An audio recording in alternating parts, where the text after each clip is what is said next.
join me on another journey into the realm of the strange and the terrifying. I hope you will enjoy the trip, and it will thrill you a little and chill you a little. So settle back, get a good grip on your nerves, and be comfortable. If you can. Where are we going? Well, we're going to join Walter Cabot as he takes a little excursion into crime. I call the story Murder Goes Free.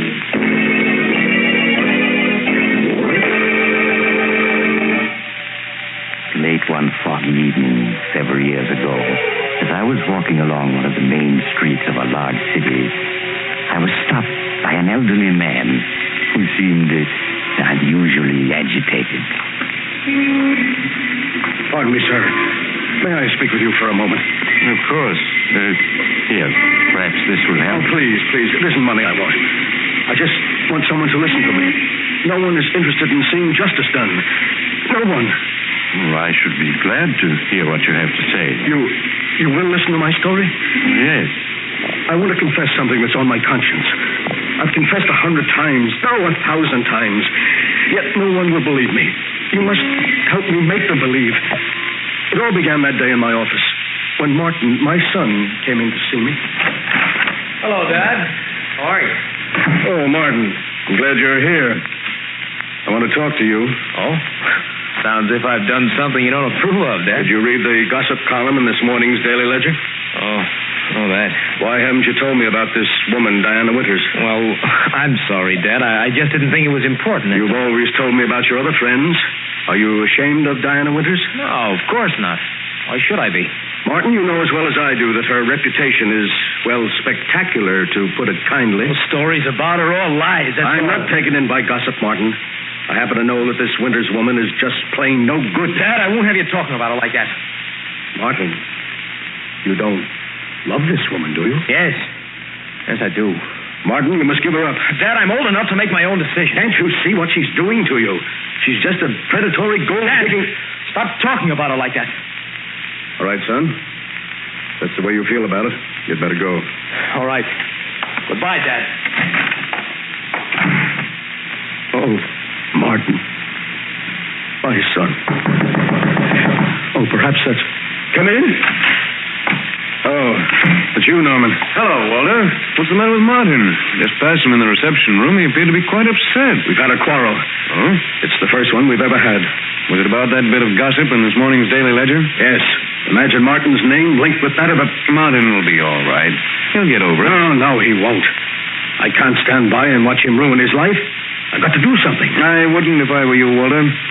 You've got to let Martin make his own decisions. He's no child. Oh, you're a fool, Norman. You expect me to watch the only person who means anything to me get hurt? No, I suppose you won't. What are you going to do? I'm going to have a talk with that woman, Diana Winters.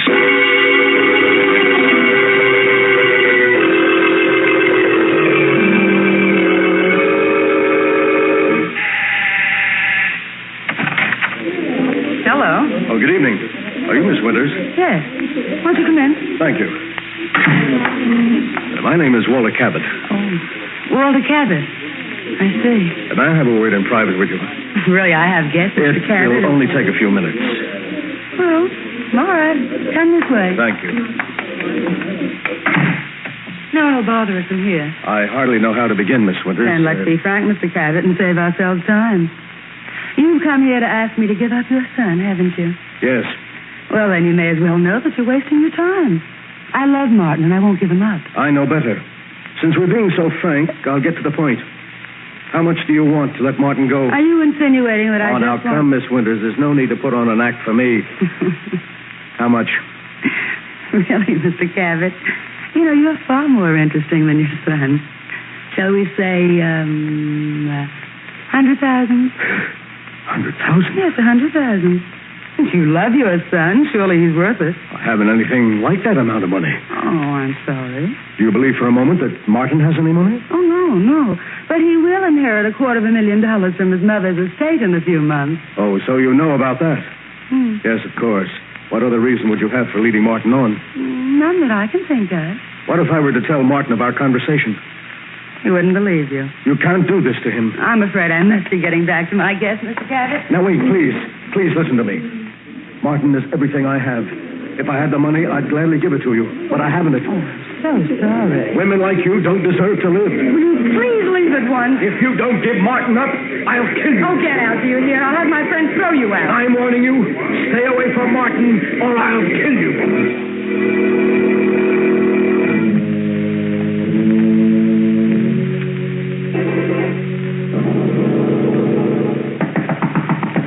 Come in. Dad, Diana told me you tried to bribe her to give me up. Is that true? Yes, Martin, it is. You did that after I told you I loved her? Yes, because I know she doesn't love you. And why weren't you able to buy her off? Because she wanted $100,000. You're lying. She never asked you for 1 cent. Have you ever known me to lie to you? Dad, I told you I was fully capable of making my own decisions, and I meant it. An hour ago, I asked Diana to marry me, and she accepted. You're going to marry her? Yes, just a few days. So you're going to ruin your life for a cheap gold digger? Dad, I told you not to speak about her like that. If you feel differently, Diane and I will be happy to see you. Get out. Get out, do you hear? All right, I will. After all these years and everything I've tried to do for him. Well, Walter, were you able to do anything with No. I'm not going to let him ruin his life, do you hear? But what can you do? If there's no bride, there can be no wedding. If there's no bride? Walter, you don't mean you... Why not? You think of anyone who deserves less to live? You're mad. For years, my hobby has been the study of famous murders.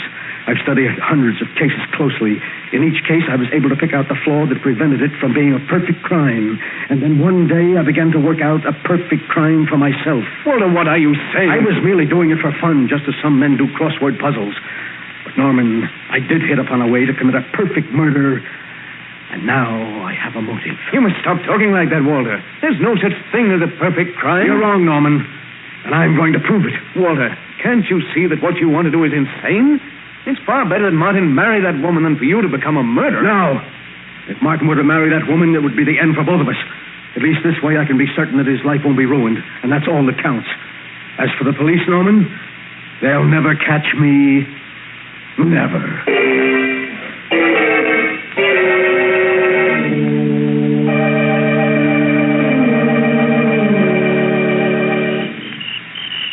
Pardon me, sir. Can you tell me the name of this horrible place? There ain't nothing horrible about Valley Springs, stranger. 1,242 people think it's mighty fine village. I've never seen an uglier place. What do people live here for? Been drinking, haven't you?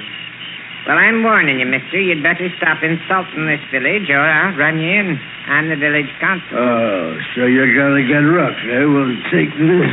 Hey, I'll learn you to push the law around. You're under arrest for drunkenness and disorderly conduct. You and me are going to see George Hutchins, Justice of the Peace.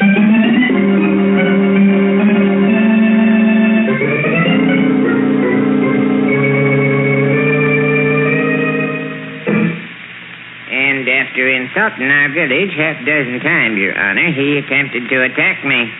And that's when I arrested him. Did right, Pete. What you got to say to the charges, Mr. What's your name? I'm not gonna tell it. He sure had a jug full, Your Honor. Charge is drunkenness, disorderly conduct. How'd you plead, stranger? Gilly, Your Honor, Gilly. Well, stranger, seeing you admit you guilty, I'll only fine you $20. What if I don't want to pay? Well, I'm afraid in that case you just spend the night in jail. I won't be intimidated. I'm not gonna pay my fine, and you can't make me. Oh, dear. Pete, looks like you'll have to lock him up tonight. Take him away.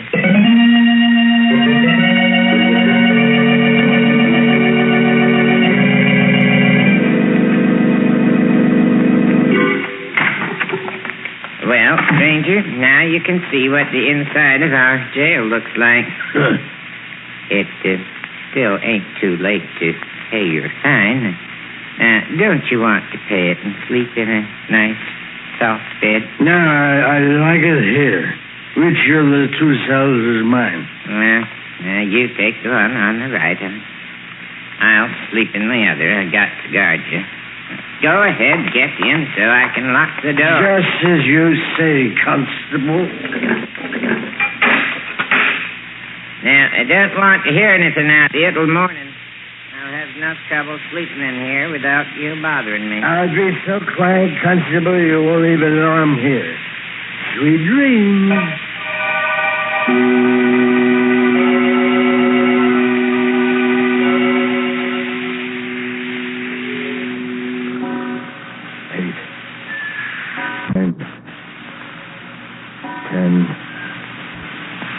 11, 12. Constable's sound asleep. So far, everything is working out perfectly. Now, where did I hide that skeleton key? Oh, here it is. Mustn't wake up the constable or it'll spoil everything. Easy now, easy. There, it's unlocked. I knew this old place would be perfect for my plan. Now, if only the door doesn't creak as I open it. Softly, softly. Oh, he's waking up. No. He's going back to sleep. There, I'm out. Now to get to the car and drive to the city for the most important part of the plan.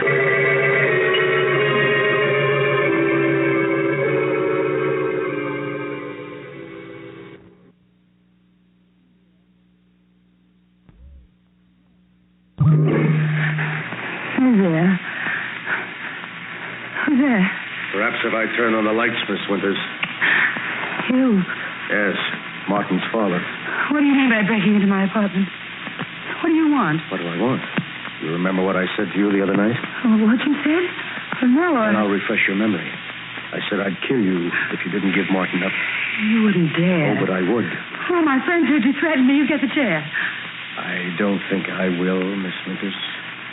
Why are you looking at me like that? You're just trying to frighten me, aren't you? I tried to reason with you, but you wouldn't listen. You should have. No, you can't kill me. Stay away from me. Stay away from me, you hear? It's no use trying the door. I locked it when I came in, and I have the key. Please. Please listen to me. I'll do anything you want. I'll give Martin up. I'll go away. You had your chance.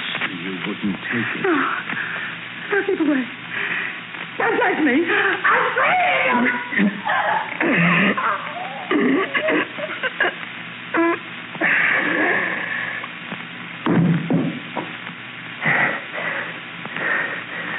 There.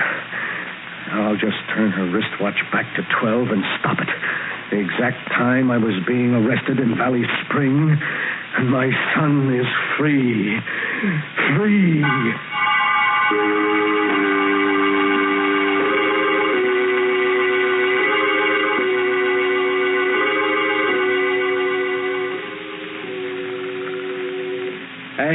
Hey, Constable. Constable, wake up. I want another drink. Wake up, will you? Wake up. What's all this noise about? Oh, my back.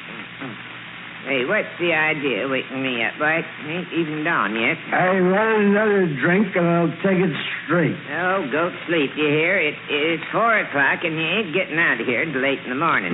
You got 4 hours yet. Now, I don't want to hear any more out of you. Oh. Just as you say, Constable. Anything to oblige a gentleman. 4 hours more.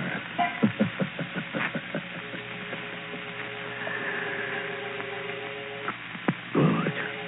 Now I've established the fact that the constable spoke to me at 4 o'clock in the morning in my cell, and that I was very drunk. Oh, the perfect crime. Everything's worked out exactly as I planned. The police will never be able to prove a thing. In a few months, the murder will just be a thing of the past. And Martin and I will once more be as close as ever.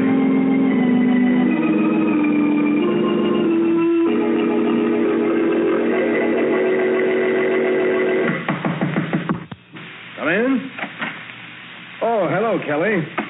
Well, how's the DA's office this morning? Well, so I finally caught up with you. My partner told me a few minutes ago that you've been looking for me. Looking What's on for your you? That's putting it mildly. There's been a 5-state alarm out for you for the past 24 hours. What? Where have you been the last few days? I've been vacationing at a small resort 100 miles upstate. Kind of sudden vacation, wasn't it? What? Even your partner didn't know where you were. Well, I went there on the spur of the moment. Oh, you did, huh? Yeah. And where were you on the night of the 22nd? The night Diana Winters was murdered. Say, I read about that, Kelly. That's rather an Stop stalling. Where were you? Frankly, Kelly, I don't recall where I was that night. I'm afraid I was a little drunk. You're going to have to do better than that for the DA. Oh? Well, I'm afraid I won't be able to. I really can't remember where I was that night. Cabot, I think you're going to wind up in a place you're not going to like. In the chair. Get your hat. We're going down to headquarters. That sounds serious. Well, look, do you mind if I speak to my partner and explain matters to him? That won't be necessary. You'll be able to read all about it in the papers. And believe me, it isn't going to make pleasant reading.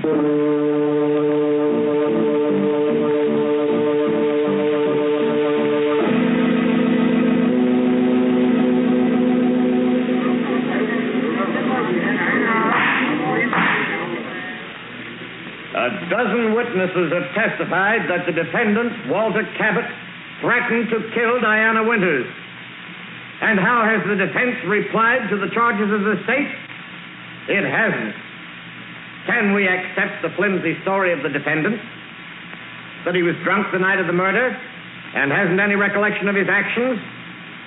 Perhaps Walter Cabot doesn't know where he was that night, but I do. He was in the apartment of Diana Winters, where he cold-bloodedly strangled her as he vowed to do before a dozen witnesses. There is only one verdict you can render. Guilty of murder in the first degree.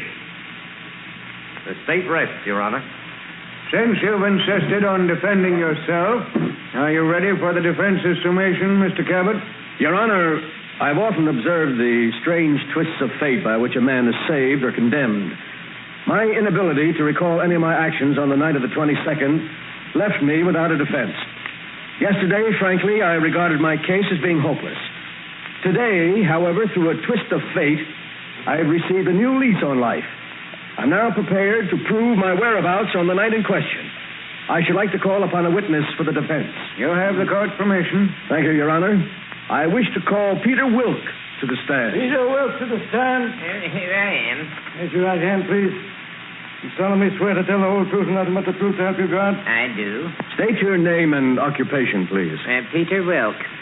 I'm constable for the village of Valley Springs. Mr. Wilk, will you tell the jury exactly what you told me this morning? Well, yesterday, George Hutchins, he's our justice of the peace, and myself were looking at a city newspaper. And in it, we see a picture of a man, Mr. Cabot, right on the front page. It says he's being tried for a murder committed on the night of January 22nd. Well, George and me recognizes him right away as the fellow we locked up in our jail that night on a drunken and disorderly charge.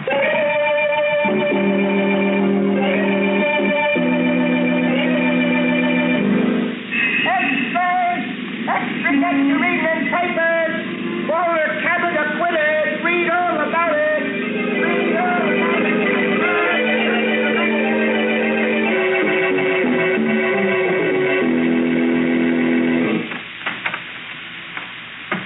Martin. Hello, Dad. How are you, son? Oh, it's good to see you again after all these months. Oh, Dad, can you ever forgive me for having run away when you needed me? Forgive you? There's nothing to forgive, son. Dad, I know now how right you were about Diana. Oh, you don't know how happy it makes me to hear you say that, son. I've been through a great deal lately, but it doesn't matter now that I have you back. Oh, Dad, I'm glad to be back. I promise you I'll never let you down again.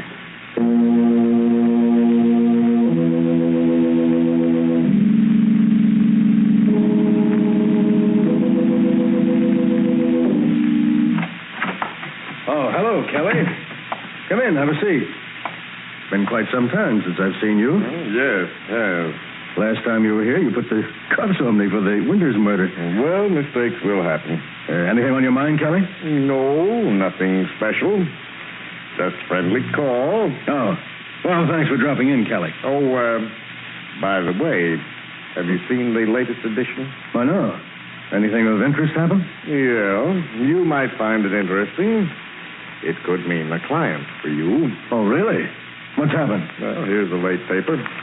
Read it for yourself. Oh, thanks. New suspect held for Winters' murder. Oh, no. No, it can't be. Why not? If you didn't kill Diana Winters, someone did. And we've got that someone down at headquarters. But you must be mistaken. What evidence have you got? Evidence? Yes.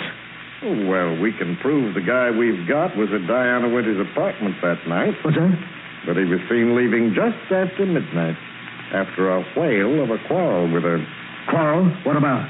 Oh, usual thing. We both know what Diana was. Two-timing gold digger. Yes, of course. She had plenty other boyfriends than your son. Only none of them knew about the others. But yes, but that night, the guy who killed her found out a few things about her and bumped her off. No. I don't believe it. I told you he left right after midnight, didn't I? That's right. Well, her watch was found on the floor where she dropped it during that fatal struggle. Stopped just at 12. And that watch is going to hang the guy. We may have been wrong in your case, but this time we have the right man, and we'll make it stick, even though the evidence is circumstantial. Well, I'd better be running along. Good night. Good night. Keep the paper. You might want to read the whole story. New suspect held for Winters' murder. District attorney uncovers apparently conclusive evidence of guilt. That can't be. I had it planned perfectly so that no one could be held for it. There's no such thing as a perfect crime, Walter. The murderer always overlooks something. No such thing as the perfect crime. Murderer always overlooks something. Norman said that, but I knew better. And now an innocent man has been arrested for my crime. Whoever he is, he's innocent. I must save him. Yes, I can't let him die.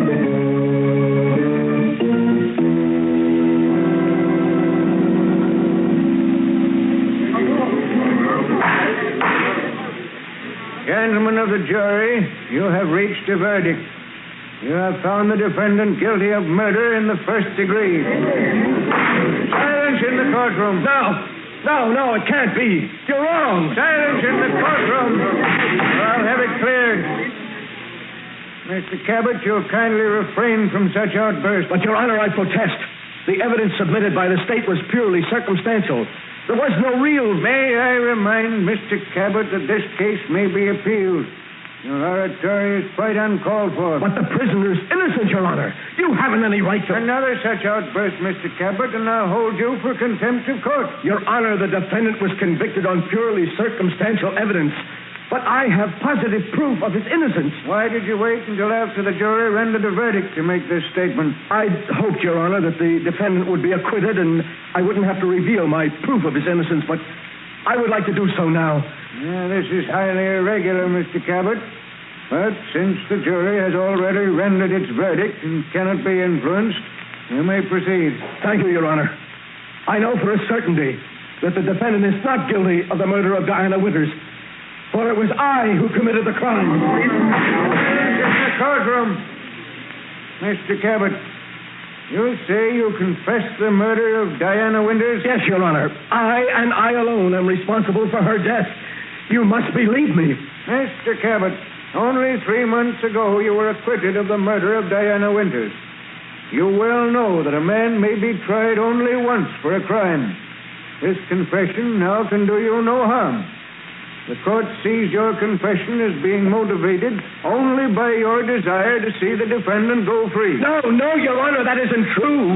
I did murder Diana Winters. Then I broke her watch, and I set it back to 12 o'clock. You must believe me, you must. Bailiff, have Mr. Cabot escorted from this courtroom. Prisoner will remain in your cell. No, wait, Your Honor. Listen to me. He isn't guilty. I am. I'm the one.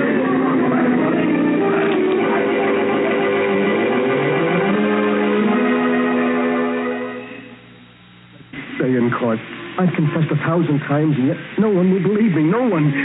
But you, sir, you will help me, won't you? We can't let an innocent man die for a murder I committed. No, of course not. But I hardly see how Every minute that passes brings him closer to the end. We must save him. We must. If you'll only help me. Hello, Cabot. Oh, Kelly, I was just telling this gentleman here my story. We can't let an innocent man go to the electric chair. Kelly, you're a smart man. You believe I murdered Diana Winters, don't you? Yes, I do. You do? Then you'll help me save him? People wouldn't believe me any more than they do you. But they would, Kelly, they would. Why should they believe your story? You can't be tried again for the murder of Diana Winters. And what man in your position wouldn't confess to save his own son?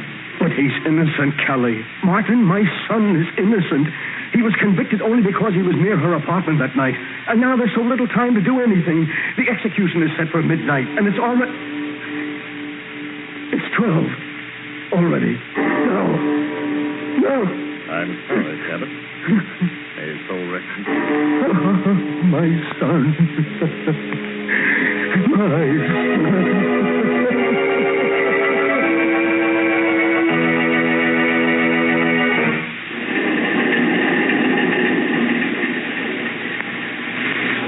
This is the mysterious traveler again.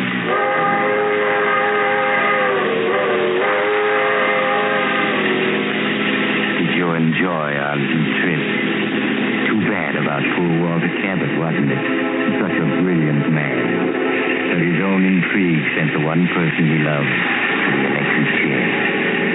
As the city hall clock tolled midnight, Walter Cabot must have heard his partner's warning. There is no such thing as a perfect crime. The murderer always overlooks something. So, if by any chance you're contemplating murder, I suggest that you stop and think it over. Lest you'll find to your sorrow that you... Oh, you're getting off here. I'm sorry. But perhaps we'll meet again soon.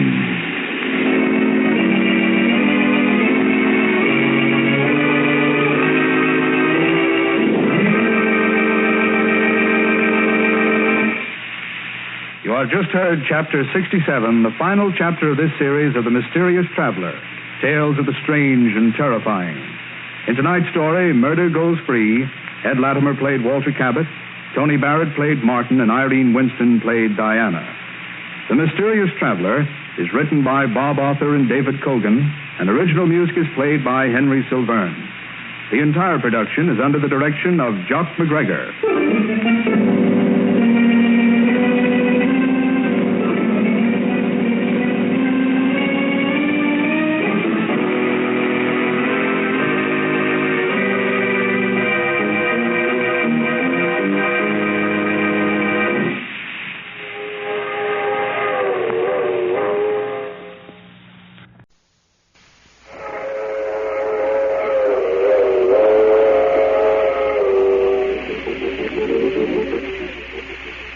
Mysterious Traveler.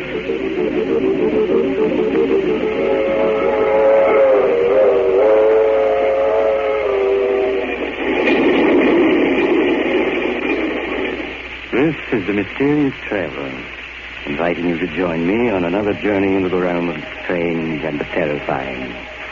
I hope you will enjoy the trip, that it will thrill you a little and chill you a little. So settle back.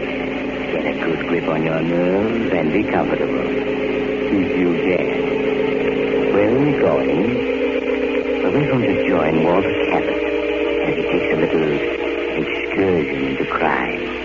I call the story Murder Goes Free.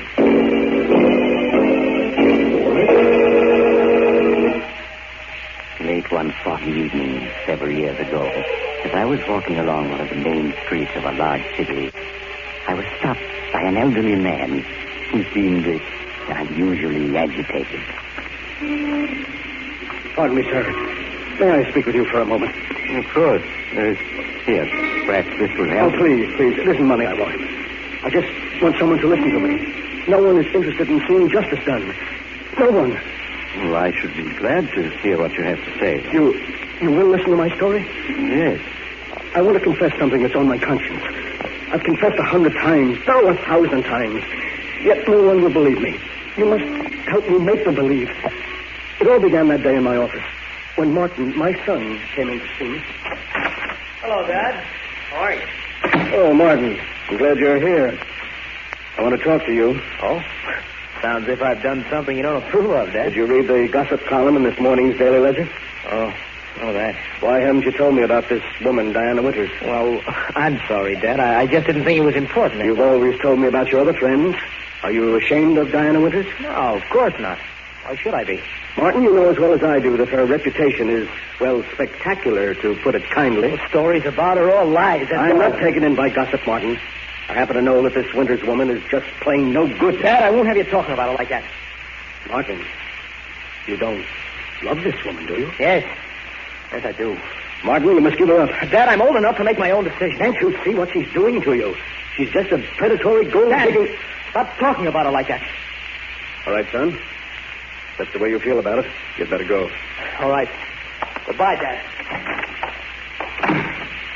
Oh, Martin. My son. Oh, perhaps that's... Come in. Oh, it's you, Norman. Hello, Walter. What's the matter with Martin? Just past him in the reception room. He appeared to be quite upset. We've had a quarrel. Oh? It's the first one we've ever had. Was it about that bit of gossip in this morning's Daily Ledger? Yes. Imagine Martin's name linked with that of a... Martin will be all right. He'll get over it. No, he won't. I can't stand by and watch him ruin his life. I've got to do something. I wouldn't if I were you, Walter. You've got to let Martin make his own decisions. He's no child. Oh, you're a fool, Norman. You expect me to watch the only person who means anything to me get hurt? No, I suppose you won't. What are you going to do? I'm going to have a talk with that woman, Diana Winters.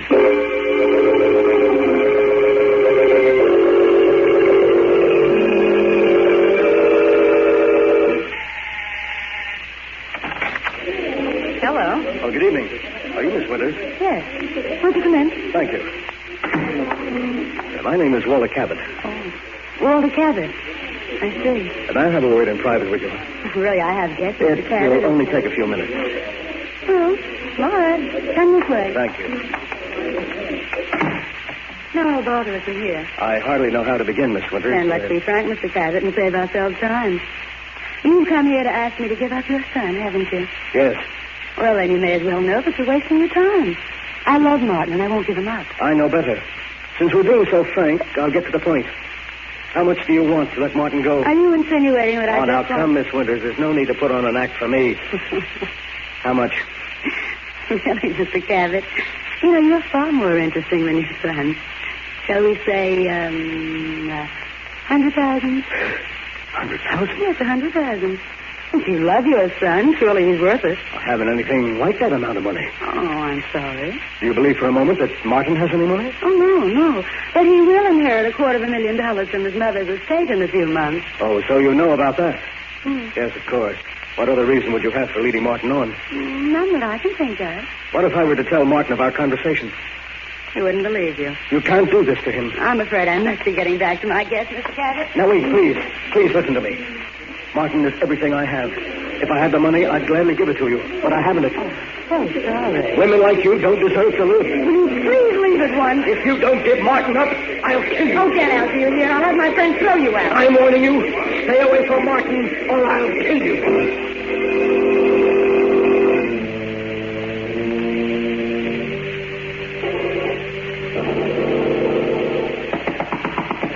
Come in. Dad, Diana told me you tried to bribe her to give me up. Is that true? Yes, Martin, it is. You did that after I told you I loved her? Yes, because I know she doesn't love you. And why weren't you able to buy her off? Because she wanted $100,000. You're lying. She never asked you for 1 cent. Have you ever known me to lie to you? Dad, I told you I was fully capable of making my own decisions, and I meant it. An hour ago, I asked Diana to marry me, and she accepted. You're going to marry her? Yes.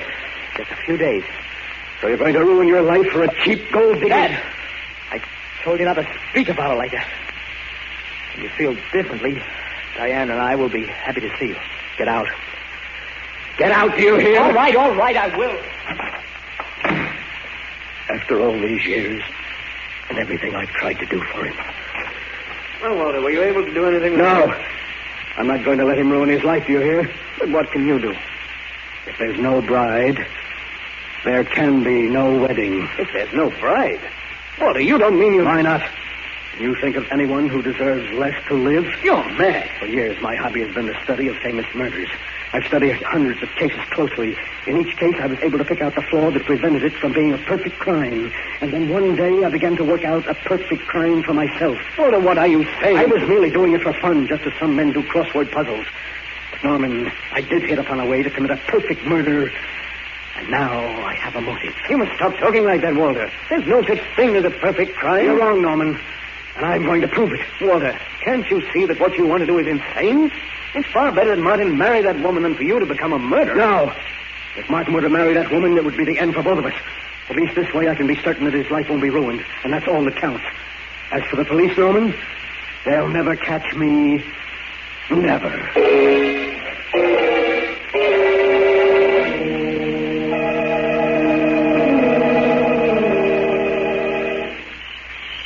Pardon me, sir. Can you tell me the name of this horrible place? There ain't nothing horrible about Valley Springs, stranger. 1,242 people think it's mighty fine village. I've never seen an uglier place. How do people live here for? Been drinking, hadn't you? Well, I'm warning you, mister. You'd better stop insulting this village, or I'll run you in. I'm the village constable. Oh, so you're going to get rough, eh? Well, take this. Hey, yes, I'll learn you to push the law around. You're under arrest for drunkenness and disorderly conduct. You and me are going to see George Hutchins, Justice of the Peace.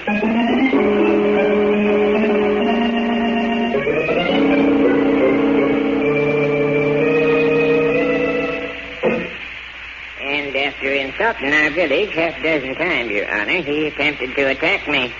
And that's when I arrested him. Did right, Pete. What you got to say to the charges, Mr. What's your name? I'm not going to tell it. He sure has a jug full, Your Honor. Charge is drunkenness, disorderly conduct. I'll be pleased, stranger. Gilly, Your Honor, Gilly. Well, stranger, seeing you admit your guilt, I'll only buy you $20. Well, if I don't want to pay? Well, I'm afraid in that case you just spend the night in cash. I won't be intimidated. I'm not going to pay my fine, and you can't make me. Oh, dear. Pete, looks like you'll have to lock him up tonight. Take him away.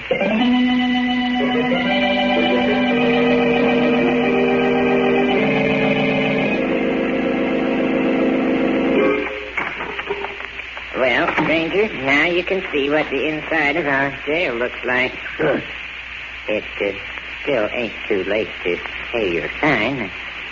Don't you want to pay it and sleep in a nice, soft bed? No, I like it here. Which of the two cells is mine? Well, you take the one on the right. I'll sleep in the other. I got to guard you. Go ahead, get in so I can lock the door. Just as you say, Constable. Now, I don't want to hear anything out here till morning. I'll have enough trouble sleeping in here without you bothering me. I'll be so quiet, Constable, you won't even know I'm here. You dream.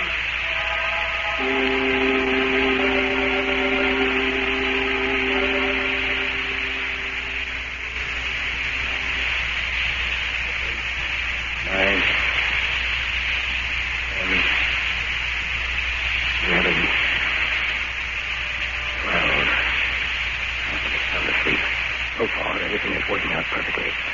Now, where did I hide that skeleton key? Oh, yes, here it is. Mustn't wake up the constable or it'll spoil everything. Easy now, easy. There, it's unlocked. I knew this old place would be perfect for my plan. Now, if only the door doesn't creak as I open it. Softly, softly. Oh, he's waking up. Oh. He's going back to sleep. There, I'm out. Now to get to the car and drive to the city for the most important part of the plan.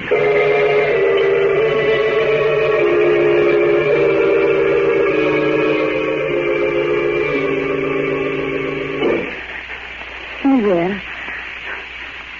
Who's there? Perhaps if I turn on the lights, Miss Winters. You. Yes, Martin's father. What do you mean by breaking into my apartment? What do you want? What do I want? You remember what I said to you the other night? Oh, what you said? Oh, no, And I'll refresh your memory. I said I'd kill you if you didn't give Martin up. You wouldn't dare. Oh, but I would. Oh, my friends heard you threaten me. You get the chair. I don't think I will, Miss Winters. Why are you looking at me like that? You're just trying to frighten me, aren't you? I tried to reason with you, but you wouldn't listen. You should have. No, you can't kill me. Stay away from me. Stay away from me, do you hear me? It's no use trying the door. I locked it when I came in, and I have the key. Please. Please listen to me. I'll do anything you want.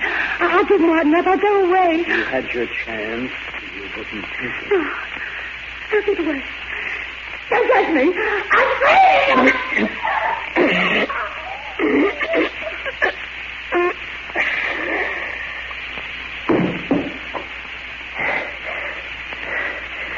There. I'll just turn her wristwatch back to 12 and stop it. The exact time I was being arrested in Valley Spring, and my son is free. Free!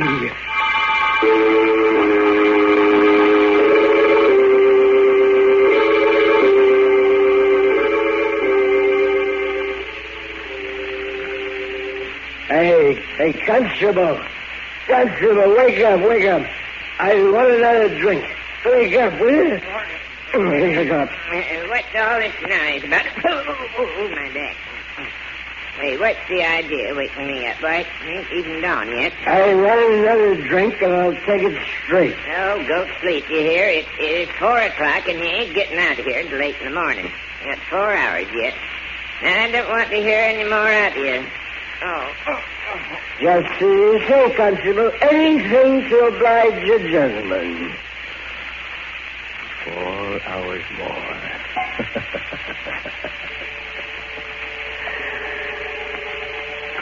Good. Now I've established the fact that the constable spoke to me at 4 o'clock in the morning in my cell, and that I was very drunk. Oh, the perfect crime. Everything's worked out exactly as I planned. The police will never be able to prove a thing. In a few months, the murder will just be a thing of the past. And Martin and I will once more be as close as ever.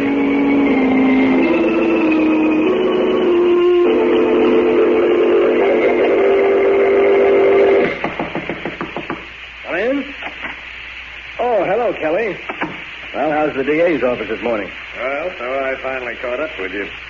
My partner told me a few minutes ago that you've been looking for me. Looking What's on for your you? That's putting it mildly.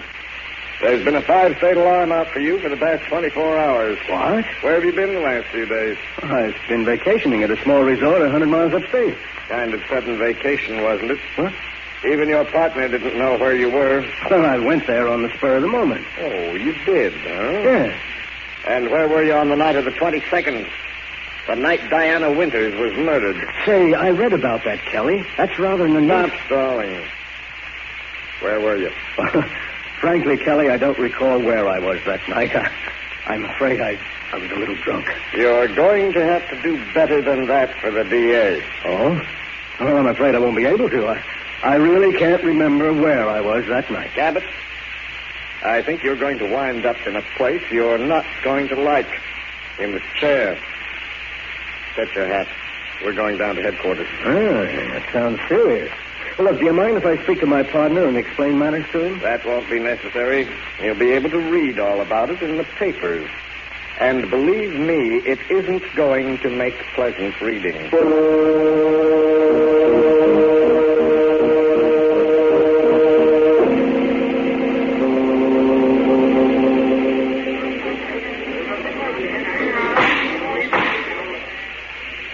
A dozen witnesses have testified that the defendant, Walter Cabot, threatened to kill Diana Winters. And how has the defense replied to the charges of the state? It hasn't. Can we accept the flimsy story of the defendant? That he was drunk the night of the murder and hasn't any recollection of his actions? Perhaps Walter Cabot doesn't know where he was that night, but I do. He was in the apartment of Diana Winters, where he cold-bloodedly strangled her as he vowed to do before a dozen witnesses. There is only one verdict you can render. Guilty of murder in the first degree. The state rests, Your Honor. Since you've insisted on defending yourself, are you ready for the defense's summation, Mr. Cabot? Your Honor, I've often observed the strange twists of fate by which a man is saved or condemned. My inability to recall any of my actions on the night of the 22nd left me without a defense. Yesterday, frankly, I regarded my case as being hopeless. Today, however, through a twist of fate, I have received a new lease on life. I'm now prepared to prove my whereabouts on the night in question. I should like to call upon a witness for the defense. You have the court's permission. Thank you, Your Honor. I wish to call Peter Wilk to the stand. Peter Wilk to the stand. Here I am. Raise your right hand, please. You solemnly swear to tell the whole truth and nothing but the truth, have you, God? I do. State your name and occupation, please. Peter Wilk. I'm constable for the village of Valley Springs. Mr. Wilk, will you tell the jury exactly what you told me this morning? Well, yesterday, George Hutchins, he's our justice of the peace, and myself were looking at the city newspaper. And in it, we see a picture of a man, Mr. Cabot, right on the front page. It says he's being tried for a murder committed on the night of January 22nd. Well, George and me recognizes him right away as the fellow we locked up in our jail that night on a drunken and disorderly charge.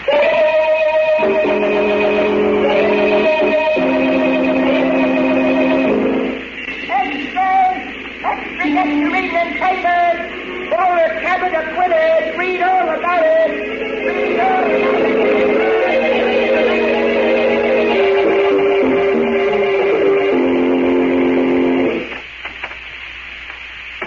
Martin. Hello, Dad. How are you, son? Oh, it's good to see you again after all these months. Oh, Dad, can you ever forgive me for having run away when you needed me? Forgive you? There's nothing to forgive, son. Dad, I know now how right you were about Diana. Oh, you don't know how happy it makes me to hear you say that, son. I've been through a great deal lately, but it doesn't matter now that I have you back. Oh, Dad, I'm glad to be back. I promise you I'll never let you down again.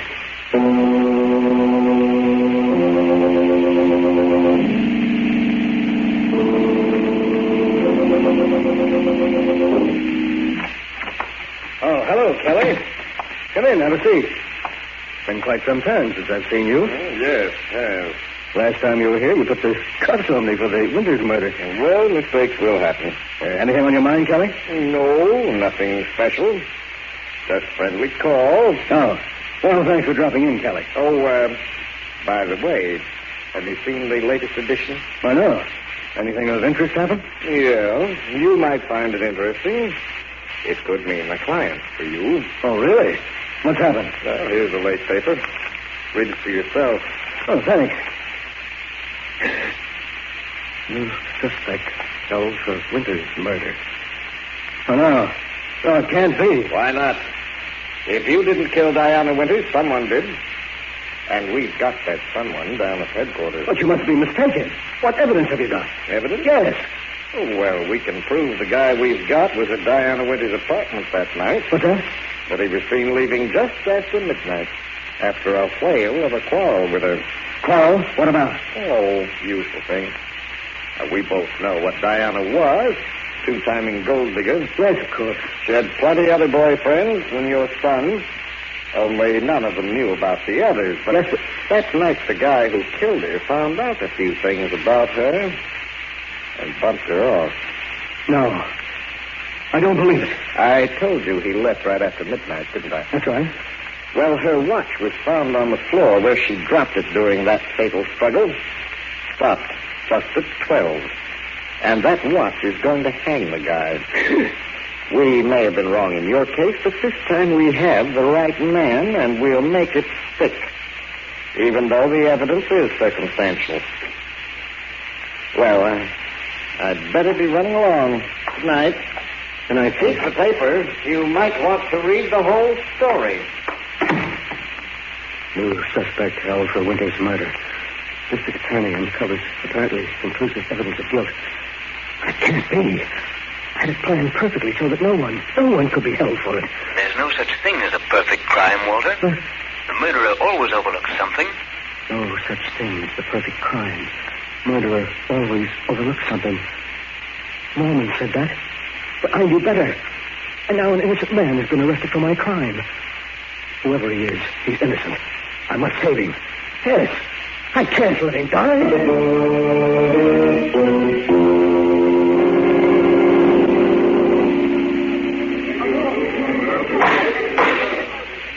Gentlemen of the jury, you have reached a verdict. You have found the defendant guilty of murder in the first degree. Silence in the courtroom. No, it can't be. You're wrong. Silence in the courtroom. I'll have it cleared. Mr. Cabot, you'll kindly refrain from such outbursts. But, Your Honor, I protest. The evidence submitted by the state was purely circumstantial. There was no real... May I remind Mr. Cabot that this case may be appealed. Our attorney is quite uncalled for. But the prisoner is innocent, Your Honor. You haven't any right to... Another such outburst, Mr. Cabot, and I'll hold you for contempt of court. Your Honor, the defendant was convicted on purely circumstantial evidence. But I have positive proof of his innocence. Why did you wait until after the jury rendered a verdict to make this statement? I hoped, Your Honor, that the defendant would be acquitted and I wouldn't have to reveal my proof of his innocence, but I would like to do so now. Well, this is highly irregular, Mr. Cabot. But since the jury has already rendered its verdict and cannot be influenced, you may proceed. Thank you, Your Honor. I know for a certainty that the defendant is not guilty of the murder of Diana Winters, for it was I who committed the crime. In the courtroom. Mr. Cabot, you say you confessed the murder of Diana Winters? Yes, Your Honor. I and I alone am responsible for her death.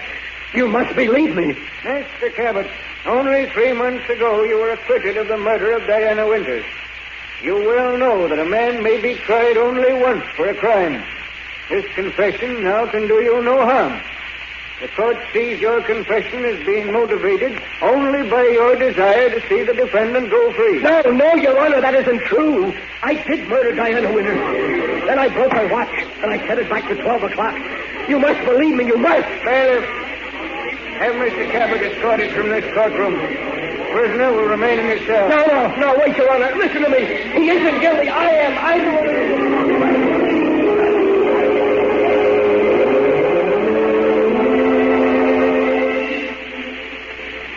That day in court, I've confessed 1,000 times, and yet no one will believe me. No one. But you, sir, you will help me, won't you? We can't let an innocent man die for a murder I committed. No, of course not, but I hardly see how Every minute that passes brings him closer to the end. We must save him. We must. If you only help Hello, Cabot. Oh, Kelly, I was just telling this gentleman here my story. We can't let an innocent man go to the electric chair. Kelly, you're a smart man. You believe I murdered Diana Winters, don't you? Yes, I do. You do? Then you'll help me save him? People wouldn't believe me any more than they do you. But they would, Kelly, they would. Why should they believe your story? You can't be tried again for the murder of Diana Winters. And what man in your position wouldn't confess to save his own son? But he's innocent, Kelly. Martin, my son is innocent. He was convicted only because he was near her apartment that night. And now there's so little time to do anything. The execution is set for midnight, and it's already... It's 12 already. No. I'm sorry, Cabot. May his soul rest in peace. Oh, my son.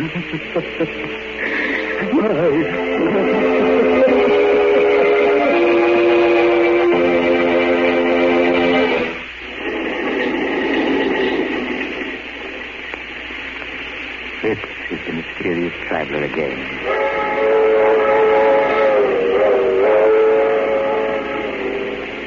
Did you enjoy our little trip? Too bad about poor Walter Cabot, wasn't it? Such a brilliant man. But his own intrigue sent the one person he loved to the electric chair. As the city hall clock tolled midnight, Walter Cabot must have heard his partner's warning. There is no such thing as a perfect crime. The murderer always overlooks something. So, if by any chance you're contemplating murder, I suggest that you stop and think it over. Lest you'll find to your sorrow that you... Oh, you're getting off here. I'm sorry. But perhaps we'll meet again soon.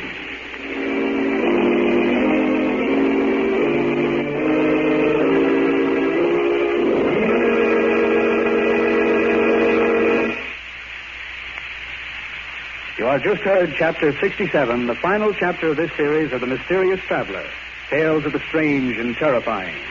In tonight's story, Murder Goes Free, Ed Latimer played Walter Cabot, Tony Barrett played Martin, and Irene Winston played Diana. The Mysterious Traveler is written by Bob Arthur and David Cogan, and original music is played by Henry Silverne. The entire production is under the direction of Jock McGregor.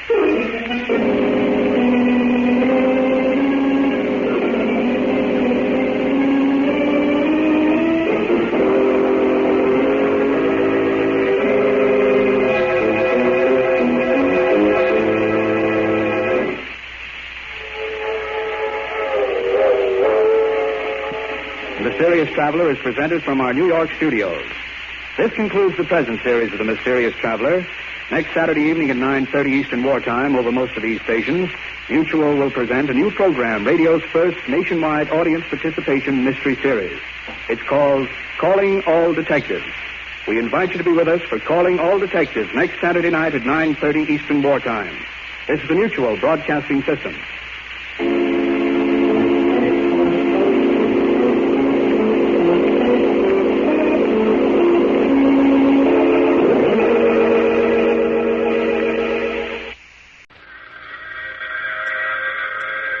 Transcribed.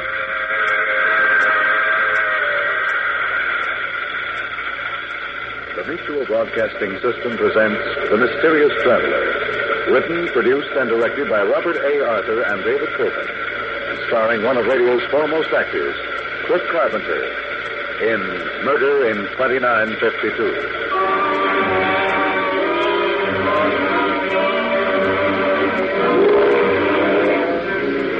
This is the Mysterious Traveler, inviting you to join me on another journey into the realm of the strange and the terrifying.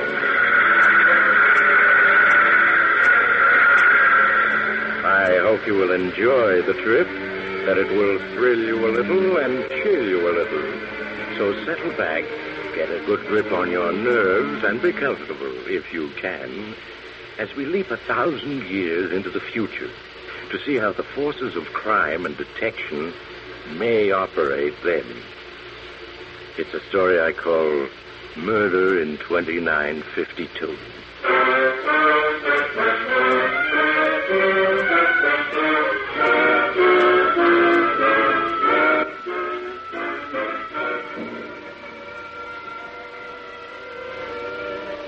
The date, the year 2952.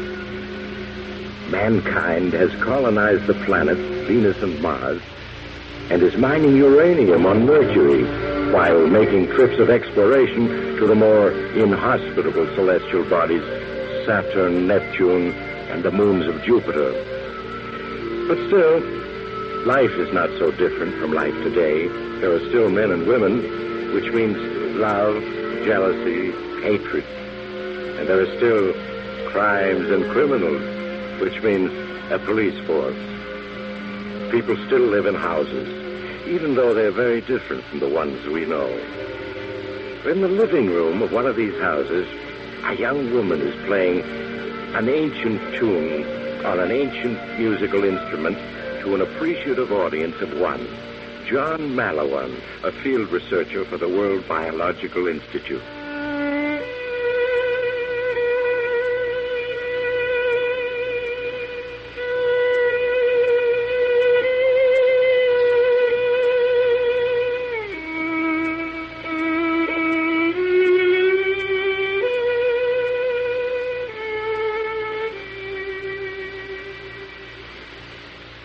There, John.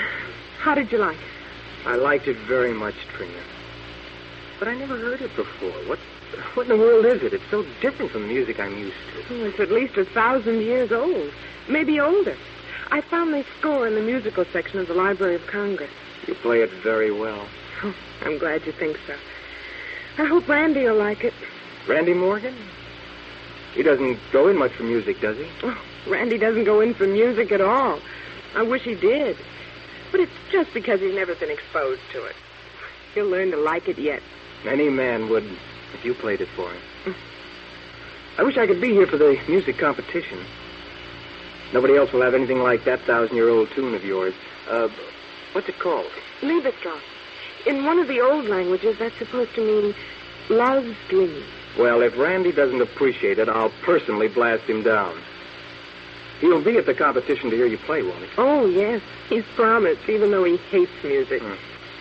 I do wish he enjoyed something besides catching criminals. Well, that's his job. After all, he's the lieutenant of the World Police, Interplanetary Division. Yes, I know, but if only he didn't seem to enjoy it so much. Catching murderers and space pirates. Well, I'm being silly. He's nice. Sure he is. Also very handsome. Yes, he is, isn't he? Oh, John, you'll be much longer. Time's getting short. There's Dad. He's waiting for you. I'll be right in, sir. Guess I've got to say goodbye for a few months. I'll miss you, John. We always have so much fun. Do be careful, won't you? Ganymede is supposed to be such a horrible spot. I'll be careful. You know, there's a very rare plant growing there. It may do something for the one disease we can't cure, old age. Well, give my best to Randy when you see him.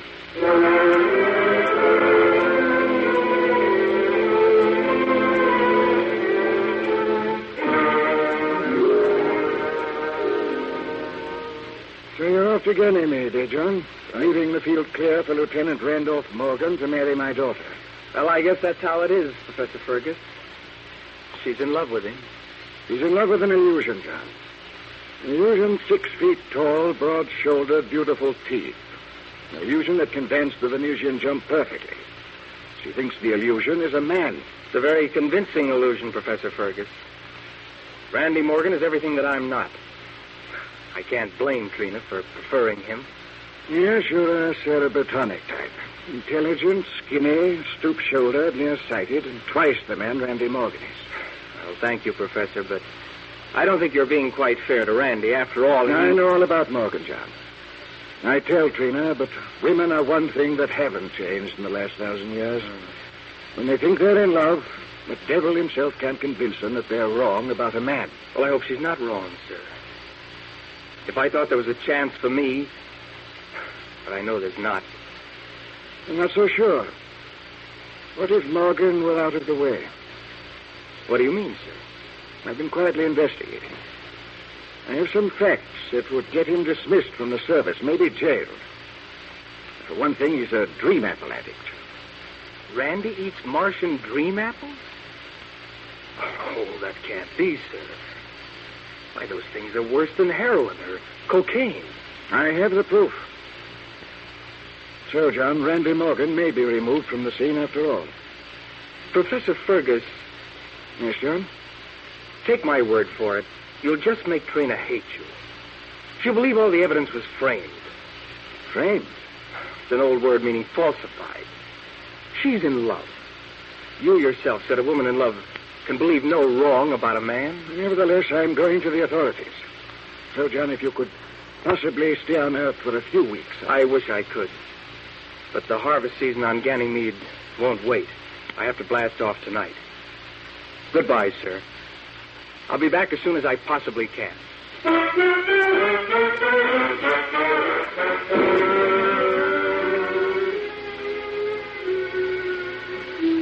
39,308 meters per second. Let's see, add to that a trajectory of beta over 3. We have a force field curve of Professor Fergus? John, you've come back, but why? No.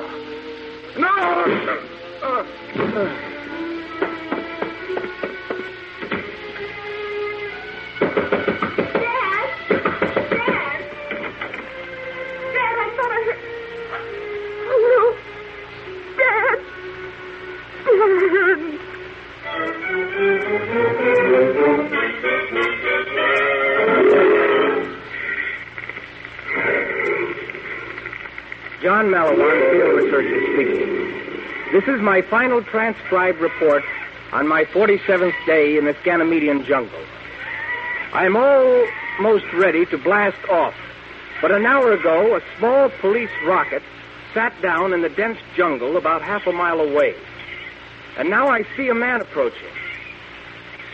He seems familiar. He looks like...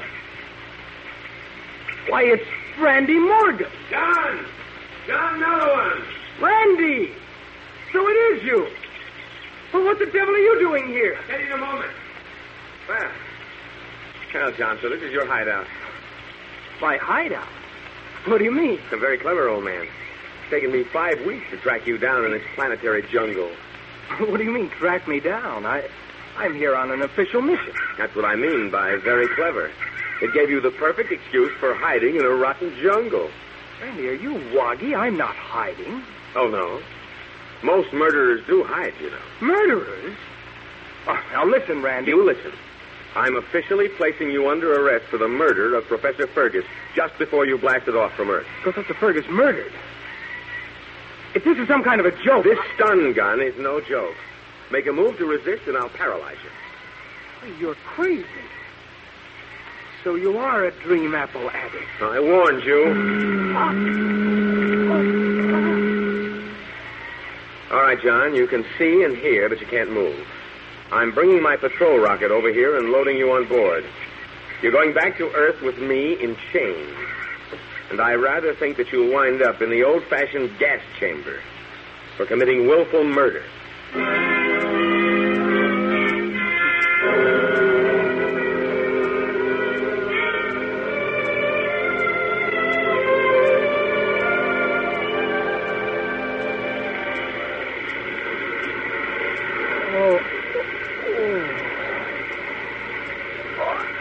I feel as if I had a toothache at every muscle in my body.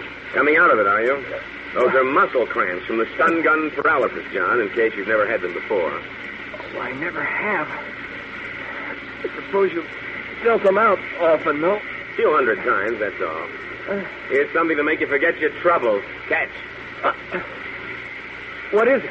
Just a little fresh fruit. Make you feel better. Fresh fruit? It's 1 pound of dynamite. This is a Martian dream apple. So what? It'll take away your aches, make you feel like 1,000,000 credits. Here, I'm having one, see? Wouldn't harm a baby. So Professor Fergus was right. You are an addict. Oh, Fergus was in his second childhood. By the way, what was your motive for killing him? For killing him? Randy, what is this all about? Is Professor Fergus really dead? You should know you bashed in his head with a rocket control lever from your own rocket. That's nonsense. He was fine when I left him. Now, what happened? Keep it up, John. It's a good impersonation of innocence. But all the same, that chain around your ankle doesn't get unlocked until we blast in on Earth. Very ingenious way to keep me confined. I can't quite reach you, or the rocket control board. But I still have some freedom. No, I can see this chain won't come off. All right. I'm not going to make any fuss.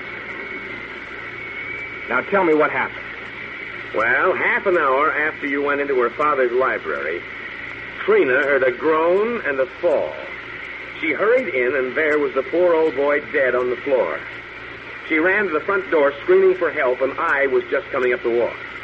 I had a date to see her, fortunately, and I took charge of the case. I can just see it. Amazing how you just happened to be there. Very lucky, wasn't it? Well, Fergus was dead, but I had some of our technical crew bring over our finest instruments. With the atomic pressure recorder, we analyzed the stresses still present in the molecules of the air in the room. And we were able to reconstruct Fergus's last words before he died. And what were they?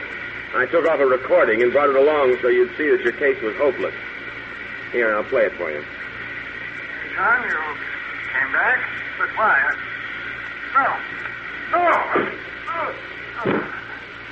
There you have it, John. Testamentary evidence by the victim himself to your guilt. How did you fool him, Randy? How did you make him think it was I? Why, John, I don't know what you mean. You go in for amateur theatrical. It gives you a chance to show off that handsome physique. Easy for you to imitate my voice well enough to fool a deaf old man. A pretty weak defense, John. You'll really have to do better than that. He did have evidence that would get you court-martialed, so you killed him. And being a world police officer, it was easy enough to falsify the evidence to make me look guilty. Especially since you assumed charge of the case. A world police officer falsify evidence?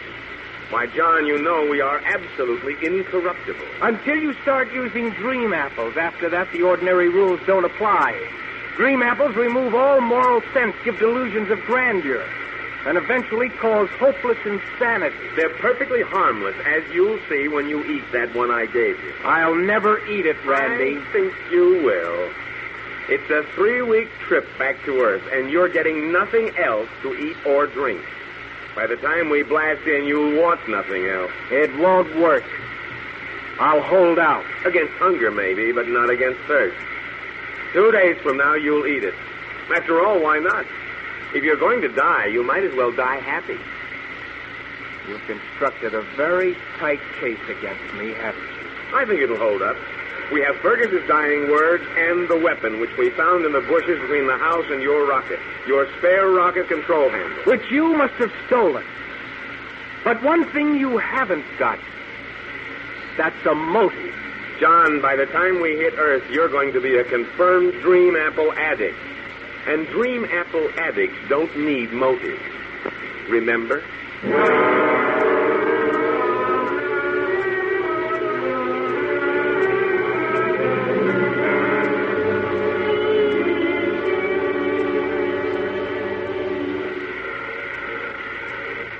Randy, give me a drink of water. I'm thirsty. Oh, awake again? And thirsty? How about a nice, juicy Martian apple? All right, forget it. I'll die of thirst first. You'll have a hard time explaining how a prisoner came to die of thirst while in your charge. Now, John, you don't think I'll let a prisoner die. It isn't done in the world police. Oh, no, when you're weak from thirst, I'll just pour a little dream apple juice between your lips and you'll swallow automatically. It's a very easy technique. I see. You're about 8 times as rotten as I ever imagined. Trina doesn't think so. We're going to be married after your trial. You filthy space rat. If I could reach now, you... Easy, old boy, easy. You'll sprain an ankle and that chain won't break. And suppose you could reach me. I can handle you with one hand and you know it. Maybe, but if I could reach that control board... What would you do? Well, that depends on where we are. I don't mind telling you. At the moment, we're heading directly for Calypso, going to make a brief landing. A landing? On Calypso? Are you crazy? Calypso is one vast swamp. And the swamp is full of surgeon birds. I know. Charming fellows, the surgeon birds. 5 feet tall, shaped roughly like human beings, covered with feathers, and each one with eyes all around its head. Each one having 4 arms that end in 10 flexible tentacles. Rather startling to look at, but such interesting tricks they have. Tricks? Their favorite hobby is to cut up space-wrecked human beings and sew them back together again a new way. Did you read about the poor devil they gave an extra pair of arms to, salvaged from a shipmate who was killed when their scout rocket crashed on Calypso? Of course. And I actually know a space police officer who fell into their hands. Just for fun, they mixed up his taste and hearing nerves. Now when he eats sirloin steak, he hears music. And when he hears a bird chirping, he tastes chocolate ice cream. Genius, what? I know that Earth has warned them any more tricks on space-wrecked rocket men and will bomb their villages. But to actually risk landing among them... Relax, you worry too much. They've promised to be good, and some of them have learned to talk English after a fashion. And they have a new hobby, raising dream apples. Dream apples on Calypso? So that's where the supply is coming. Yes, a nice secret little plantation. We're going to load aboard a supply, only, of course, the authorities back home are going to think you were smuggling them in. Oh, no, Randy. Oh, yes, Johnny boy. You're sewed up 3 ways from Sunday. You really have me, don't you? I think so. I kept hoping, but I guess I'm licked. Okay, what's the use of struggling? Give me a dream apple. I'll be happy for now anyway. Now you're being sensible. Here's a nice juicy one. Here, catch. Okay. Just right. Hey, if you throw that thing at me... I'm not going to throw it at you. I'm throwing it at that little button on the board marked full acceleration. Like this. Wait a minute. You cut in full blast velocity. I can't move. Acceleration pressure spinning me down.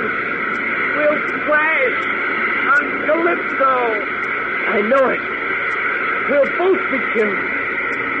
Anyway, I'll take you with me to the world. And Trina, one last good turn. So long, Randy.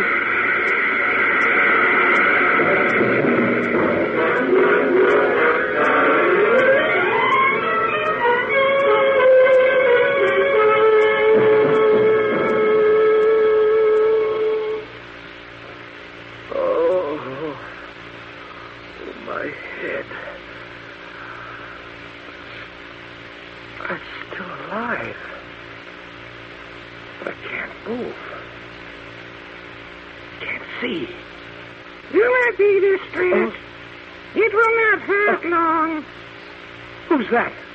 It is Rick Real who speaks. I'm chief of the 7th village of Quaybury. Surgeon Bird.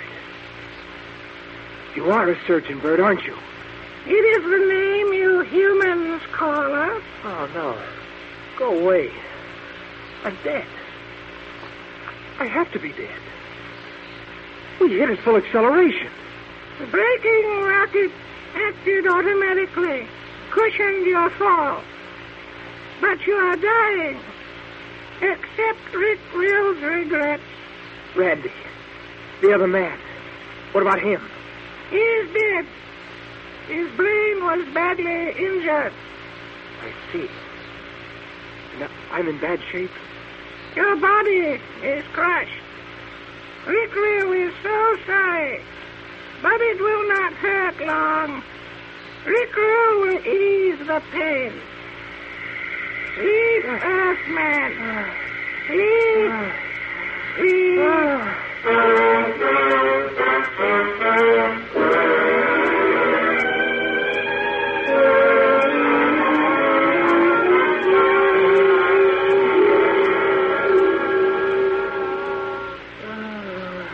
Matt, Handle, come quickly. The Earthman is waking. I've slept a long time. Good Lord. Surgeon birds.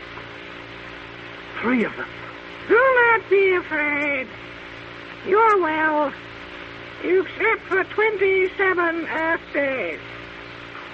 7 days? But I was dying. You said I was badly crushed. We saved you. Please accept apology. Rick Real, very sorry. Sorry? You saved my life. We break the law. We operate on you. As long as you saved my life, I'm not complaining. But what about the other man? He's dead. We could not save him. The brain, it was injured. You see, so I'm alive, and Randy is dead. But I'm still framed into a murder charge. Excuse. We must hurry away. The rocket is landing. We are going to hide.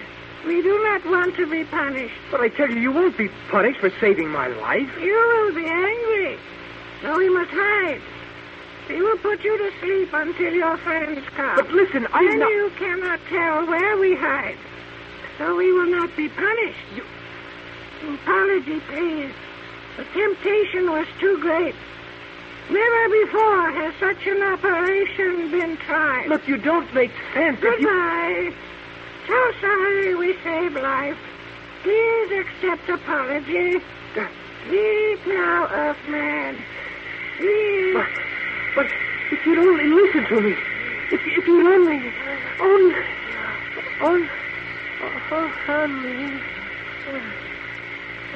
He sleeps. Come, we must go. You'll be angry. I know he will. Earthmen get angry so easily. Lieutenant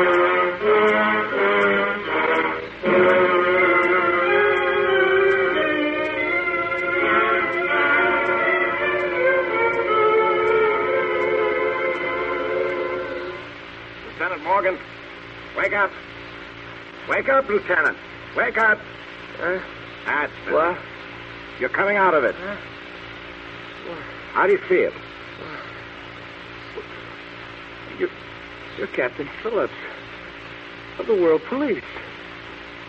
I know you. Of course you do. You ought to. I'm your superior officer. My superior officer? Of course. What's wrong, Randy? Or don't you remember that you're Lieutenant Randy Morgan? Me? Randy Morgan? Look, are you crazy or am I? I'm John Mallowin. You're the one who's crazy. Mallowin is dead. John Mallowin dead? But we found his grave outside when we landed an hour ago. Been searching for your rocket for days, you know. You found John Mallowin's grave? You're sure? Of course. We checked. It's he, all right. Badly smashed up from the crash, though. But it was me who was badly smashed up. I remember. Good Lord. Good Lord, my hands. But these aren't my hands. You're still groggy, Randy. I understand. It must have been rough. My face. My hands. They're Randy's. I better call the doctor and have him give you a sedative, Randy. You're in bad shape. It may be a form of amnesia. No, wait. It was those surgeon birds. Do you realize what they've done? From the evidence, operated on you and saved your life. So this time, I guess we won't punish them. No, but more than that, Captain Phillips, could I have just a couple of minutes to pull myself together? Then I'll be all right, I promise you. Of course, Randy. I'll bring you a drink. You can use one. Yeah. I'll be back in a minute. These hands, Randy's hands. My face. My body. Randy's face. His body. I'm Randy now. Me, John Mallowin. Those surgeon birds, they found my body smashed, his brain damaged. They couldn't resist an experiment. They put my brain in Randy's body. So now I'm Lieutenant Randy Morgan, and John Mallowin, framed into an airtight murder charge, is dead. The case is closed. I guess I've got to be Randy from here on. I'll resign from the World Police. Feeling better, Randy? Here's some whiskey. It'll do you good. Well, thanks.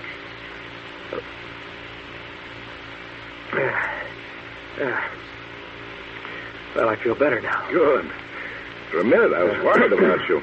Oh, by the way, there's a call from Earth waiting for you. I brought the field transmitter. You can talk to her here in private if you want. To her? I think you know whom I mean. I'll be outside. Well, bring the transmitter along when you're through. Certainly, sir. Hello? Oh, Randy. Randy, darling, are you all right? Trina. Yes, I'm fine. Oh, I'm so glad, so glad. But poor John. Did he really kill Father? Yes, Trina. The guilty man has paid for his crime. And you'll be back soon, Randy? As fast as the rocket can make it. I have a lot to tell you. Some things to explain to you. I'll be waiting, darling. But, Randy, they said you were hurt. Had to be operated on. And your voice sounds different. Are you sure you're all right? Yes, Trina.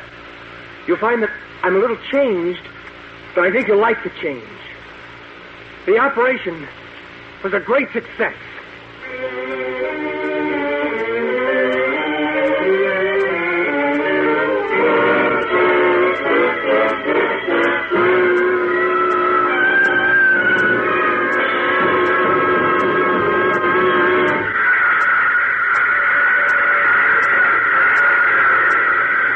This is the mysterious traveler again.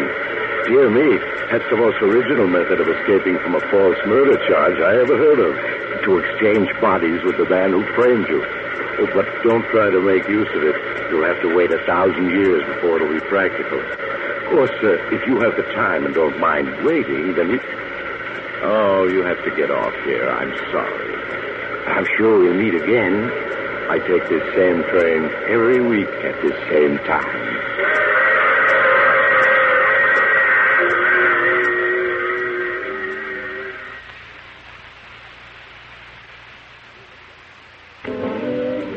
You have just heard The Mysterious Traveler. Now you can enjoy other tense and exciting stories of The Mysterious Traveler in the current issue of The Mysterious Traveler magazine, now available. In our cast with Chuck Webster, Gene Carson, Sidney Paul, and Robert Donnelly, with Maurice Tarplin starred in the title role. Music is under the direction of Emerson Buckley, composed by Richard DuPage. All characters in our story were fictitious. Any resemblance to actual persons, a name or otherwise, is purely coincidental. Bill Tonkin speaking. This program came to you from New York. And was transcribed.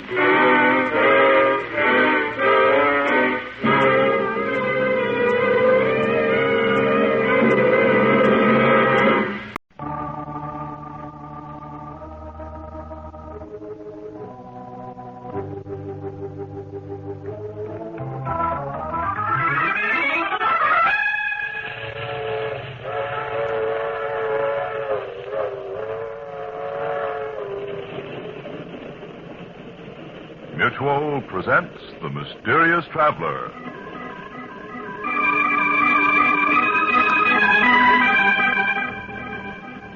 This is The Mysterious Traveler, inviting you to join me on another journey into the realm of the strange and the terrifying. I hope you will enjoy the trip, that it will thrill you a little and chill you a little. So settle back, get a good grip on your nerves, and be comfortable, if you can, as you hear the story I call Murder in Jazz Time.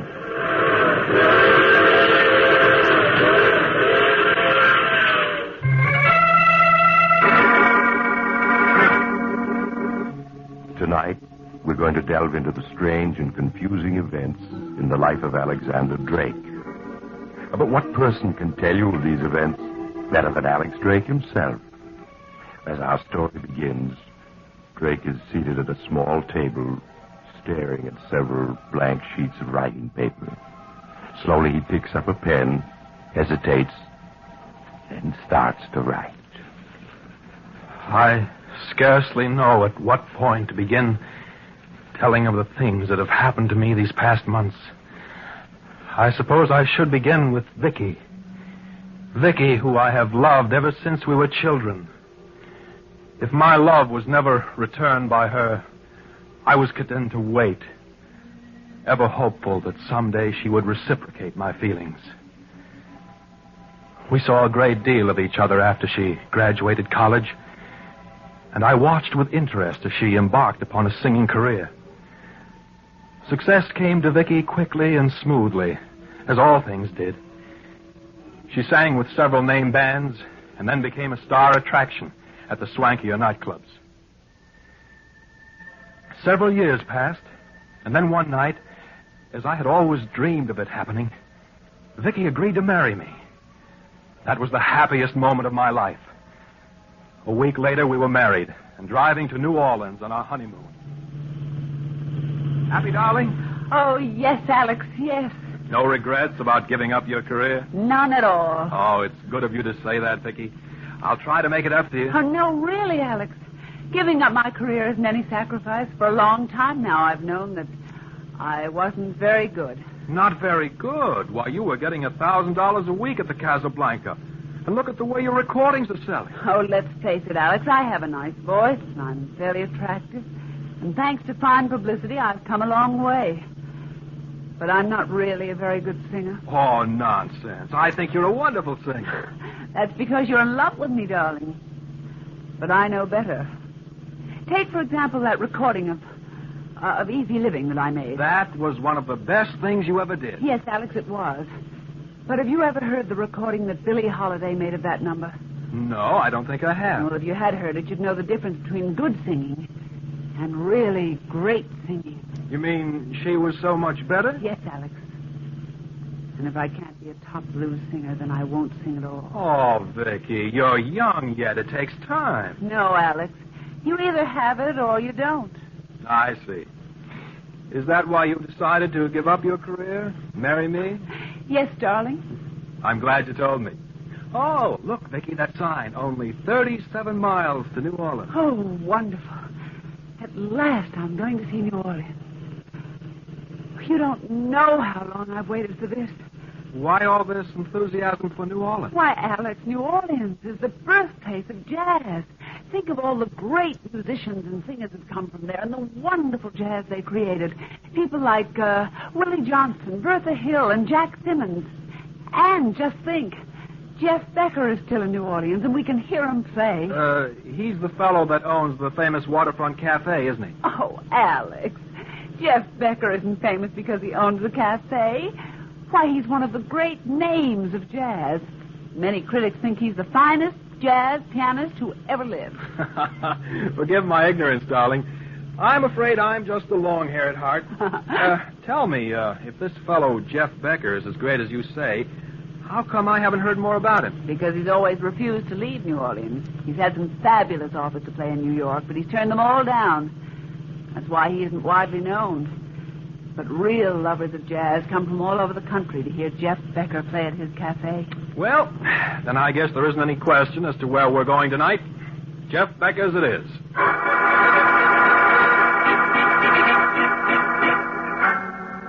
An hour later, we were in New Orleans and registered at a hotel. Early that evening, Vicky and I had supper at Antoine's, and then we left for Jeff Becker's cafe. As we drove, Vicky was unable to hide the excitement she felt. Jeff Becker's cafe turned out to be a long, rambling, shabby building with a balcony that ran the length of it and hung over the river. The inside of the cafe was as unpretentious as the outside. There were 40 ancient tables or so, a small bandstand, and an equally small dance floor. A mahogany bar ran the length of one wall with a long mirror behind it reflecting the shabbiness of the cafe. As we were seated, a few musicians began to drift in and take their places on the bandstand. Vicky whispered excitedly to me the names of the musicians whom she seemed to know without ever having seen before. And suddenly Vicky clutched at my arm. Alex, look. There's Jeff Becker. Where? There he is, walking towards the piano. That little sandy-haired man? Yes.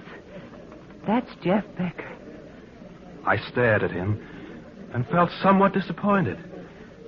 For no good reason whatsoever, my imagination had led me to see Jeff Becker as an impressive-looking individual, whereas in reality he was a slight man, being no more than 5'5", with a plain, undistinguished-looking face.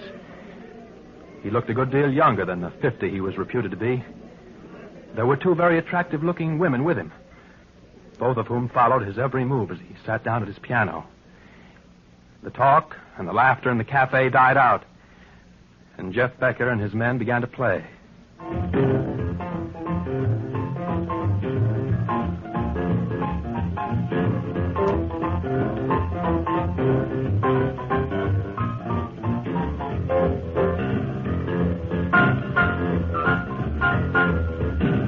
As Jeff Becker played, the disappointment I'd felt about him fast left me.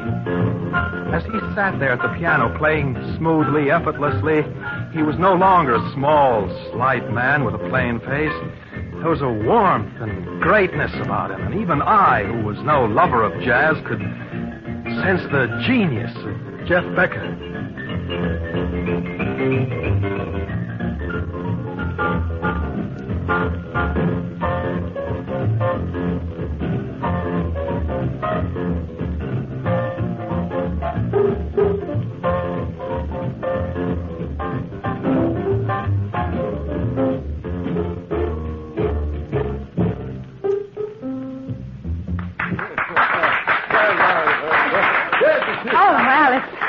Isn't he wonderful? Yes, Vicky, he is. He really is. Alex, look. He's coming this way. Yes, he seems to be coming to our table. Good evening, Miss Saunders. Welcome to New Orleans. Why, thank you, Mr. Becker. Thank you very much. Just call me Jeff. Only tourists call me Mr. Becker. All right, Jeff. Oh, this is my husband, Alex Drake. Glad to meet you. How do you do? Won't you join us? Sorry, no. I only have a minute. The boys and me got some playing to do. I've heard Brown B. Boogie played before, but never as wonderfully as you do it. Thanks very much, Vicky. How did you know who I was? I've seen pictures of you. Have you ever heard my wife sing, Jeff? Yes, I have. Well, I gotta be getting back to work. It's been nice meeting you folks. See you around. Yes, of course. Huh.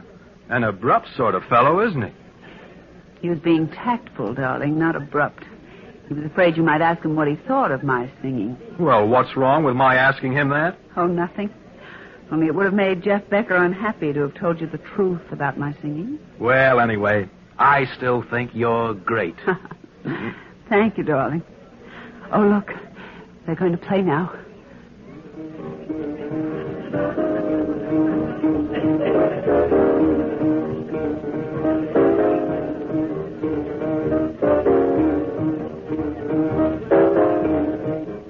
We sat listening to the magic of Jeff Becker's music for hours.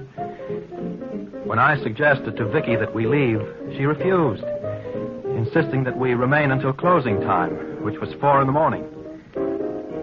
The next evening found us once again at Jeff's cafe, and again we remained until closing. Try as I might, I couldn't get Vicky interested in the sights of New Orleans and the fascinating swamp country nearby. Night after night, despite my protests, we would end up at Jeff's cafe. Life to Vicky came to revolve around these nightly visits, and all else seemed unreal to her. Soon, even I lost track of time. Weeks passed, and then one night at closing time, Jeff Becker came over to our table. For the first time since the night we'd met. Howdy, folks. Glad to see you still with us. Hello, Jeff. Well, how do you folks like New Orleans? Having a good time? Frankly, we've seen very little of New Orleans outside of this cafe. Well, just between us. There ain't very much more to see. I agree.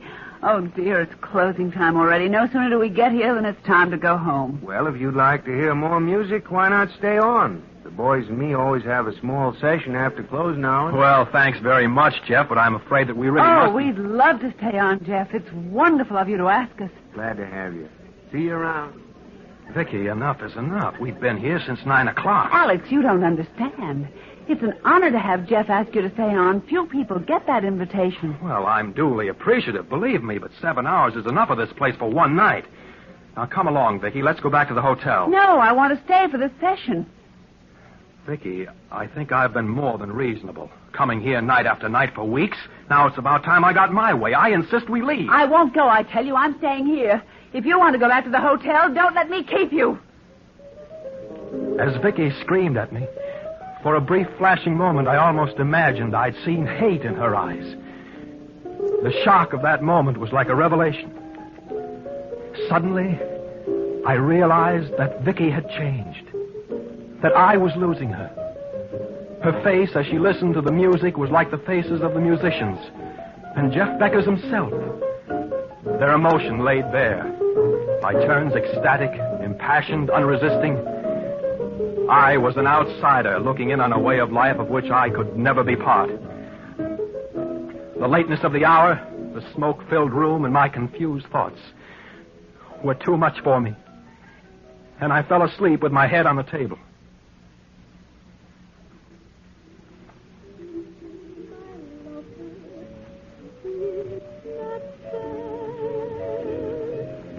I have no idea how long I slept.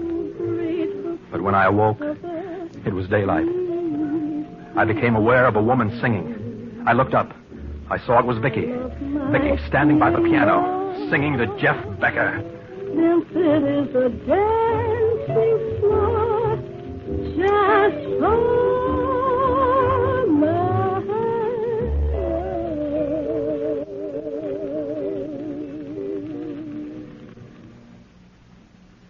Well, Jeff? I don't know, Vicky. What's wrong?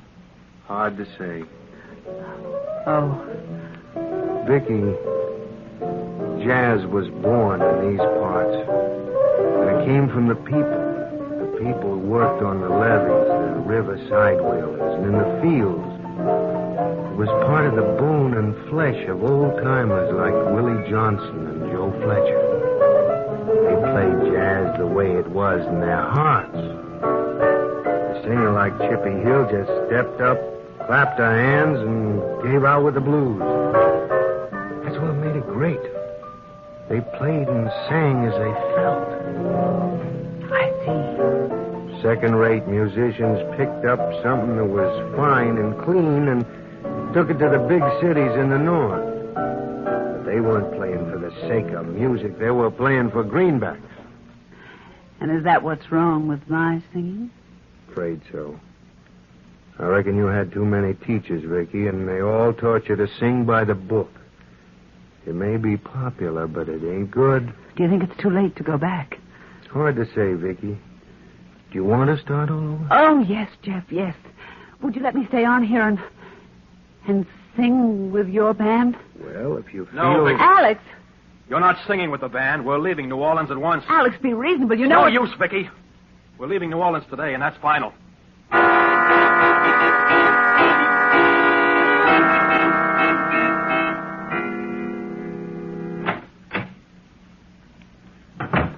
I'll get your suitcases from the closet, Vicky, so that you can start packing. I tell you, Alex, I'm not leaving New Orleans. Not only am I staying, but I'm going to sing with Jeff Becker's band. Vicky, are you blind? Can't you see what's happening? You're losing all sense of perception, of values. Life to you has come to mean only Jeff Becker's cafe. I don't care. That's where I belong, where I really feel alive. If you love jazz, felt about it the way I do, you'd understand. I do understand, but there are other things besides Jeff Becker and his music. Not for me, there aren't. When I was standing by that piano singing for Jeff, I felt alive, wonderfully alive, and that's the way I want it to be. I'm trying to be reasonable, but you won't meet me halfway. Now, here's a suitcase. Start packing. It's no use, Alex. I'm not leaving. You will have to choose between Jeff Becker and myself, Vicky. Well, I'm sorry it's come to this, Alex, but I'm still going to sing with Jeff Becker's band. It was at that moment I knew that I had lost Vicky. As she turned away from me, an overwhelming hatred for Jeff Becker surged up within me. Had he been in the room at that moment, I would have killed him without any hesitation. I left the hotel, walked the streets of New Orleans. I knew that Vicky would never be mine as long as Jeff Becker were alive. And I also knew that I couldn't go on without Vicky. There was only one answer. I returned to the hotel, told Vicky I would remain in New Orleans with her. Night after night, we continued going to that waterfront cafe. And each night after the place had closed, Vicky would sing with the band.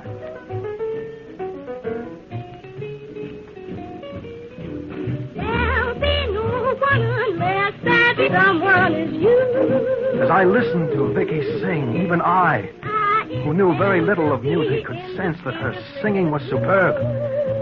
The musicians in the band looked at her approvingly and accepted her as one of themselves.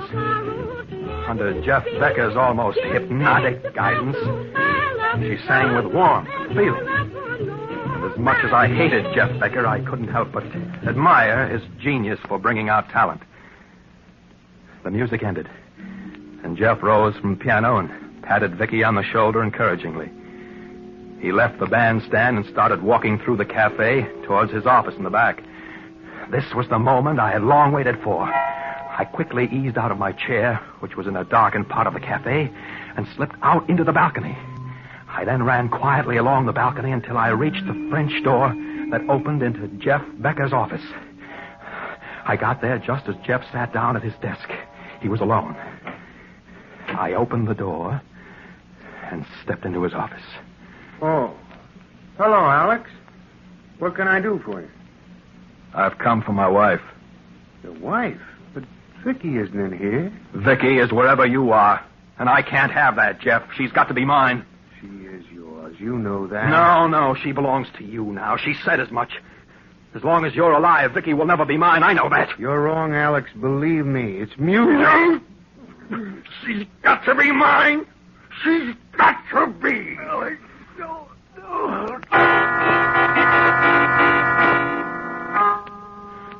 I felt Jeff's body go limp in my hands. And I knew he was dead. I quickly picked up his slight body in my arms and carried it out to the balcony. There was no one in sight. I leaned over the balcony rail and dropped Jeff's body. It fell into the river with a small splash and was gone. I quietly walked to the other end of the balcony and slipped into my seat in the darkened cafe. The musicians and Vicky were still on the bandstand talking, and I knew they hadn't missed me during the few minutes I'd been gone. The ordeal was over. A week passed, and Jeff Becker's disappearance was the talk of New Orleans. The police questioned everyone, but were unable to solve the mystery. Vicky was inconsolable and locked herself in her room at the hotel, refusing to see anyone. Who is it? It's Alex, darling. Please let me in. Darling, you can't stay in your room like this day after day. You know it isn't good for you.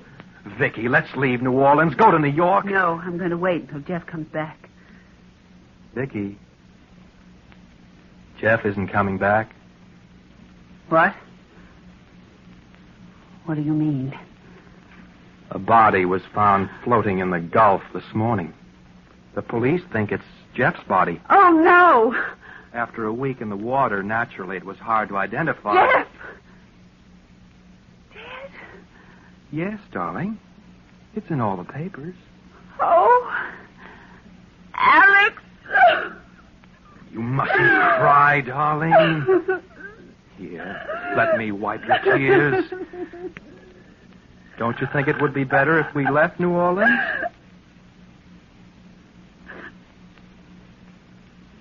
All right, Alex. Anything you say.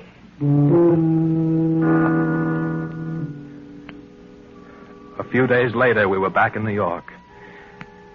There was snow on the ground, and the air was invigorating. What had happened in New Orleans seemed like a dream, a bad dream. At first, Vicky was melancholy, but as days passed, she grew better, and I felt confident that in time she'd be her old self. We saw all the shows in town and dined at the finest restaurants. And then one night I took her to Carnegie Hall to hear the Philharmonic Orchestra. Here, darling, here's the program. Thank you. Oh, I see they're going to play the Rachmaninoff First Piano Concerto with Andre Duval as soloist. You've always liked that concerto, haven't you? Yes, Alex. Look, Duval's just come up on stage. Young, isn't he? Yes, he is. Happy? Alex, they're going to play now.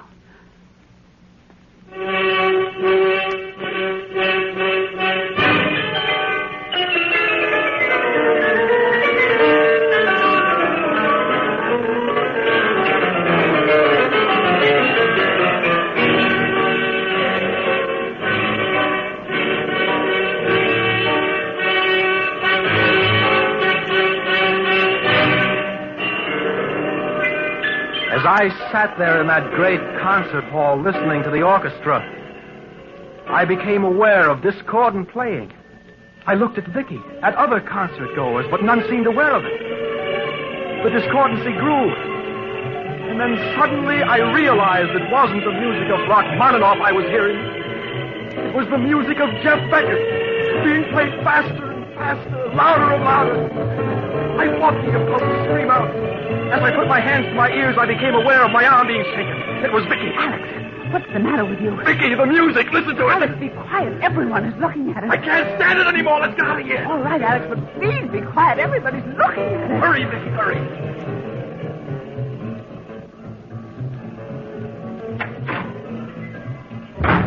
Oh, it's gone. Thank goodness I can't hear it anymore. What's gone? The music. Alex, you aren't making any sense. We came to the concert to hear music. What's wrong with you? Wrong? Nothing. Nothing at all. I just suddenly felt ill in there and had to get out. Perhaps we'd better see a doctor. You look so pale. No, I'm all right now. Are you sure? Yes. Let's go home now, Vicky, huh? All the way home, I kept thinking of the amazing hallucination I'd had. Obviously, it was the result of the mental strain I had undergone in New Orleans. But with sufficient rest and relaxation, I would soon forget the horrible events that had occurred there. Arriving home, I went to bed, but found it difficult to fall asleep.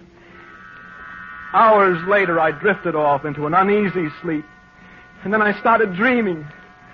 I dreamt that I was in Jeff Becker's cafe, And the only people there were Jeff and myself. He was seated at the piano playing, smiling at me. I walked over to the bandstand and he spoke to me. Hello, Alex. How do you like this number?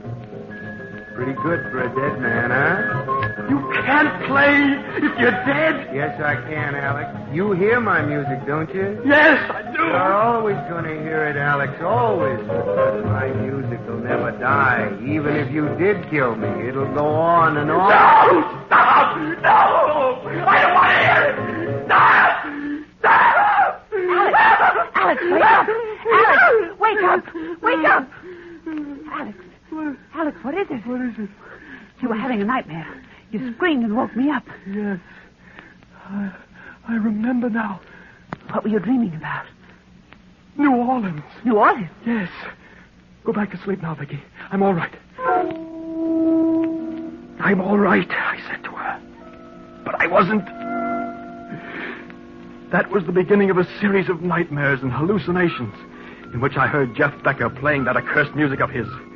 When an attack came, I would flee from room to room, pressing my fingers against my ears, but there was no escape.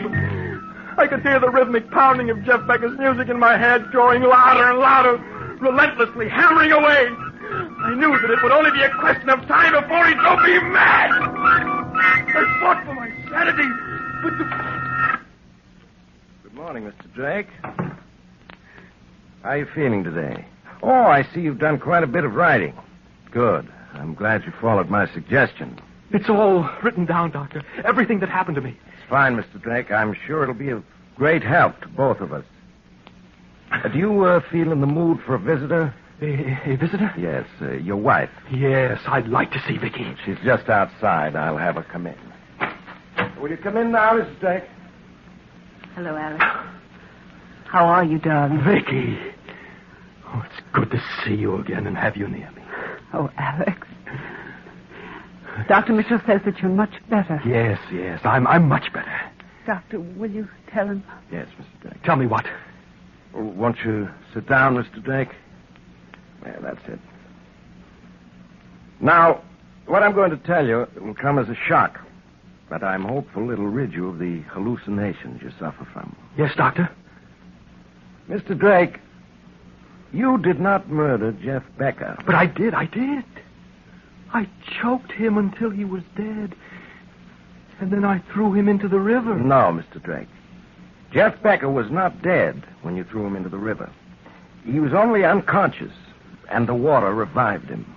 His body made a splash. A small splash. Jeff Becker is alive. He was picked up by a fishing trawler going to sea. Do you understand, Mr. Drake? Jeff Becker is alive. Will you come in, please? I didn't want to do it, but he made me. Hello, Alex. How are you? No! You're dead! You're dead, you hear? But your music, it goes on and on. I can't get away from your music. It follows me everywhere. Doctor, can't you do something? I'm afraid we failed again. The feeling of guilt is overwhelming. However, we shan't give up. It's getting louder and louder. I can't escape from it. Stop it! Stop it!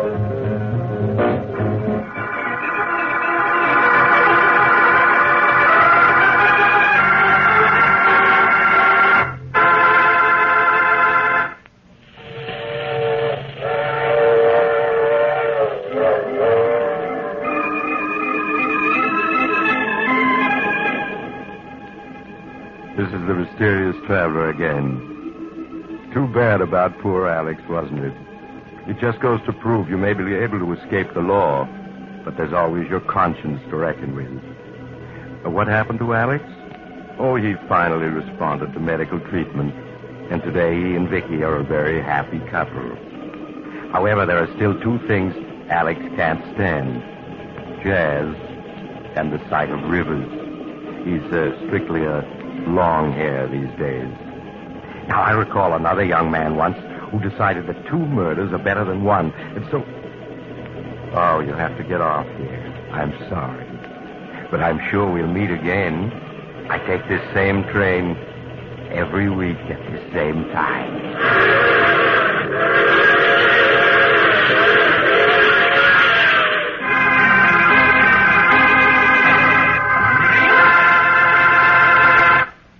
You have just heard The Mysterious Traveler, a series of dramas of the strange and terrifying. All characters in tonight's story were fictitious, and any resemblance to the names of actual persons was purely coincidental. In tonight's cast were Maurice Toplin, Frank Behrens, Joan Alexander, and John Gibson. All recordings heard in this program were played by Miss Hazel Scott and may be found in her latest album, Great Scott. Organ music was played by Paul Taubman. Sound by George Cooney, broadcast engineer Al King. The Mysterious Traveler is written, produced, and directed by Robert J. Arthur and David Kogan. Listen next week to a tale titled The Little Man Who Wasn't There. Another strange and suspenseful tale of the Mysterious Traveler.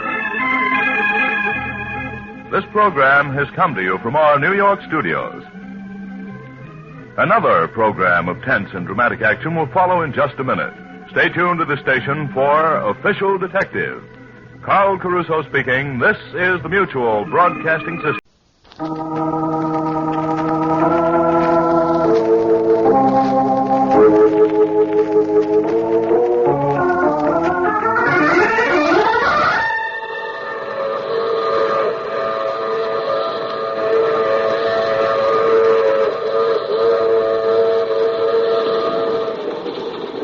Broadcasting System presents The Mysterious Traveler, written, produced, and directed by Robert A. Arthur and David Kogan, and starring tonight two of radio's foremost actors, Eric Dressler and John Sylvester, in an original radio drama titled Murder is My Business.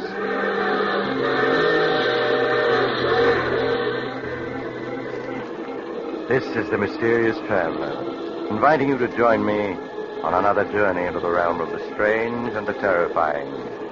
I hope you will enjoy the trip, that it will thrill you a little and chill you a little.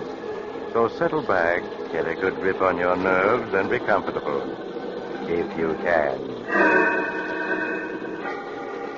Our story tonight begins in a huge white mansion overlooking the Hudson River, some 50 miles above New York City. In a large, comfortable room, David Phillips, a slender, nervous man in his early 30s, is seated at a desk, typing.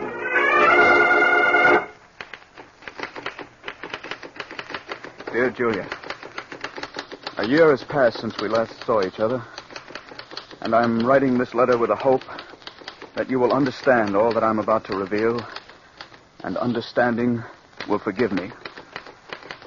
I'm a writer, darling, and yet I find it difficult to put into words the horrible events of the past year. As they flash through my mind, I can feel the quickening of my pulse, and the hatred within me surges up as overwhelmingly as the...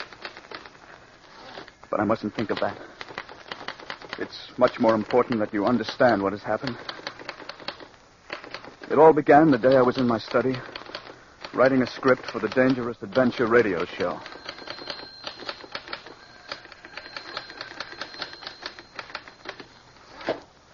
Darling, it's for you. Who is it? It's Basil King. Basil King? Dave, wait a minute. I want to talk to you. But, honey, Basil King, I can't keep him waiting. Yes, you can. Well, we'll talk fast. King's looking for a writer for his radio show, isn't he? Yeah, Sig Rodman just quit. Quit? You mean he had a nervous breakdown?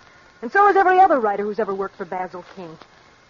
Dave, I don't want you to write for him. But, Julie, his show pays $600 a week. We could pay off all our debts with that kind of dough. Darling, be sensible. No amount of money is worth the punishment you'll have to take from him. Now, look, we'll talk about this later. He's on the phone. Tell him no. Shh, he'll hear you. Hello? Mr. Phillips, this is Basil King speaking. Oh, yes, Mr. King.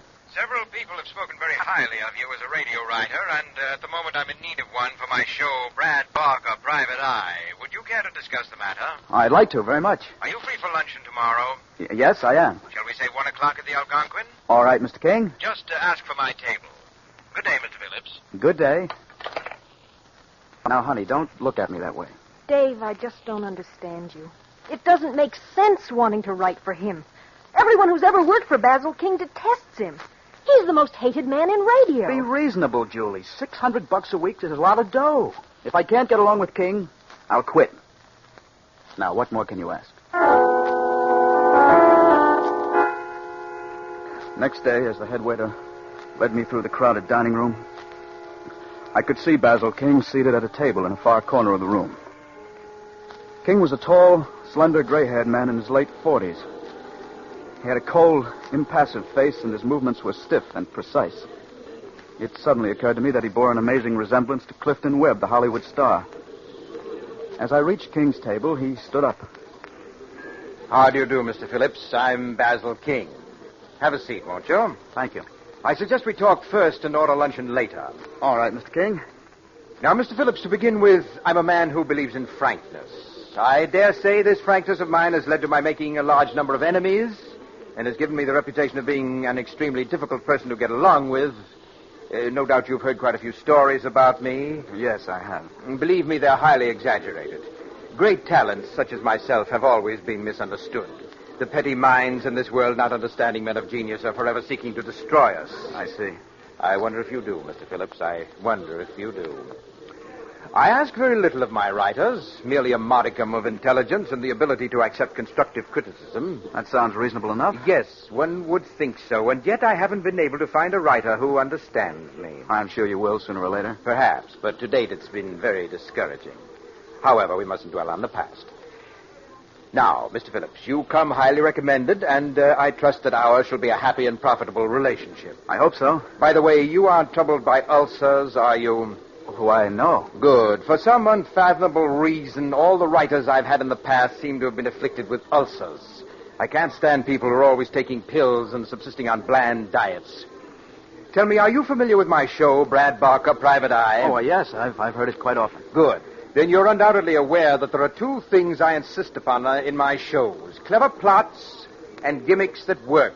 Bear that in mind, Mr. Phillips. Clever plots and gimmicks that work. I understand. It's on those two rules that I have single-handedly built the most popular detective show on the air. You have only to look at the Hooper rating of Brad Barker, Private Eye, to substantiate what I'm saying. Yes, I know. You've got a terrific rating. 18.6. Needless to add, my sponsor, the Zestful Chewing Gum Company, has increased its sales tremendously. Now, Mr. Phillips, I'm prepared to pay $600 a week for the writing of Brad Barker. Is that satisfactory? Yes, that sounds fair enough. When may I expect your first script? Well, let's see. Today is Wednesday. What about Monday morning? That's satisfactory. Monday morning it is. Now, shall we order luncheon? An hour later, Basil King and I separated in front of the Algonquin. I went home and started work on the script, determined to turn out a show that would make King sit up and take notice. After 4 days and nights of intensive writing, I completed the script. Monday morning, I went downtown to Basil King's luxurious office and turned the script over to him. As I sat by his desk, watching him read it, it was hard to tell what he thought of it. His face was cold and impassive as he turned page after page. At last, he finished reading it and looked up. It won't do, Mr. Phillips. It won't do? Well, why not?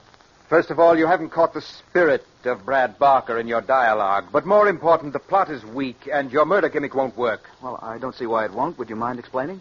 In this script, you have the victim, what's his name? Charles Riker. Yes, you have this fellow, Charles Riker, whose life has been threatened, barricade himself in a small cabin. All doors and windows are locked from the inside, and in addition, he's armed to the teeth and has a watchdog with him. That's right. 2 days after this fellow Riker has barricaded himself, Brad Barker breaks into the cabin to find him dead. Dead of poison. Yes. Your gimmick is that the murderer, unable to get at Riker, has tapped the water pipe which ran from the spring to the cabin and poisoned the water. Yes, well, what's wrong with that? My dear fellow, don't you think that when Riker drew a glass of water in the cabin, he'd have tasted the poison in the water? But I planted in the script that the poison was tasteless. Oh, you did? Well, nevertheless, it won't work. Oh, why not? It just doesn't ring true. I don't feel it. Why not? We should stop asking why not. It's obvious that I don't like your gimmick, and if I don't like it, 15 million radio listeners won't like it. If our relationship is to continue, you must learn to accept constructive criticism. After all, my dear fellow, you have merely to look at the rating of the show to realize that I am never wrong. Furthermore, I should like to point out that at no time...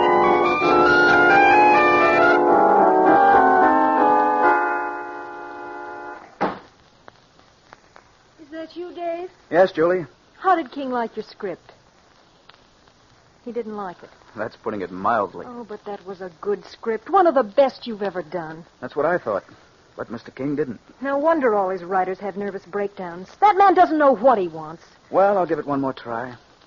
You mean you're still going to try to write for him? Now, honey, there's no use in giving up so soon. Maybe once I get to know King's likes and dislikes, it won't be so tough to write for him. Dave, I've never interfered before, but this is too much. I want you to call that egomaniac King up and tell him you're through. Julie, I can't. I told King that I'd turn in another script by Thursday. Oh, Dave. I promise you that if he doesn't like the second script, I'll give up. Now, that's fair enough, isn't it?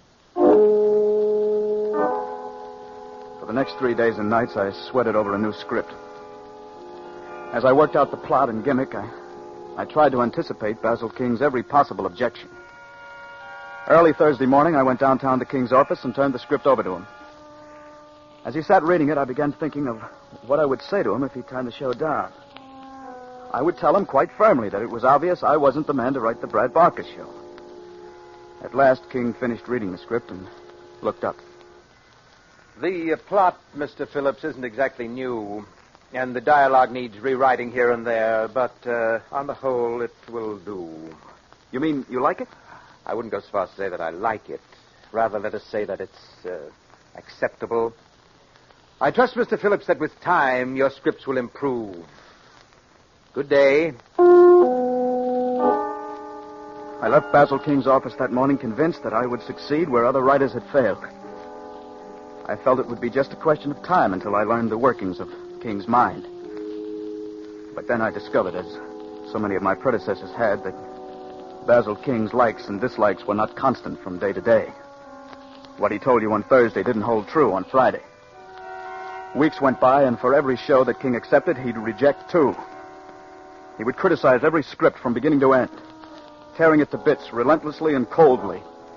Any questioning of his criticism would lead to his redoubling his attack. 1 week slipped into another, and with each passing week, my hatred for Basil King grew. Life became a nightmare of deadlines, of writing endlessly with one eye constantly on the clock. Darling, you just can't go on this way. You've got to quit. Julie, we've been over this a dozen times already. We need the $600 a week to pay off our debts. What good is that money if you have a nervous breakdown? Look at yourself. You've lost 15 pounds in these past weeks, and you're smoking 5 packs of cigarettes a day. Please, Julie, I've had all I can take today. Now, let's not talk about it anymore. You're not kidding me, Dave. The money is only part of it. It's your pride that won't let you quit. My pride? Yes. You can't stand the thought of quitting like the others did. You've got to prove that you're better than they are. That's enough. Well, it's the truth, isn't it? It's only your pig-headed pride that makes you go on when anyone with sense would quit. I said that's enough. Dave, we can't go on like this. What do you mean? I'm not going to stand around and watch you have a breakdown. You'll have to choose between Basil King and myself. Now, look, Julie, you're upset. You don't know what you're saying. I know perfectly well what I'm saying. I'm asking you to choose between Basil King and myself. Stop trying to intimidate me. I told you before I'm not quitting, and I meant it. All right, Dave. If that's the way you want it, I'm leaving. Well, go ahead. No one's stopping you. Basil King may be able to make you quit, but not me. You call it pride, okay. But I won't let a louse like him beat me. Somehow I'll get the better of him. You wait and see. Goodbye, Dave.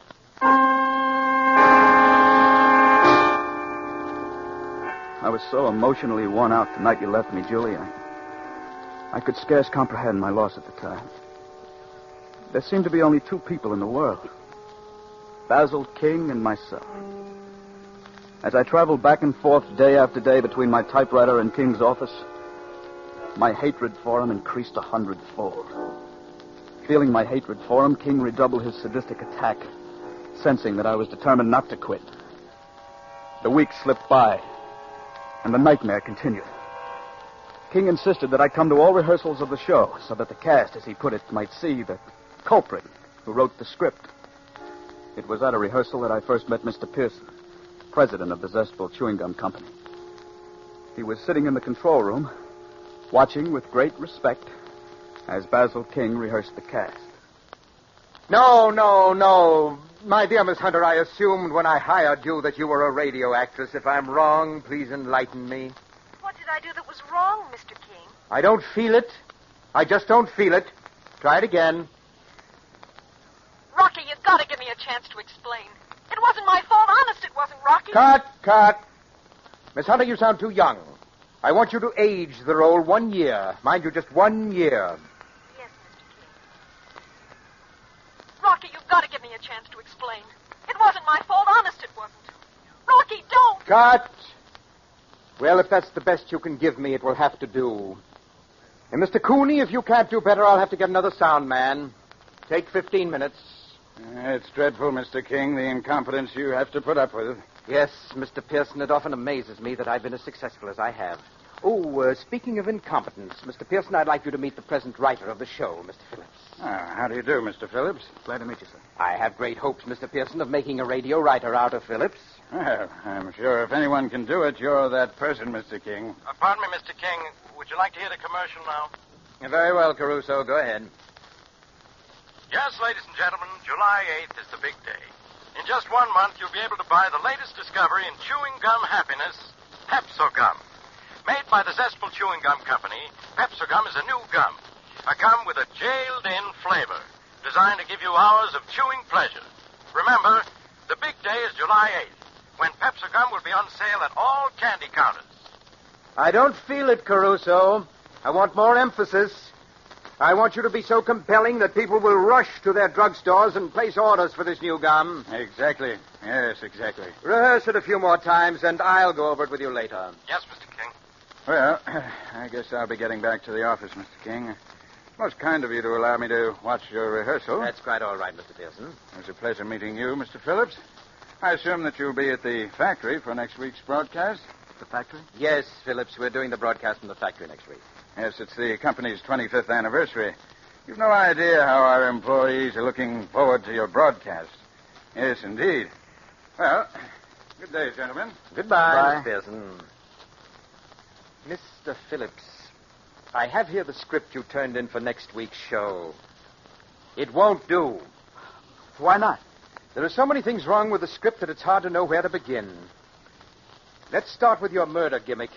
You have the victim, I believe his name is Roger Roden. Yes, that's right. Yes, you have this fellow Roden picking up an envelope, licking the flap, and sealing the envelope. A minute later, he drops dead. Your gimmick is potassium cyanide powder has been mixed into the glue of the envelope flap. Yes, and when Roden licked the flap, his tongue absorbed the poison. It just won't stand up. Well, why not? For the simple reason that Roden's tongue wouldn't absorb enough potassium cyanide to kill him. Oh, but it would. Potassium cyanide is a very potent poison. Just a few grains will kill a man. Possibly, but I'm not convinced. And if you can't convince me, you won't convince our 16 million listeners. It just won't do. It will work. I tell you, it will work. I'm sorry, Mr. Phillips, but I don't agree. How soon can you have another script for me? It was at that moment I knew I was going to murder Basil King. Perhaps all along it had been there, buried in my subconscious. For the first time in weeks, my hands stopped trembling, and I was able to think clearly of all that had happened. I had allowed Basil King, a man who was a psychopathic case, to drag me down to his own level. And what was worse, I had lost Julie. My stupid pride had driven the one person I loved away from me. Basil King would pay for that. And all the anguish he'd caused so many people. I thought of King's rejection of my potassium cyanide gimmick. And suddenly it came to me how ironic it would be if his death were brought about by potassium cyanide. Yes, the great man dying by a gimmick which he declared wouldn't work. Of course, I couldn't use the envelope flap, but there were other ways. And I would think of one. Now, that night, a plan began to form in my mind. A plan which was completed a week later as I was being shown through the Zestful Chewing Gum Factory by Mr. Morris, the superintendent of the factory. I had no idea the factory was so large, Mr. Morris. We seem to have walked miles. I'm afraid you radio riders just aren't used to walking. Probably ride in taxi cabs all the time. I guess you're right. Oh, what's this place? This is the shipping room. Oh. That about completes the tour. I reckon you've seen just about everything. Say, all these boxes have Pepsi-Gum marked on the side of them. That's right. You getting ready to distribute it all over the country? Yeah, we're going to start shipping next week. You know, I've heard so many announcements on the show about Pepsi-Gum that I'm curious. What's it taste like? Well, it's hard to say. It has sort of a sharp flavor. Sounds good. Do you have any around? I'd like to taste it. Well, I'd like to give you some, Mr. Phillips, but the old man, Mr. Pearson, he's given out strict orders not to give any of it out. Reckon he's trying to keep it from the public till the last minute. Oh. But employees have tasted it, haven't they? Oh, sure. Well, Mr. Morris, you're looking at an employee right now. I do write radio shows for the company. Yeah, I guess you are an employee after all. I reckon I can give you a pack of Pepsi gum. There you are. Thanks. An attractive-looking pack of gum. Yeah, you got to catch the customer's eye if you want to sell gum. Oh, what do you say if we go back to the auditorium? Fine. I've seen the whole factory, and I've got a pack of the new Pepsi gum. What more could I ask for? A few minutes later, I left Mr. Morris in the auditorium, where the great 𝒆𝒔 King was rehearsing the cast for the show. I walked across the street to the inn where we were staying and went up to my room. There, I took the pack of Pepsi gum from my pocket and withdrew one of the 5 sticks of gum. I very carefully removed the wrapper, and then taking a dampened handkerchief, I wiped the candy powder off the stick of gum. It took but another minute to evenly sprinkle potassium cyanide powder over the wet stick of gum. In a very short time, the gum dried, and it was impossible to tell that the fine, powdery coating on it was a coating of death. I rewrapped the stick of gum and carefully inserted it in the center of the pack. When I arrived at the auditorium 10 minutes before airtime, the great man was relaxing in the control room. With him were Mr. Pearson and Bill, the broadcast engineer.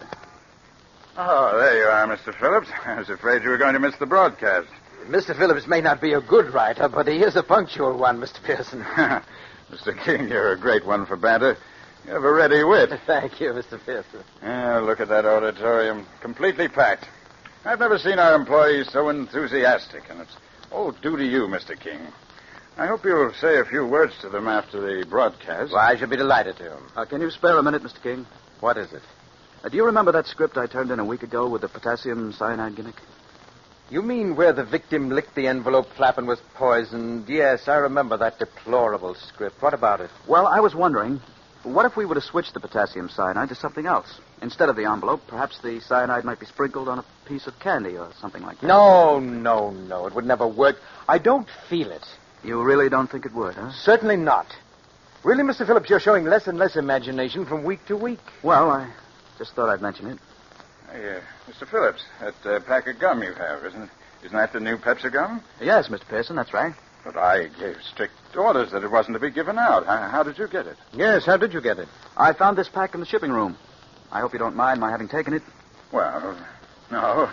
After all, we are just one big family. You see, Mr. Pearson, I've heard so much about the new Pepsi gum that I was curious to find out what it tasted like. Well, what did you think of it?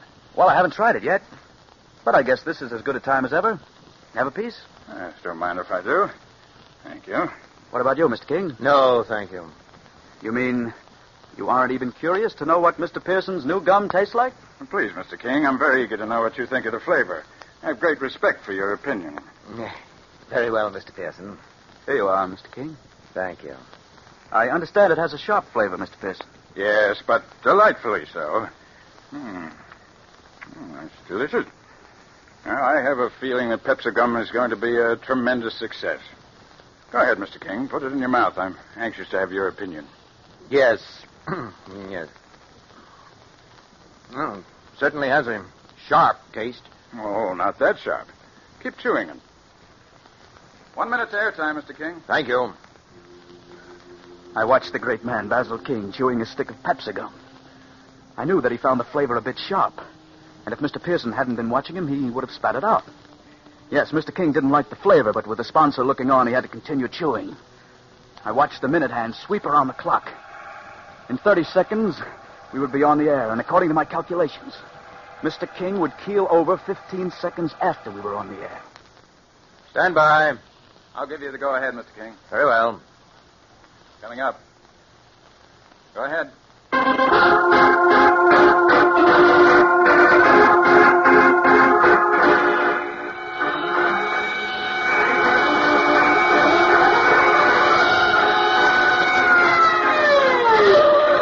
Successful Chewing Gum Company presents Brad Barker, Private Eye. Conceived, produced, directed, and edited by 𝒆𝒔 King. My dear fellow, the monitor is too high. That's it. Take it down. You engineers just don't know. Oh! My heart! Mr. King, what's wrong? My heart! Quick, catch him. I've got him, Mr. Pearson. You'd better get a doctor. It looks like a heart attack. Yes, I'll get one immediately. Bill, turn down the monitor. Just do the best you can. Okay, Dave. You take care of him, and I'll take care of the show. And soon there will be a fresh flavor added to the zest of chewing gum. King, can you hear me? Yes, get a doctor. Do you remember the potassium cyanide gimmick? Potassium cyanide? Yes. I just want you to know you're wrong. It does work. That's why you're dying. What? That stick of gum I gave you. It was covered with potassium cyanide powder. No, Get it out. A doctor can't help you. You're going to die. Grant Barker, Private Eye. Poor Mr. King. Small, dingy office overlooking the harbor. On the door is a letter. You just forgot one thing. Waterfront Protective Association. Murder is my business.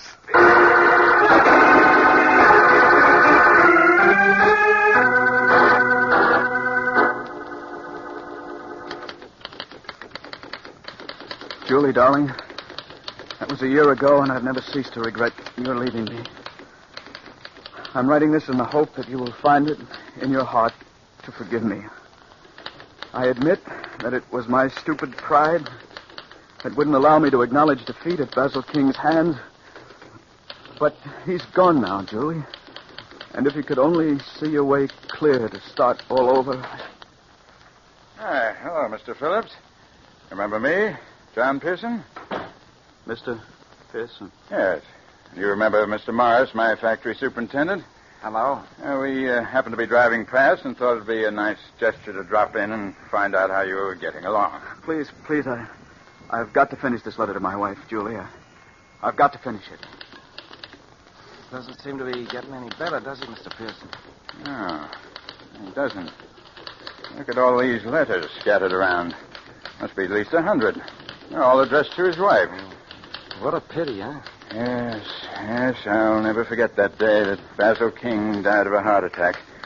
I came back to the control room to find poor Mr. Phillips crying hysterically over the body. He never has gotten over the shock of Basil King's death. What a wonderful friendship that was.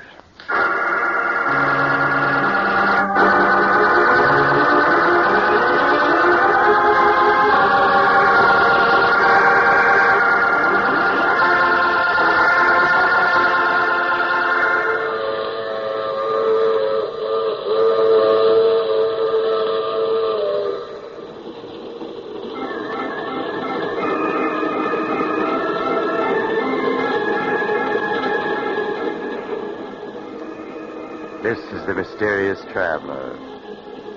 Did you enjoy our little trip? It's too bad about Dave Phillips, isn't it? His mind snapped in his hour of triumph. 16 weeks of life with Basil King proved to be just too much for him, mentally. As Basil King used to say, being a radio writer calls for a weak mind.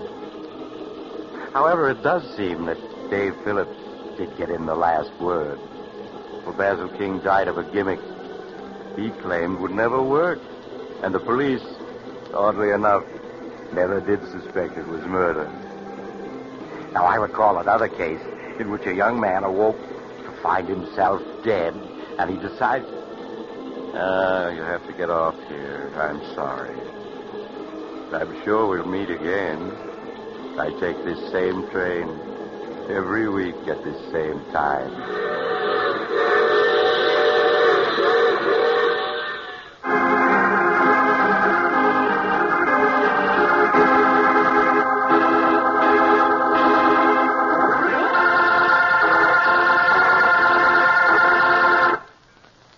You have just heard The Mysterious Traveler, a series of dramas of the strange and terrifying.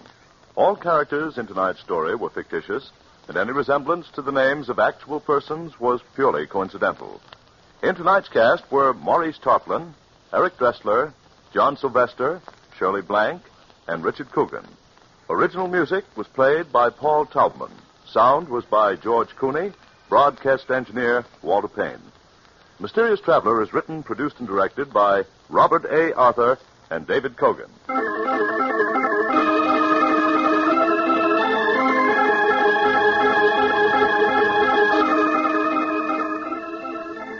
Listen next week to a tale titled queen of the cats. Another strange and suspenseful tale of the mysterious traveler.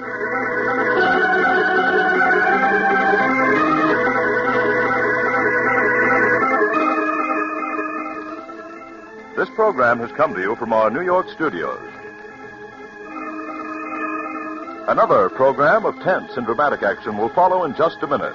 Stay tuned to the station for Official Detective. Carl Caruso speaking. This is the Mutual Broadcasting System. Broadcasting System. Broadcasting System. Broadcasting System. Broadcasting System. Broadcasting System. Broadcasting.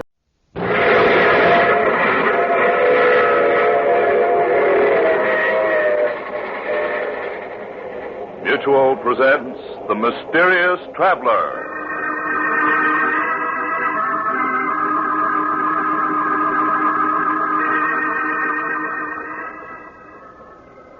This is the Mysterious Traveler, inviting you to join me on another journey into the realm of the strange and the terrifying. I hope you will enjoy the trip, that it will thrill you a little and chill you a little. So settle back and get a good grip on your nerves, if you can. Where are we going? Well, let us say for the moment we're taking a little trip into time. And a story I call New Year's Nightmare.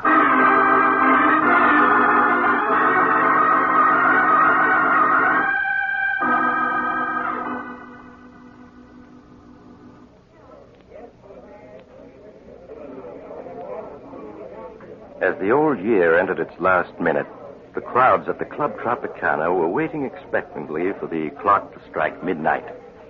At a ringside table, a lovely young woman angrily whispers to the man with her. Chris, if you take another drink, I'll leave. Oh, Judy, this is New Year's Eve. It'll be 1947 in another minute. Gotta celebrate, don't I? Just one more. Just one more, just one more. That's what you always say. I wouldn't mind if it were just tonight, but you're always getting drunk. Waiter, another bottle of champagne. Nothing I say means anything to you, does it? Do you think because I've forgiven you a dozen times in the past, I'll do it again? But you're wrong, Chris.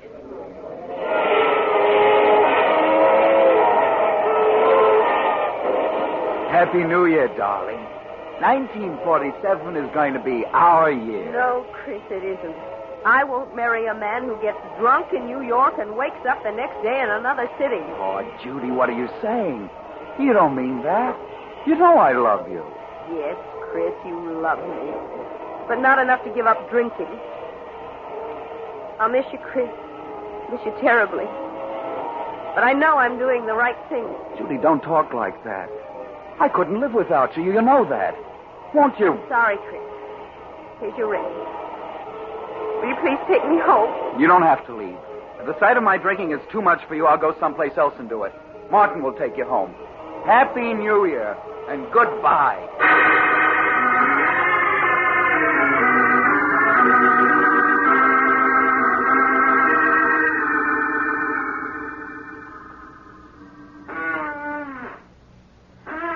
Do you mind finishing that drink, mister? It's 5 o'clock in the morning and I'm dead on my feet. Sure, I'll drink up. No matter what she says. That's right. Now you better go home and sleep it off. Good night and a happy 1947 to you. Thanks. And the same to you. Cold.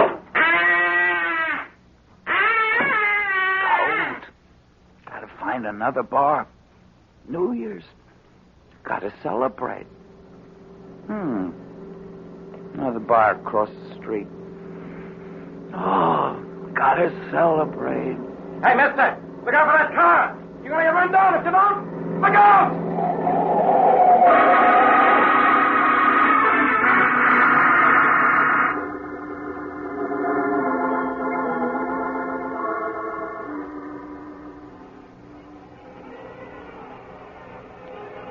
Oh, my head. Oh, it feels so funny. What's that noise? Those horns. Well, darling, it's midnight, New Year's. Oh, my head, it's throbbing so. Where am I? How did I get here? Why, darling, you live here. Live here? What are you talking about? Charles, I'd better call Dr. Smith. You look so strange. Hello? Connect me with Dr. Smith's apartment, please. Never seen this place before. Hello, Doctor? This is Blanche Arnold. Yes, it's Charles. He isn't well. Could you come to our apartment at once? Oh, thank you. Goodbye. What do you mean, I live here? Who are you? Where am I? I'm your wife, Charles. This is our home, don't you remember? You're my wife. You can't be. I'm not married. What am I doing here? What's your game? Charles, can't you remember anything about us? What are you talking about? I never saw you before. And why do you keep calling me Charles? My name is Chris. Chris Andrews. Chris Andrews. So that's what the initial CA stood for. Oh, that noise out there. What are they making such a racket for? Because it's midnight, New Year's Eve. Midnight? New Year's Eve? But it was midnight hours ago when I left the Club Tropicana. What are you talking about? Oh, that must be Dr. Smith. I'll answer it. Dr. Smith? I don't know any Dr. Smith. Oh, come in, Doctor. I'm so glad you're here. I think it's the amnesia. It seems to have left him all of a sudden. Charles? It's Dr. Smith. I don't know him, and I don't know you. And please stop calling me Charles. I told you my name is Chris Andrews. Mm-hmm. Won't you sit down, Mr. Andrews? I'd like to talk with you for a few minutes. What about? Tell me, Mr. Andrews, what's the last thing you remember before finding yourself in this apartment? Why, Judy. She and I were at the Club Tropicana, celebrating New Year's Eve. I see. I remember we quarreled about my drinking. I walked out on her and had a few drinks someplace else. Mm-hmm. That's all I can recall. Oh, my head. I've had hangovers, but I've never thought like this before. What time is it? It's just 4 minutes after 12. But it can't be 4 minutes after 12 New Year's Eve. That was hours ago when I left the Tropicana. Mr. Andrews, that was New Year's Eve, 1947. What do you mean, that was New Year's Eve, 1947? This is New Year's Eve, 1948. 1948? What are you talking about? It's 1947. Well, here's the morning paper. You can see the date for yourself. Thursday, January 1st, 1948. No, it can't be. It can't be. A year gone? Just like that? Well, where did it go? I haven't lived it yet. Perhaps you'd better let me clear up a few things for you. 1948. My name is Smith. I was a resident physician until recently at the Park Hospital. While I was on duty, last New Year's Day, 1947, you were brought into the hospital seriously injured, having been run over by a car. When you recovered consciousness 5 days later, you didn't know who you were. You were a victim of amnesia. Amnesia? Yes, and we didn't know who you were as you had no identification papers. But my wallet, letters... They were gone. The only clue to your identity was a belt buckle with the initials CA on it. We didn't know your real name, so I called you Charles for the C. Blanche was your nurse. I've always liked the name Charles. And as for your last name, we thought Arnold was as good as any, so you became Charles Arnold. But what have I been doing since the day I recovered consciousness? Well, you weren't discharged from the hospital until May. Then you went to work as an insurance clerk. As an insurance clerk? But I don't know anything about being a clerk. I'm a reporter. Well, there was no way of learning what your occupation had been. So when Blanche learned of this opening in an insurance office, you applied for the position. And that's where I've been working? Up to now? Yes. And then after you got your job, we were married. Married? Charles. Chris.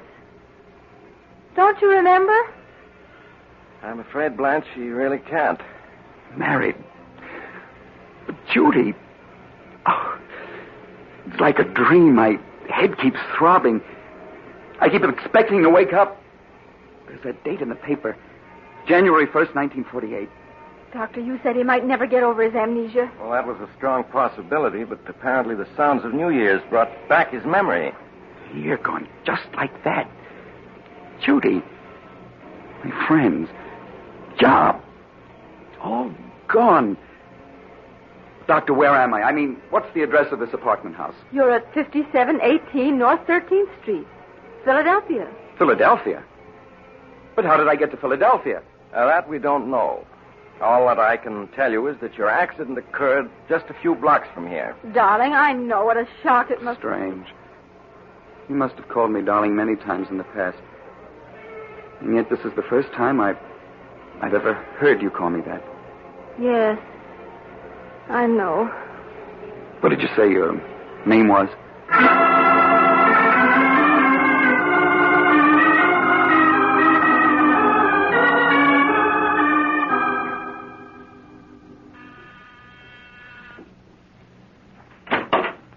Oh, hello, Doctor. Come in, won't you? Thank you. How are you, Blanche? All right, I suppose. How's Chris getting along? He's fine. It's just... Why, Blanche, what's this? I've never seen you cry. Here. No, it's just that everything's so changed. Those 6 months Chris and I were married before he regained his memory were the happiest of my life. And now? This past month since he got his memory back, it's been as though I were married to a stranger. It isn't as though he doesn't try to be nice to me, but it's also obvious he doesn't love me. Now, Blanche, you mustn't say that. It's true, I tell you. How can a man love a woman those first 6 months as he loved me and then fall out of love with her when he's regained his memory? Well, you must have patience, Blanche. It will take time for Chris to adjust himself to what's happened. He fell in love with you as Charles Arnold, and I'm sure he will as Chris Andrews. You just must give him time. Chris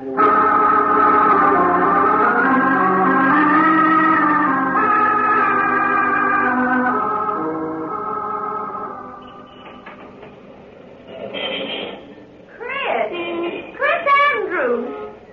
Chris, it is you. Judy. Oh, Judy. Oh, just let me look at you. Oh, this can't be true. You're being here. Well, it is. It's been a long time. Yes. Year and a month since New Year's Eve, 1947. Chris, what are you doing here in Philadelphia? I live here. Well, so do I. I got a job with Ryan and Company as a copywriter here a few months ago. Look, Judy, we can't talk here on the sidewalk. That's right. Well, look, I live only a few blocks from here. We can go to my apartment. Oh, that's fine. There's so much I want to ask, and there's so much to tell.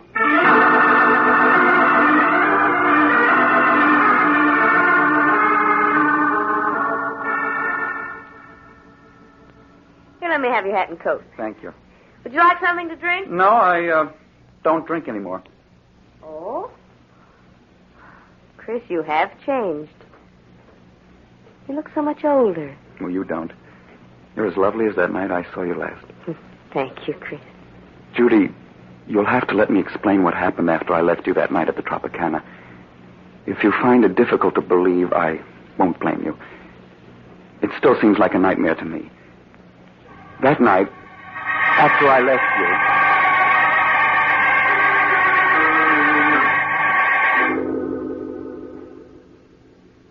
And so now you know everything. From the moment I last saw you to this one. Oh, no wonder you look different after having gone through an experience like that. Well, you're all right now. You know who you are. You're happily married. You have a job. I'm not happily married, Judy. Chris, you mustn't talk like that. Surely you must have loved your wife if you married her, and she hasn't changed. Judy, there's never been anyone for me but you. You know that. And you still feel that way about me. No, I don't. When we met tonight, that old look was still in your eyes. You do care. You know you do. Please, Chris, no matter how I feel about you, it's over now. You're married, and that's all there is to it. I wish you'd go, and I don't want to see you again.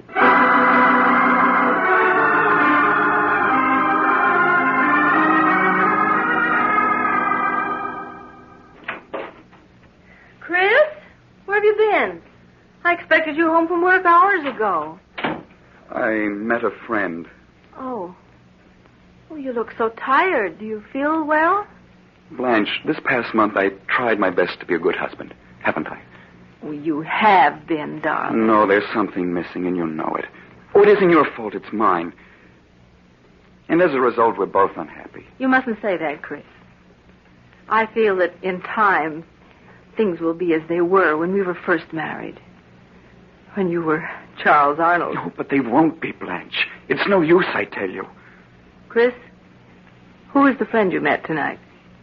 The girl I was once engaged to. I see. Blanche, you've got to give me a divorce. No, Chris. I'll never do that. But why? You know I don't love you. What's the sense in going on like this? Chris, when you were Charles Arnold, you did love me, and we were happy together. I had your love once, and I mean to win it back.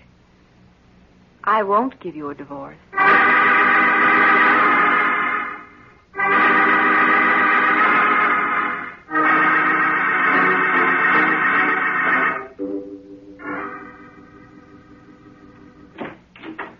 Hello, Judy. Chris, I asked you not to call on me again. Judy, I've got to talk to you. May I come in?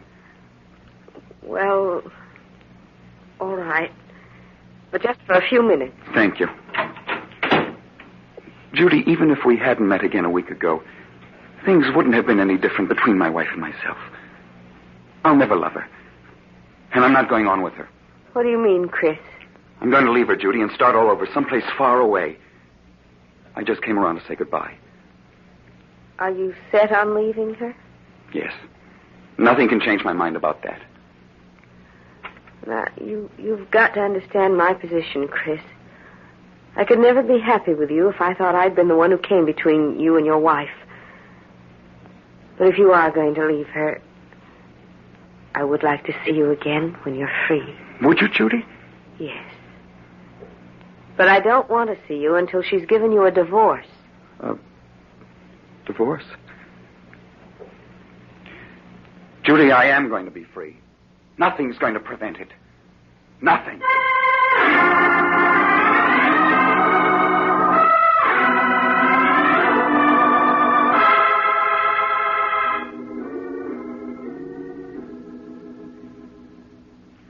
Blanche, how would you like to go out tonight? Go out? Yeah, we might take in a show or go dancing. Didn't I ever take you out when I was Charles Arnold? Why, yes. We used to have wonderful evenings together then. Well, why not now? Unless you don't want to. Oh, Chris, there's nothing in the world I'd rather do. Hey, why the tears? Oh, it's just that I'm so happy. Oh, come here. Oh, did this Mr. Arnold ever put his arms around you? Like this? Oh, yes, often. Oh, Chris, stop squeezing me so tight. Chris. Sorry, darling. Oh, you almost squeezed me to death. That's so you remember that I'm your husband and not Mr. Arnold. And Blanche. Oh, yes, Chris. I'm taking a week's vacation soon. What do you say if we go up to the Adirondack Mountains for a week of winter sports? Oh, Chris, I'd love to. Well, it'll be like a second honeymoon.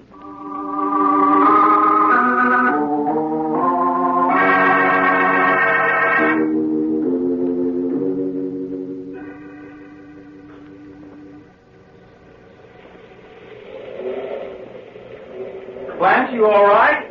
It's only a few more feet to the top. I'm coming, darling. Where are you? Oh, there you are. Oh, Chris. Oh, the view is wonderful from here, isn't it? You're right. Being up here is like being alone in the world. Yes, just the two of us. Oh, this past week's been a wonderful one, Chris. I've never been so happy. Nor have I. Oh, be careful, Chris. Don't go so near the edge. That canyon's 4,000 feet deep. Oh, this ledge is perfectly safe. Come over here and take a look at the valley below. All right. Ooh, please keep your arms around me, Chris. Looking down like this frightens me. There. You're safe in my arms. Chris, why are you looking at me that way? What way, dear? I don't know. Is your head throbbing again? No, dear. I don't suppose you've changed your mind about giving me a divorce, have you?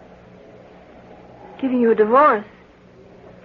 But I thought we were so happy together. Yes, that's the impression I meant people to get. Chris, you can't be serious. Why, everything's been wonderful these past few weeks. Oh, I see it won't be any use trying to talk you into it. What do you mean? I'm sorry, Blanche. I don't want to do this, but you've given me no alternative. It's really your own fault, that you must die. Let go of me. No use struggling, darling. No one can see or hear you, and you can't possibly escape. You can't throw me off that ledge, Justin, and I'll hang you. I don't think so, dear. We've been so happy these past few weeks. I'm sure the police will see it as an unfortunate accident. Stop pushing me toward the edge. Chris, don't. I'll give you a divorce. I'll give you anything. I'm afraid it's too late for that.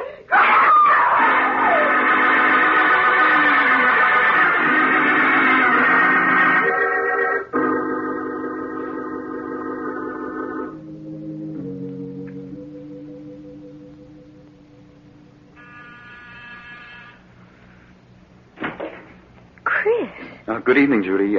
May I come in? Why, yes, of course. How are you, Chris? Oh, I'm all right. I want to thank you for the note you sent me when Blanche died. I can't tell you how sorry I was to hear about it, Chris. Yes, it all happened so quickly. What have you been doing since then? Oh, just working. Trying to straighten myself out. Yes. Judy, perhaps I shouldn't talk about it now, seeing that Blanche has only been gone a month, but I've been thinking of leaving town. Will you come with me? Please sit down, Chris. You make me nervous walking back and forth like that. All right. But you haven't answered my question. Well, it isn't easy to answer. Well, it would be if you said yes. I see in your eyes you mean no. Why? Chris, I've met someone else recently. Someone else? But you said if I were free, you'd marry me. I didn't say I'd marry you. I said if you were free, I'd like to see you again. But now I'm not even sure of that. You're so different from what you used to be. Stop being clever. If you didn't say you'd marry me, you implied as much. Please, Chris, you're making it so difficult for me. I'm making it difficult for you. And I suppose what I've been through doesn't count. I risked my life to get you. Risked your life? Chris, what are you saying? Are you such a fool as to believe that Blanche fell off that mountain? Chris, you didn't. Yes. And I did it because you said you'd marry me if I were free. Oh, no, I meant a divorce. But she wouldn't give me a divorce. It was the only way I could gain my freedom. And now you tell me there's someone else. Oh, Chris. I did it for you. And you're going to marry me. No, I won't. If I can't have you, no one else will. Chris, what's the matter with you? Chris! We were meant for each other, darling. In life and in death. Chris, if you come any closer, I'll scream for help. No, don't. Chris, no! You won't marry me. You'll never marry anyone else. There. He'll never have you.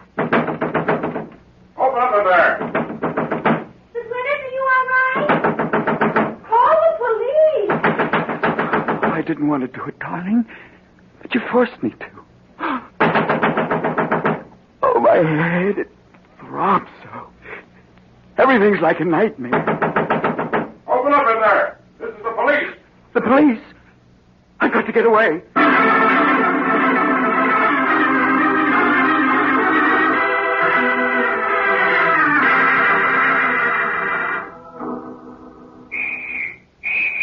Oh, they're closing in on me.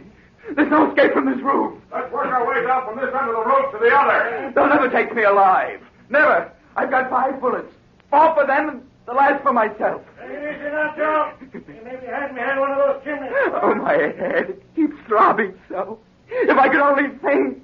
All this can't be real. It's like a horrible dream. And yet they're coming for me. Right. There's someone behind that chimney over there. Get under cover. They'll never take me alive, never. I'll show them. Keep down, Mike. Why don't you come and get me? Afraid to shoot it out with me, huh? I'll show you.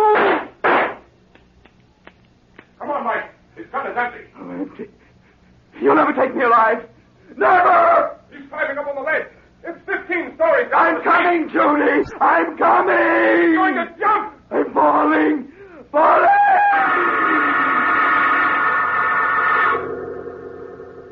You'll never take me. Never. I'm falling. Falling. Doctor, the patient's recovering consciousness. Yes, you're right. He's opening his eyes. Oh, my head. It throbs so.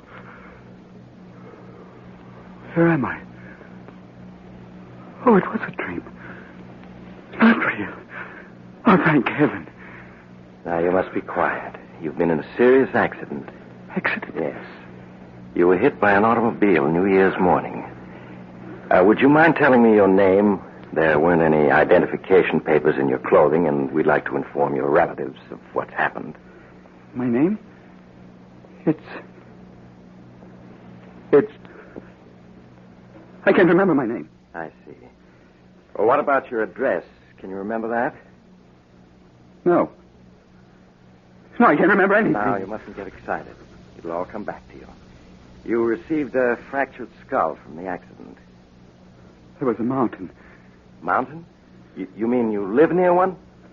I don't know. There was a mountain, and the police were chasing me. And I jumped off a high building. It's all mixed up. You probably dreamed that while you were unconscious. But you're all right now. Just need rest and quiet. Where am I? You're in the Park Hospital, Philadelphia. Philadelphia? What day is it? It's January 5th, 1947. It's 7:26 in the evening. And you don't know my name? No, all we have is your belt buckle with the initials CA. CA? Nurse, will you look after the patient now? I'll be in to see him later tonight. Yes, doctor. Are you comfortable? The initials CA. What do you suppose they stand for? Perhaps the C is for Charles? Charles? Charles. I don't know. Well, suppose I call you Charles, just for the time being. I always liked the name Charles. All right. What's your name? I'm Miss Thompson, but you can call me Blanche. And Charles, let me be the first to wish you a happy 1947.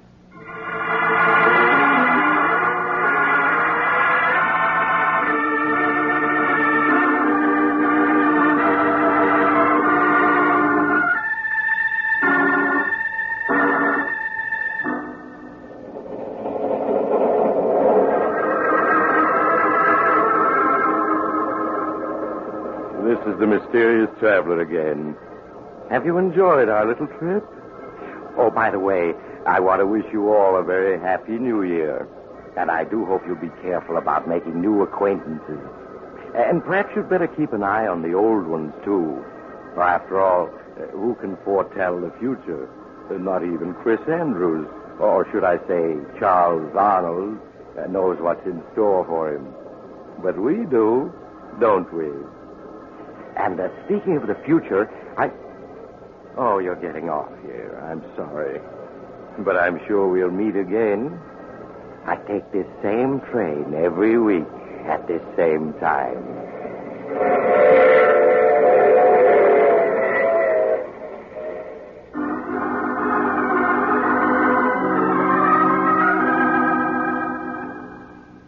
You have just heard The Mysterious Traveler, a series of dramas of the strange and terrifying.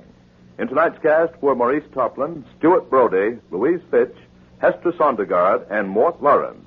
Original music was played by Doc Whipple. The Mysterious Traveler is written and directed by Bob Arthur and David Kogan. Listen next week over most of these stations to a tale titled No Grave Can Hold Me. Another Tale of the Mysterious Traveler.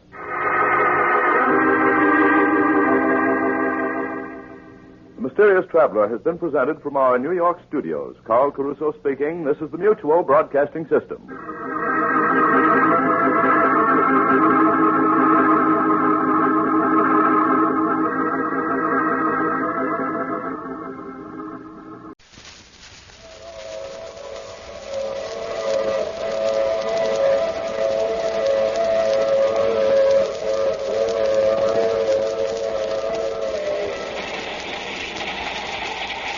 The Mutual Broadcasting System presents The Mysterious Traveler. Written, produced, and directed by Robert A. Arthur and David Cogan. And featuring tonight two of radio's most distinguished personalities, Santos Ortega and Richard Coogan, in No Grave Can Hold Me.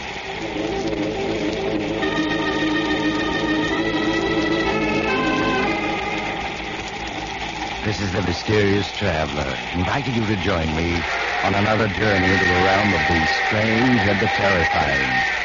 I hope you will enjoy the trip, and it will thrill you a little and chill you a little as we travel tonight into the world of shadows, from which no man may return, and we learn the story of one who does return. It's a story I call No Grave Can Hold Me.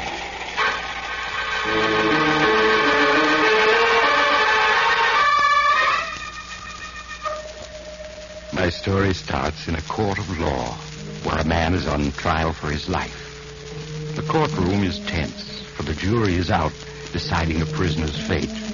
But the prisoner himself, a tall man with glossy black hair and piercing eyes, sits calmly with his lawyer, his daughter Nora, and his son-in-law Harry Wilson, waiting for the fateful verdict. Oh, dear, I wish we knew. Father, I think the jury is coming in now. They say it's a bad sign when the jury is out for such a short while. You need not worry, either of you. I shall be free. I certainly hope so, Randolph, but... Well, you know, you did admit you killed Clemens. Because he insulted me. He called me a mountebank, a charlatan, a trickster. He called the great Randolph a faker. So he died. There they come. Oh, Father, I'm frightened. They're taking me places in the jury box now.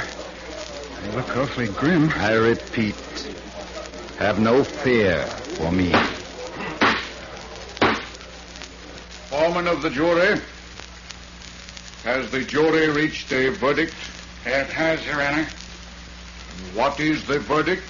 We find the defendant guilty as charged of murder in the first degree. Oh, no. Randolph, they found you guilty. The fools. They, too, think that I'm an impostor, a trickster. They shall learn different. If I die, so shall they. The prisoner will rise. Father, you to stand up. The prisoner will rise. Very well. I'll stand up, so that they will recognize my face again when they see it suddenly in the night, and know that death has come to claim them. Maximilian Randolph, you have been found guilty of the crime of murder in the first degree. It is the sentence of this court that you shall suffer the punishment of death on the night of June 6th at midnight. And may God have mercy on your soul.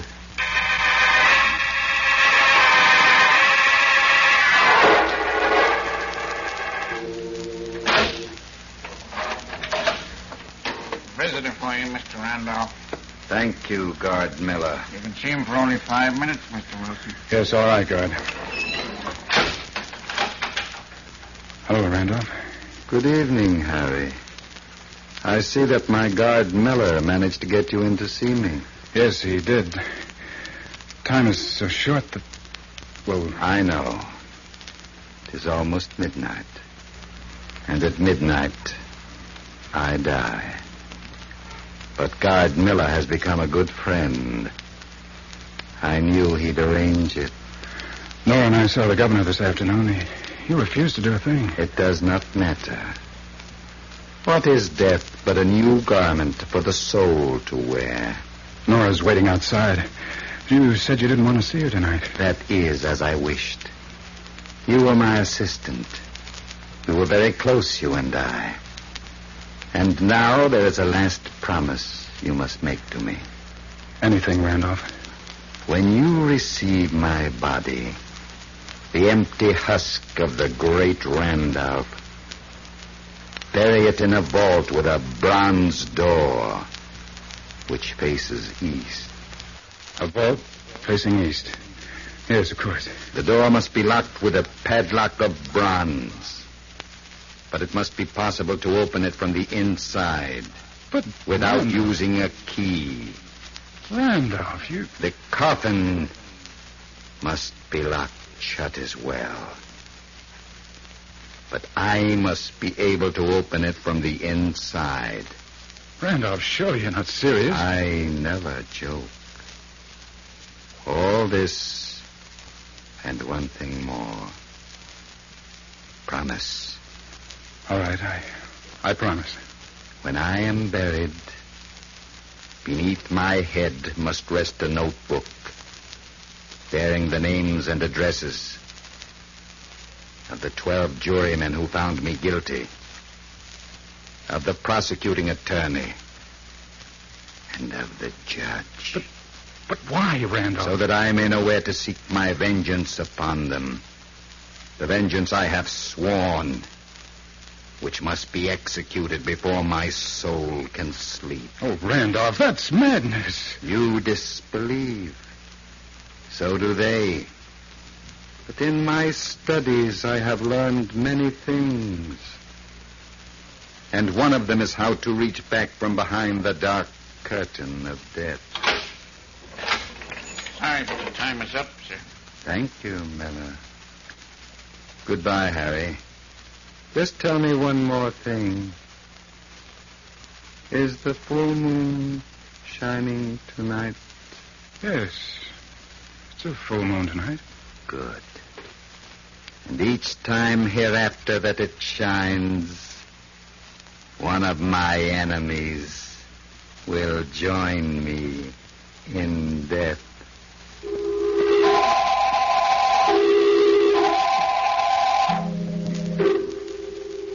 And so the great Randolph went to his execution and was buried according to his instructions. After a few days, his case was forgotten. Forgotten by all but Harry Wilson, his son-in-law. Well, as the first month passed and the full moon again shone in the windows of his apartment, a strange restlessness possessed Harry. Harry, what's wrong with you? Oh, I'm sorry, Nora, but tonight's the night of the full moon, and I'm nervous. I can't help it. Oh, darling, you're not worrying about Father, are you? About his threat? Yes, I am. Oh, but that's absurd. Poor Father. Toward the end, I'm afraid he was suffering from delusions, then he was more than just an ordinary man. He wasn't entirely sane, Harry. No, maybe not, but he was so sure of himself, so certain. And those instructions for the way he was to be buried. Oh, of course, I'm just being foolish. Why don't you go out and walk for a while, Harry? It'll help calm you. All right, I will. You want to come along? It's a nice night. No, I think I'll stay here and read. All right, I'll be back in an hour or so, dear. And if nothing happens tonight, I'll know that Randolph was just putting on an act.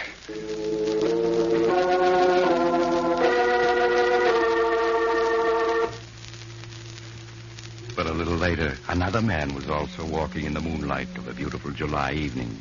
This one was short and stout. He was strolling homeward from a small poker party with his friends when in the dark shadows cast by the trees along the edge of the park, a tall figure stepped directly into his path. Just a moment, Adam. Who are you? What do you want? Just to talk to you. Oh, I don't want to talk to you. Get out of my way. Not so fast, my friend. Look. A gun. Say, what is this, a hold-up? No, Adams. It is not a hold-up. Then why are you threatening me with that gun?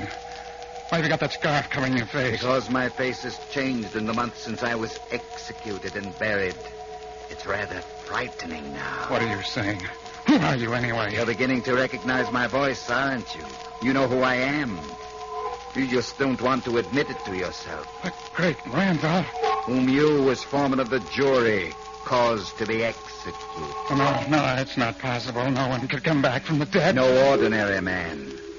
But the great Randolph has come back. No, I don't believe it.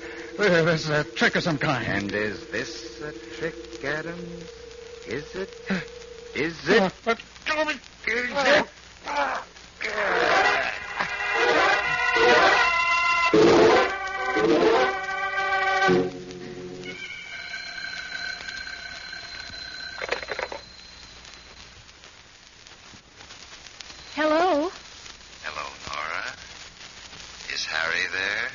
No, he's out for a walk. Who is this? Don't you recognize my voice, Nora? Surely you heard it often enough. Father. Oh, no, it can't be. Strange how skeptical everyone is of me. Even my own daughter. Father, it is you. What do you want? I just want to tell Harry that I have claimed the first victim of my vengeance. Exactly on the stroke of midnight. The same minute when I died. Oh, no, no. And I wanted to warn him that he must do nothing to interfere with my plans. For if he does, I shall have to add him to my list of victims.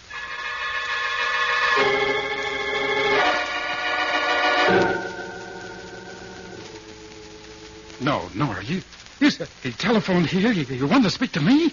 Yes, Harry, just a little after 12. He said that he... Yes, I know. I heard the news. I was in the restaurant having coffee, and it came over the radio. Adams, the foreman of the jury, was found strangled in front of his home. Oh, but it's impossible. And yet it was his voice, Harry. Father's voice. Oh, we've got to do something. Nora, I've got to warn the others on that list. The other jurors, Baldwin, the district attorney, and Judge Dexter. Yes, but he said if you tried to interfere... I know, but that doesn't matter. In the morning, I'm going to District Attorney Baldwin. He'll believe me. He'll have to.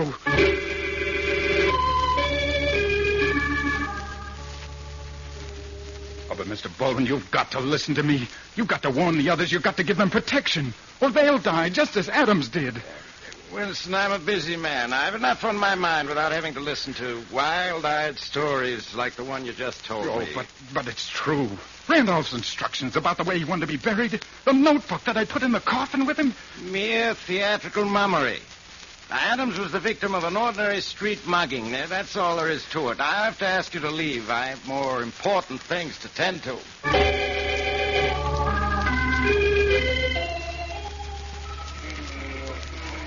Mr. Lord, you're a sensible man. You edit the biggest newspaper in this city.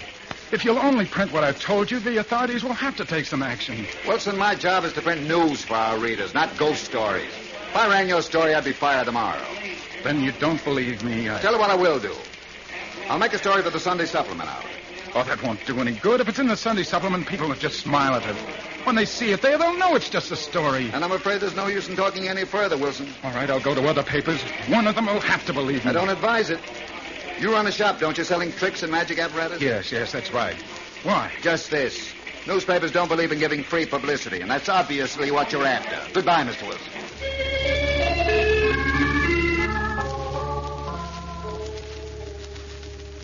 I'm very sorry, Mr. Wilson, but Judge Dexter is unable to see you. Oh, but, miss, did you explain to him what it's about? How important it is? The judge said if you cared to write him a letter, he'd give the matter his consideration. Oh, that's no good. I've got to talk to him. I'm sorry. He's leaving today for his vacation, and he won't be back for a month. Perhaps he'll be able to see you then, but he simply can't see you now.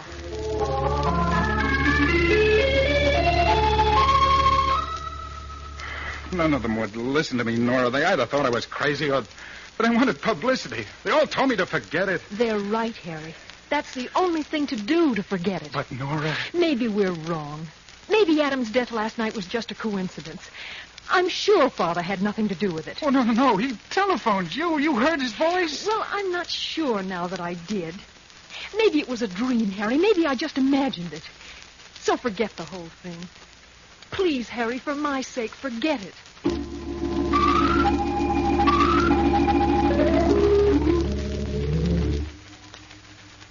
Oh, Harry, darling, it's no good just pacing up and down. Please sit down and try to relax. I can't, Nora. I can't. Tonight's the second full moon since Randolph was executed. He'll be leaving his grave tonight, and someone else will die. But, Harry... There ought to be a guard over the vault he's buried in. Oh, no, that wouldn't do any good if he came back just not dead. He wouldn't be bothered by a guard. Please, Harry, you've done the best you can. And if it is true and you go on like this, well, you'll be in danger, too. I don't care. That list, Nora, the names on it were alphabetical. And Adams, the foreman, was the first to die. What are you driving at? The second name on the list is Baldwin, the district attorney. Baldwin. Wouldn't listen to me last time, but tonight he's got to. I'm going to his home now while there's still time.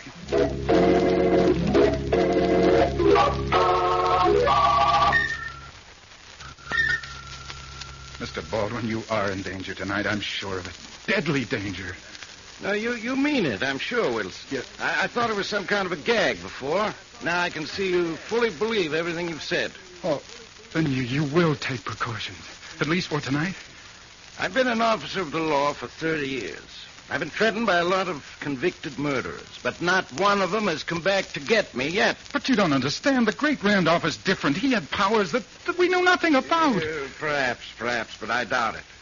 Now, Wilson, I appreciate your warning, but I can't take it seriously, really. Then you won't guard yourself? No more than usual. I'll lock the door presently. I'm sure that'll keep out any ghosts who may come this way. Mr. Baldwin, please, it's almost midnight. At least let me stay with you for another hour. I'm sorry, but I'm about ready to turn in. I expect to sleep well, too. Now, you go on home, do the same. Because nobody's going to be harmed tonight by the great Randolph spook. I guarantee it. Oh, no, please, I wish you'd let me stay. I couldn't think of it. Now, you can find your way out yourself, can't you? I'm sure. Yes, of course. All right, Mr. Baldwin, I won't bother you any longer.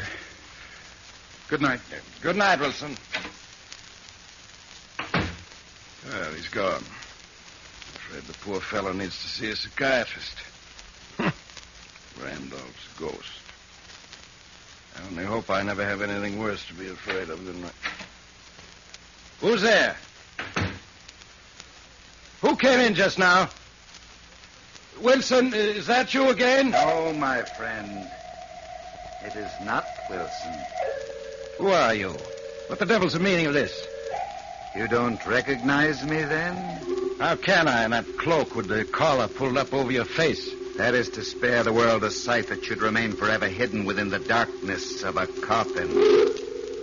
But my voice... Surely you recognize that. What are you talking about? Now, get out at once or I'll call for the police. It would tax their powers to arrest me.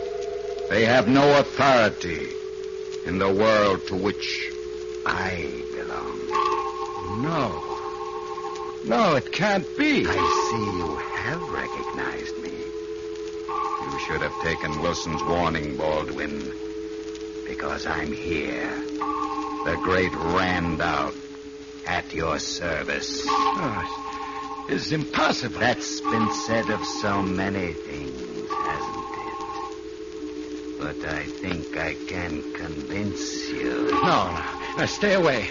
Help! That won't do you any good. By the time anyone comes, you will have joined me in the world of death. Oh!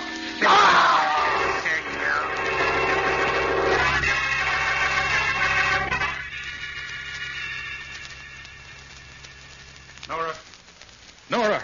Where are you? Nora! Harry, I could hear you calling all the way down the hall. Nora, where have you been? I just went out to get the morning papers. Why? Why? It's happened again. District Attorney Baldwin has been killed.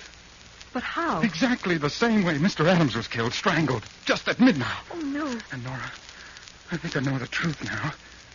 What do you mean?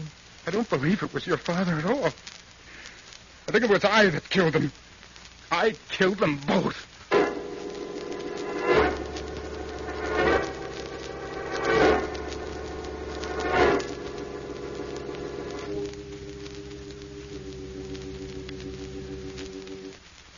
Oh, no, you've got to do it.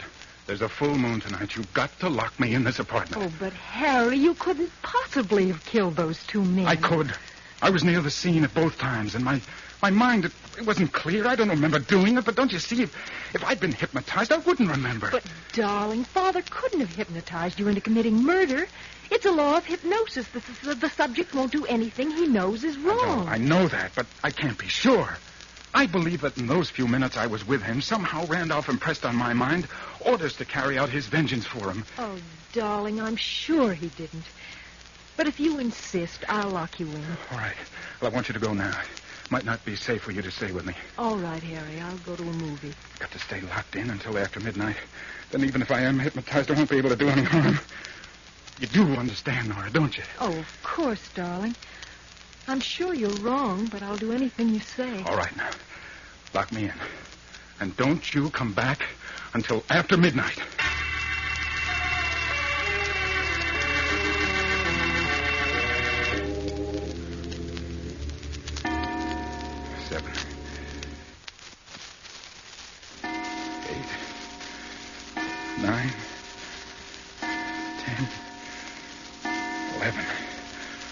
Another hour and then I'll know. Or will I? Maybe I'll try to get out and I won't remember it. Or... Telephone. Yes. Hello. Hello, Harry. Randolph. Yes, my boy. I'm glad at least you don't say, no, it's impossible. No. Where are you, Randolph? That doesn't matter. I just wanted to warn you. And don't try to interfere with my plans. But, Randolph, I thought... Hello. Hello. He hung up. But that proves that I'm not the one. Then in that case... Yes. That's the only possible answer. I know now what the truth is. Oh, I've got to get out of here. The door...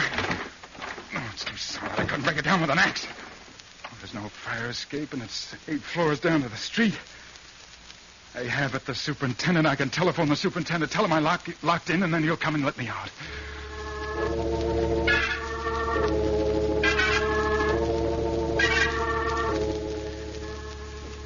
Judge Dexter. First, Adams died, then Baldwin. Their names were the first two on the great Randolph's list. Your name is third. And so you think that tonight I'm scheduled to die, huh? Yes, I'm sure of it. And you say you warned Baldwin last month just before he was murdered? I did.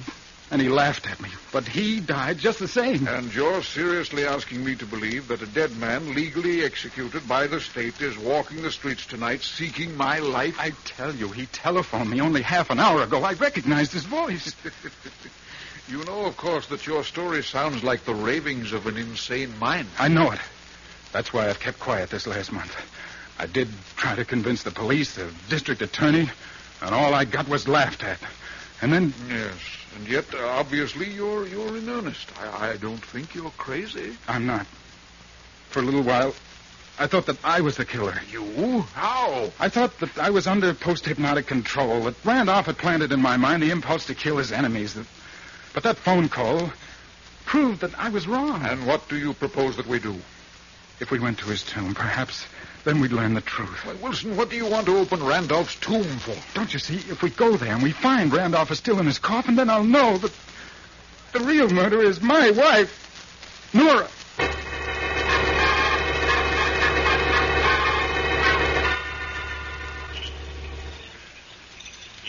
I have the key right here. I'll have the padlock off in a minute. Well, then hurry. The moon is bright. I'd hate to have anyone see us. Yes, all right. A very strange story, a man in my position prowling around a cemetery at midnight. Oh, but we had to come, Judge. We had to make sure. Well... There. Unlocked it. We can open the vault door now. I'm rather sorry I paid any attention to you, Wilson. But we're here now, so let's get this thing over with. Now, I'm going in first. But don't forget, I'm armed. Oh, don't worry about me. There, I've shut the door. Be safe to turn on the flashlight now. There. See? There's the coffin. That's odd. Huh? What is it, Judge? Well, the air in here is fresh. This vault has been opened, and very recently. Then it must have been opened by Randolph. Oh, nonsense. Open this coffin and I'll prove it. Here. How does it work? This catch on the side can be operated either from the inside or out. There. It's unlocked. Well, then lift the lid, man. Lift it. What? All right, I'll do it. No. There. There you are. Now, see? There's your precious Randolph, safe and sound, just as I expected. Quite dead. As he's supposed to be. He's still in his coffin. Yes, and that proves that... Wilson, shine your flashlight down on the floor. I just touched a body lying here near the wall. Body? Oh, it's Nora. She's dead. I don't think so. Here, give me that light. Judge. What happened? Why did you turn out the flashlight? Something knocked it out of my hands. I can't find it. Because I have it, Harry. That's why you can't find it. Randolph. Wilson, what are you saying? It's Randolph. He's not dead. Oh, but I am, Harry. But don't let that disturb you. I want to thank you for bringing the judge here to me. Wilson, where are you? You're trying to play a trick on me? No, I swear. He's quite innocent, Judge Dexter.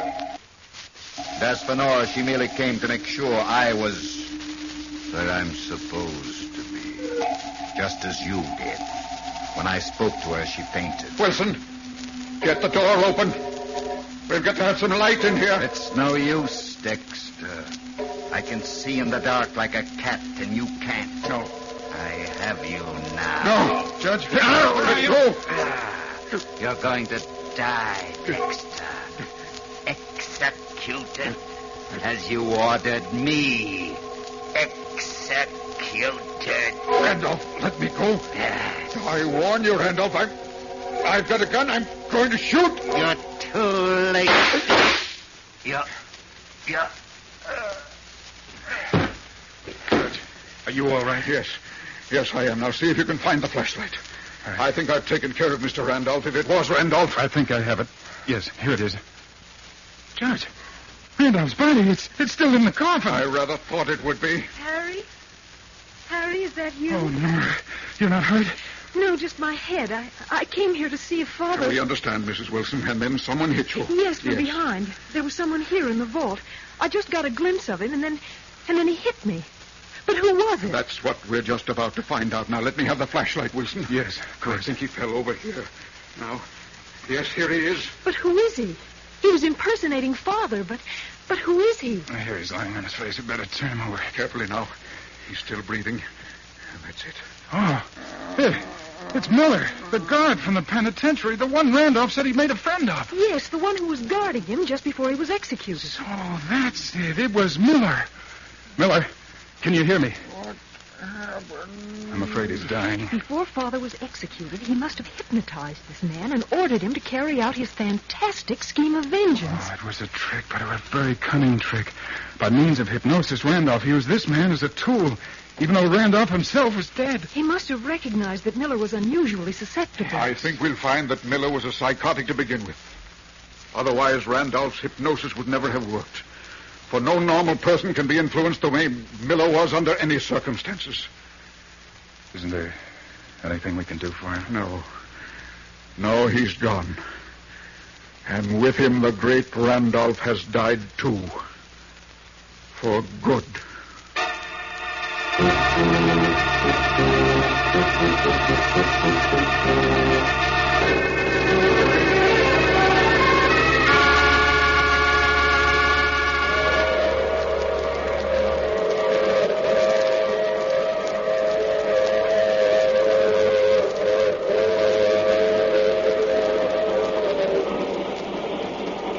This is the mysterious traveler again. So the great Randolph is dead for good, is he? I wonder. After all, Miller wasn't the only guard Randolph had a chance to talk to. Oh, but he couldn't have hypnotized any of the others. I wouldn't give it another thought if I were you. Unless, of course, you were on the jury that convicted Randolph. In that case... Oh, you have to get off here. I'm sorry. I'm sure we'll meet again. I take this same train every week at this same time.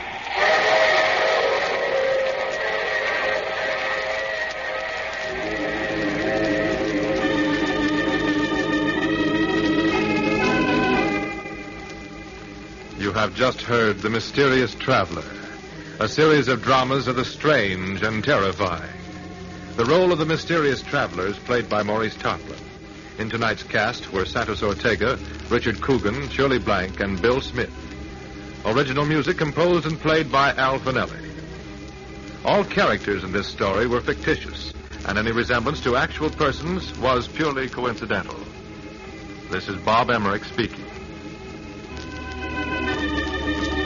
This program came from New York. This is the Mutual Broadcasting System.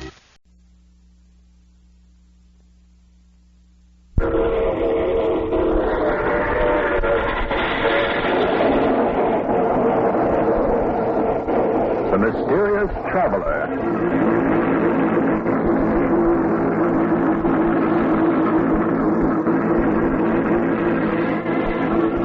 With is the Mysterious Traveler, inviting you to join me on another journey into the realm of the strange and the terrifying. I hope you will enjoy the trip, that it will thrill you a little and chill you a little. So settle back and get a good grip on your nerves, if you can.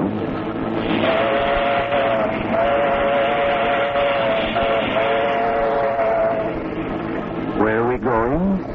Why, today we're going to accompany Mr. Harvey Benson through a fateful 24 hours of his life. In a story I call No One on the Line.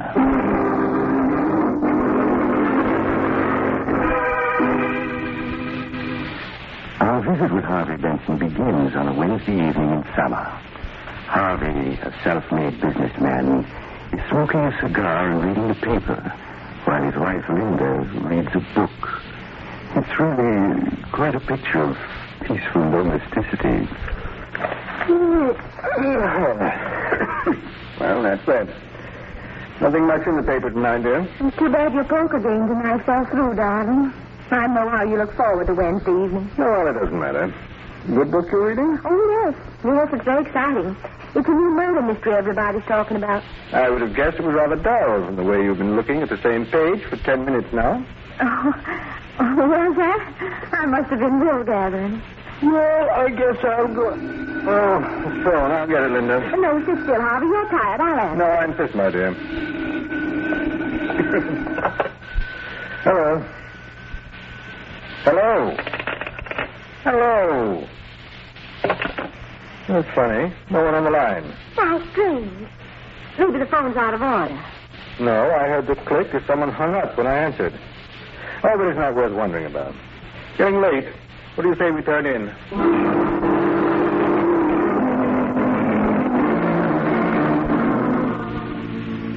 And now we join Harvey again at breakfast the following morning. It's getting late, but Harvey lingers over his coffee as if he had the whole day ahead of him. Good coffee, this. Pour me some more, will you, darling? Of course, Harvey. But, shouldn't you be leaving for your office, dear? What is funny is that? But it's almost 9:30. You seem very anxious to get me to the office, Linda. You're not trying to get rid of me by any chance. Oh, well, of course not. But you said you had an important appointment this morning, and I yes, just but thought... the fellow will wait. Mighty good coffee, this. Harvey, is there anything wrong? Anything wrong? Yes. You seemed a little odd the last day or two, and this morning. And what's the matter with me this morning? Oh, I don't know that anything is, but you do seem a little strange. Strange? In what way, Linda, my dear? Oh, I'm sorry if I've said anything to annoy you, but... Oh, I'll answer it. Still, Linda, I'll answer it. But, Harvey, it's probably... I said I'll answer it. Maybe a call I've been expecting. All right, Harvey. Hello? Hello? Hello?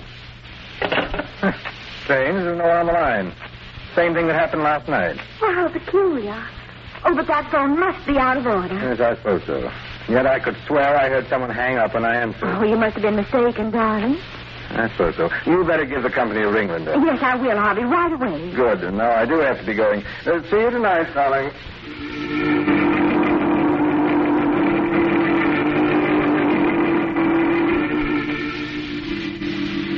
So now we accompany Harvey Benson to his office. Because we're spending one complete day with him, remember? His office is large and luxurious, reflecting the success Harvey Benson has achieved in the world by hard work and constant vigilance. Once arrived there, Harvey plunges into his work until shortly before noon the sound of either office phone arouses him. Excuse me, Mr. Benson. Oh, yes, Miss Johnson? Mr. Mungo is here to see you. Shall I send him in? No, ask him to wait. I'd like to see you for a moment first, Miss Johnson. Certainly, Mr. Benson. I'll be right in. Yes, Mr. Benson? Sit down, please, Miss Johnson. Yes, sir. I brought my book. You won't need it. I just want to chat with you for a moment. I don't understand, Mr. Benson. I just want to talk to you, that's all. I don't believe you and I have ever talked before, as person to person, have we? No, sir, we haven't. And you've been with me 7 years, isn't it? 7 years next month. 7 years, and we've never talked as equals. But then, I've never needed advice before. You've noticed that I never ask advice, I suppose. Well, yes, I have, Mr. Benson. Make your own decision and act upon it, is my motto.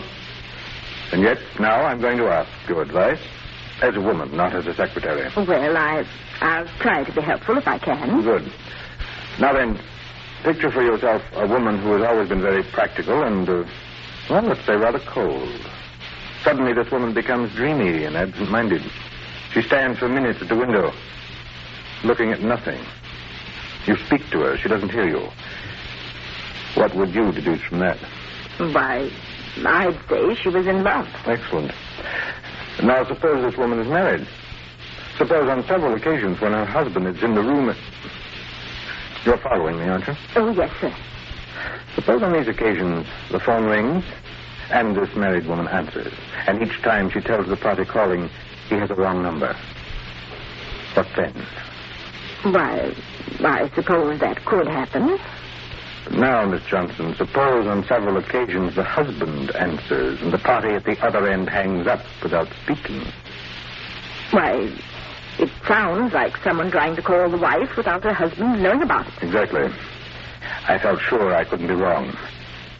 But it's helpful to have your opinion and back me up. So thank you very much, Miss Johnson. Why, not at all, Mr. Benson. And now, please send in Mr. Mungo. Yes, sir, right away. Mr. Benson will see you now. Okay, sister. Good morning, Mr. Benson. Come in, Mungo, and close the door. Sure, Mr. Benson. Sit down. Yeah, sure. You have the information for me? Everything's right here in my report. Good, let's have it. I checked thoroughly on the 4 names you suggested. And which one was she meeting? I only witnessed one meeting, Mr. Benson. The other time, she gave me the slip. Then you don't know your business. Well, what she did was go to Duke and Baker's department store, take a dress into one of the fitting rooms, and then leave by another door. I couldn't very well follow her there. You should have managed it somehow. Never mind that. What did you learn? I'll give you the general report first before mentioning names. All right, do so, but don't dawdle about it. Yes, Mr. Benson. As you'll see, I've called the 4 individuals you suggested. Parties A, B, C, and D. Yes. Now, party B, Mrs. Benson knew before her marriage, but I found no evidence they've ever communicated since. Yes, go on. Parties C and D, she also knew before she became Mrs. Benson, and from time to time she's seen both of them since. But those meetings appear to have been accidental. Maybe so. Get on with it. But Party A, the architect one, I traced him back to Atlanta. That's his hometown. Yeah? He comes from Atlanta, too. Yes, sir. They went to high school together. Were sweet on each other for a year or two. He used to keep her picture in his room. Oh, he did he? Yeah. And since he reached New York 3 months ago, he's phoned her 4 or 5 times, according to the switchboard operator at his apartment house. Yes, of course. I remember how excited she was when they met at the Jennings dance 2 months ago. And 3 days ago, get this, when Mrs. Benson was downtown shopping, she dropped into Rath from lunch and she ran into him there. No doubt it was a planned meeting. It was very cleverly done. Then they sat for 2 hours talking, and, well, that meeting was no accident. No, of course it wasn't. Donald Arkwright. Yes, I was sure of it. Yes, sir. But if you want me to keep on following... No. It's time for more decisive steps. I don't understand. You're not supposed to. But if you knew me better, you'd know that the moment my mind is made up, I act. I see, Mr. Benson. And I propose to act now. So send me your bill and forget the whole affair. Very good, Mr. Benson. I'll forget the whole affair. I'm very good at that. Good day, Mr. Benson. Goodbye.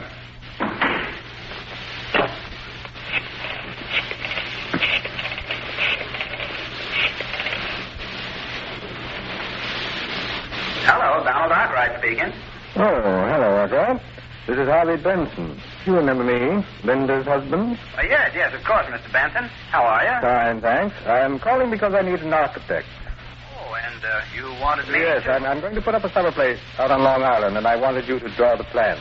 Well, that's great, Mr. Benson. Now, what kind of site have you? I'll do better than tell you. I'll show it to you. That is, if you're free to drive out with me this morning. Well, I do have an appointment. Cancel it. This will be well worth your while, I assure you. Well, all right, I will, Mr. Benson. Good. Then I'll pick you up in my car. Say about 45 minutes. All right, that'll be fine. I'll be looking for you. Good. I'll see you shortly then. We'll have lunch on the way. Miss Johnson.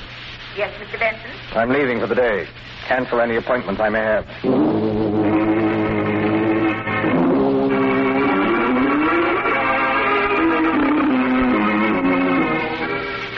Now Harvey Benson leaves his office, and we follow him to the garage where he keeps his car.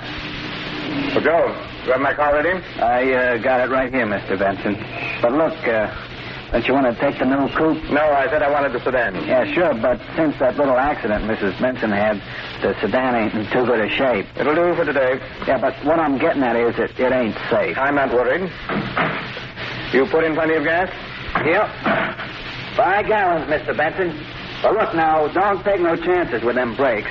They don't hold worth a cent. I'm aware of that. And that right-hand door, it sticks something terrible. What of it? What do you care? Oh, I just thought Well, don't.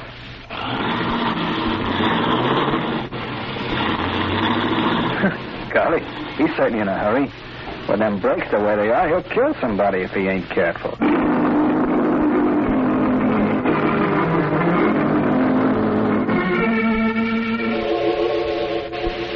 At 87th Street, Harvey Benson picks up his passenger, Donald Arkwright. And several hours later, they are far out in a lonely section of Long Island.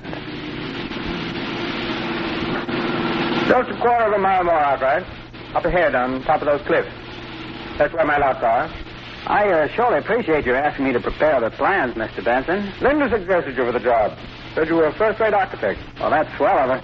I wasn't even sure she'd remember me. Oh, she remembers you very well. I could see how happy she was to meet you at the Jennings party. Yeah, I was tickled that she recognized me. After all, it's 6 years since we last met. Well, why couldn't she recognize you? After all, you were sweethearts, weren't you? Well, I suppose you could have called us that. We did have some good times together. Riding, hiking, and dancing. Well, it's plain she still thinks a lot of you. And there's the sight. Right up ahead. Oh, yeah. Smack on the edge of the cliff, huh? Well, you'll have a nice view all the way across the sound. 80 feet sheer to the water. Not another house in miles. Look, you can see all the way down to the rocks from the bend in the road here. Well, those waves sure are kicking up a front. The man wouldn't last long down there. No? No, not long. But you don't have to worry. I'll build you a house that'll never slide over the edge. I'm sure you'll never give me any cause to worry. Well, here we are. Have to pull the car a bit off the road, though. It's parked.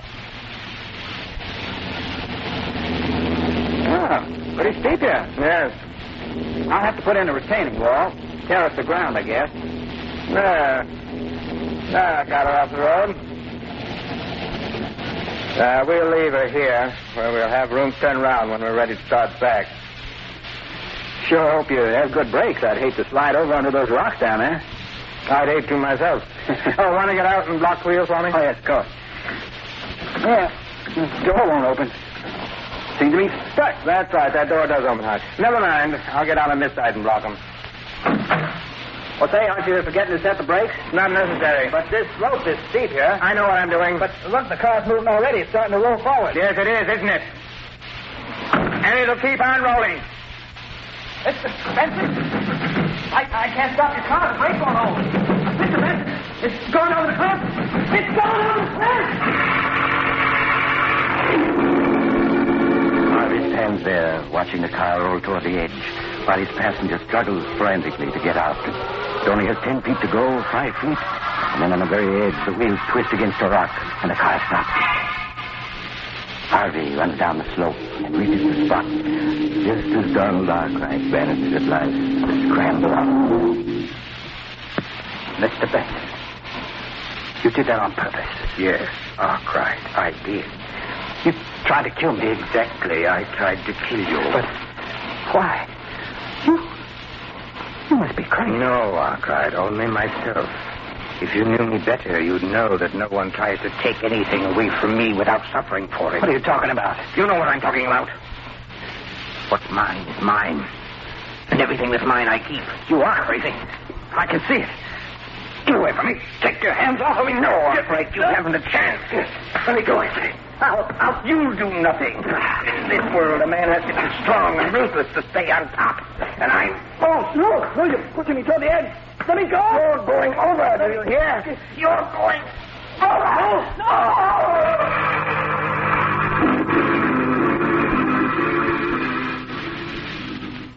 Harvey stands, glaring down at the white-capped waters that have received his victim. Then he turns to the car, A quick twist of the steering wheel, a push, and the car is gone. Then Harvey turns away back to the road.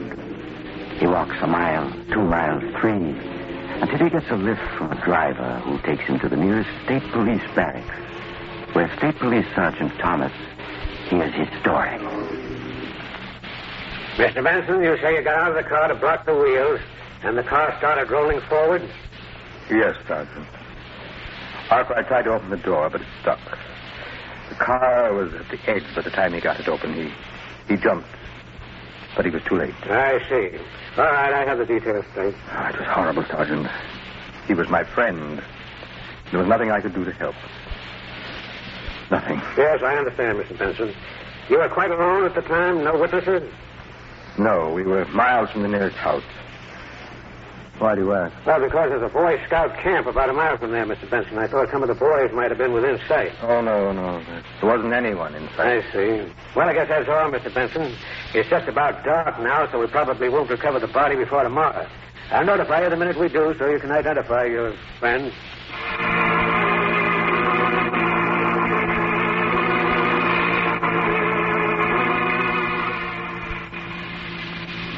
And so, late in the evening, Harvey returns home to find Linda waiting for him anxiously. Is that you, Harvey? Yes, my dear, it is. Well, I waited in as long as I could, and then I went ahead and ate. Shall I fix you something now? No, thank you. I've eaten. Let's sit down, Linda. I'd like to talk to you. Why, of course, Harvey. You have the phone fixed? The phone?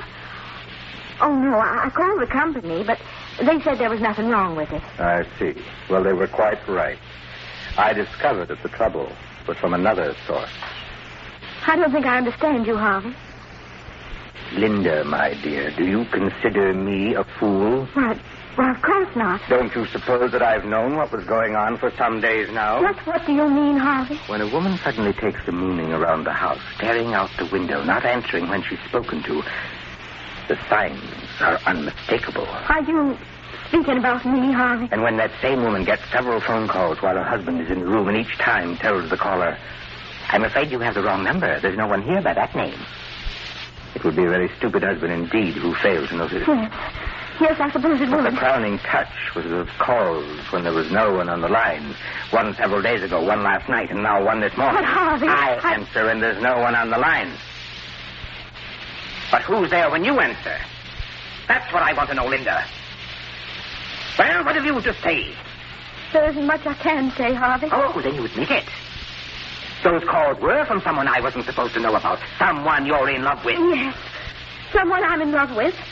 Someone I've been trying to bring myself to tell you about. Someone you've been meeting at Todd Rendezvous. Nothing of the kind. We've met, yes. But they've been perfectly innocent meetings, lunch, and a walk in the park. Nothing worse than that. You're a fool to expect me to believe that. Yes, I suppose I am. And yet it's the truth. Well, it doesn't matter. But may I inquire what your plans are? I want a divorce, Harvey. So that you can marry this unknown who telephones you and then hangs up when I answer. Yes. And I'm sorry that ever happened. It was my fault. I suggested it. You see, I was afraid of you, Harvey. Afraid? Of me? Of your loving husband? I was. But I'm not anymore. I only want to be free of you. Free to marry the man I really love. Very interesting, my dear, but slightly impractical. Do you really think I'd let anyone take you away from me? I'm afraid you have no choice. Well, you're wrong. It's you who have no choice. You're penniless, Linda. You have no family, no money, no training. You have only me. What are you trying to say?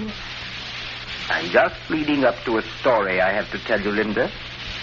A very tragic story which occurred only this afternoon.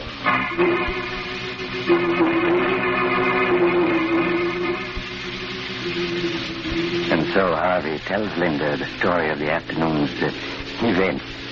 Well, not the true story, of course. But she guesses the truth as he speaks and recoils in horror when he is finished. Oh, you've killed him. You deliberately murdered him. Nonsense. It was a tragic accident. The police have already exonerated You him. killed him? Oh, no. No, I don't believe you. You're just trying to torture me. You know me better than that. You know that what I have I keep at any cost. Then you did kill him. You're a murderer. Don't be hysterical, my dear. I shall be forced to discipline you. I'm going to the police. I'm going to tell them the truth. Linda, come back here. No, you can't stop Linda, me. come back. Come back, I say.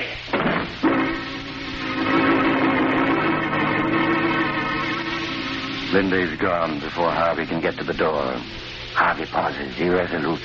Then he shrugs, turns back, sits down, lights a cigar. Good cigar. I must remember to order another box. And so, Linda, you've rushed off to the police. In your heart of hearts, you hope that I'm lying. Your first move will be to rush to a telephone. You put a nickel and dial with trembling fingers. You'll hear the phone at the other end ring. And with beating heart, you'll wait, hoping against hope that Donald Arkwright will answer. But he won't. And then you'll know I've told the truth. Then, will you come back first, or will you go on to the police? I rather think you'll go to the police, for you are excited just now. And you'll return with a detective or two. I shall have to explain to them, tell them of your hysterical spells. Then you and I will be left alone. And in a day or two, I think we'll leave on a little trip. Yes, up to my hunting lodge, where we can be alone there. And we'll get to know each other well again. Very well. And in the future... the bell. So you're back already, Linda. I guessed wrong. Just a moment, my dear. I'm coming. Harvey crosses to the door, opens it, and recoils in surprise. Good evening, Mr. Benson. Well, if it isn't Sergeant Thomas. And I see my wife is with you. Yes, we met in the lobby. She came back up with me. I'd like to come in. Why, of course. After you, Mrs. Benson. These other men will wait out here. Thank you, Sergeant. And now do sit down, Linda. And you too, Sergeant. Cigar. No, thanks. We might as well waste no time, Mr. Benson. We've recovered your friend's body. Already? But surely you didn't come here to tell me that. They know you killed him, Harvey. They know. Please, Linda, you must forgive my wife, Sergeant. She's overwrought. I suppose she's been babbling some nonsense or other to you? You tell me a story, I don't think it's nonsense. Of course it is. She's hysterical. But there were witnesses, Harvey. There were witnesses. What? That's absurd. There was no one within miles. Except a camp of Boy Scouts. 4 of them with a scoutmaster were lying in the grass half a mile away when you drove up. They were watching for birds with field glasses. You're lying. And with natural curiosity, they turned their glasses on you. They saw your struggle on the cliff. No, you're lying. They went to another police barracks to report, or I'd have been here sooner. Here are copies of the affidavit they signed. Affidavit? Yeah. Look them over. Affidavit. 5 of them. Yes, they seem to be in order. So there were witnesses. I dare say their evidence is unshakable. You haven't a chance, Benson. Well, those men outside are city detectives. Are you going to come quietly? Yes. Why not? What else is there to do? You're caught, Harvey, and I'm glad. Glad. Yes, I'm caught. But precious little good that'll do you, Linda, Because he's dead, do you hear? Donald Arkwright is dead.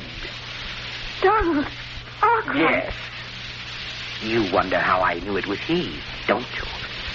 Well, I hired a private detective. Oh. And he discovered that Arkwright had been phoning you, that you'd been slipping away to meet him. He managed to follow you to one of those innocent luncheons. Oh, that luncheon?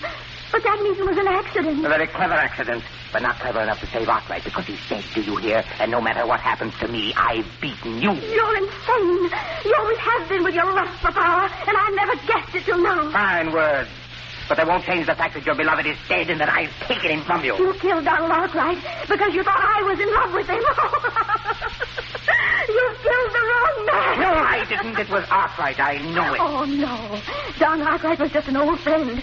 The man I love is someone you've never met, whose name I see now you don't even know. I don't believe you. You've committed murder and you've been caught.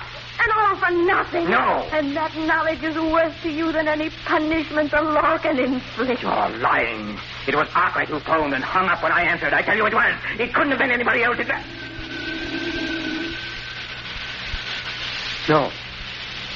No. Better answer it, Mrs. Benson. No, I'll answer it.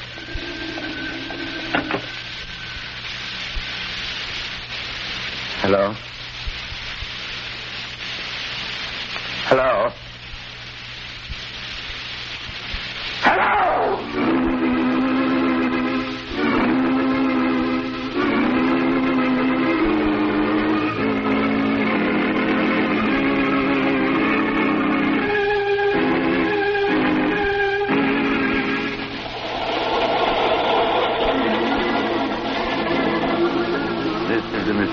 Traveler again. Well, that was rather a hectic 24 hours for Harvey Benson, wasn't it? He shouldn't have been quite so sure of himself. It never pays. Those phone calls now. If you get any calls and find there's no one on the line, don't be quite as hasty as he was. You might get into a bad jam. I know someone else who didn't wait to make sure of his facts, and he... Oh, you're getting off here. Oh, I'm sorry. But I'm sure we'll meet again. I take this same train every week at this time.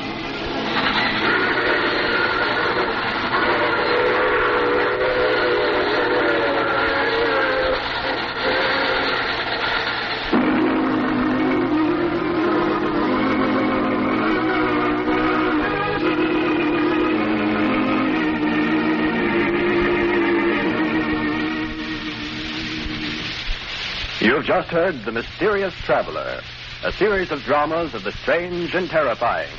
In today's cast were Maurice Tarplin, Ted Osborne, Mary Jane Higby, Jack Manning, and James Van Dyke.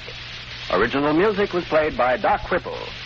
The Mysterious Traveler is written and directed by Bob Arthur and David Cogan.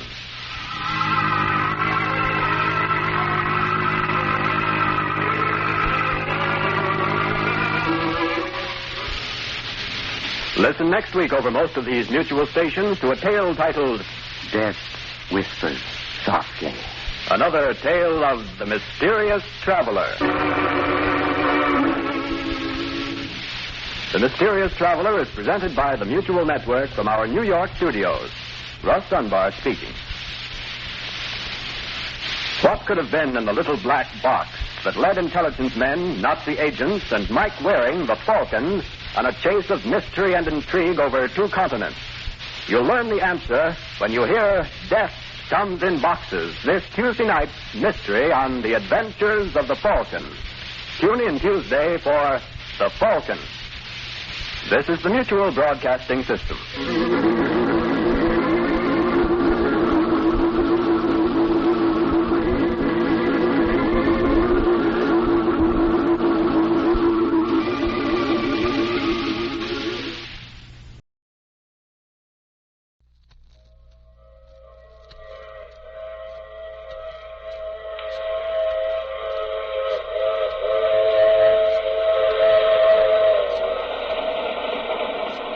The Mysterious Traveler, written, produced, and directed by Robert A. Arthur and David Cogan, and starring tonight 2 of radio's foremost actors, Leon Janney and Charlotte Holland, in Operation Tomorrow.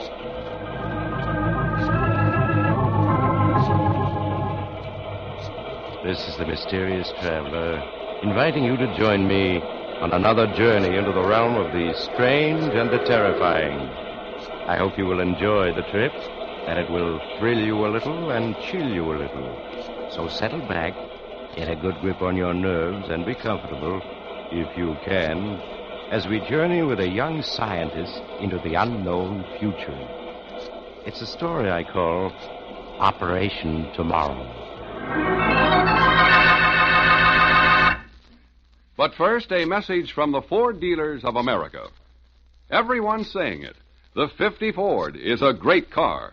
Listen to what Mr. Robert Guyette, Jr. of Kingston, Pennsylvania said. He's one of more than 420,000 new Ford owners.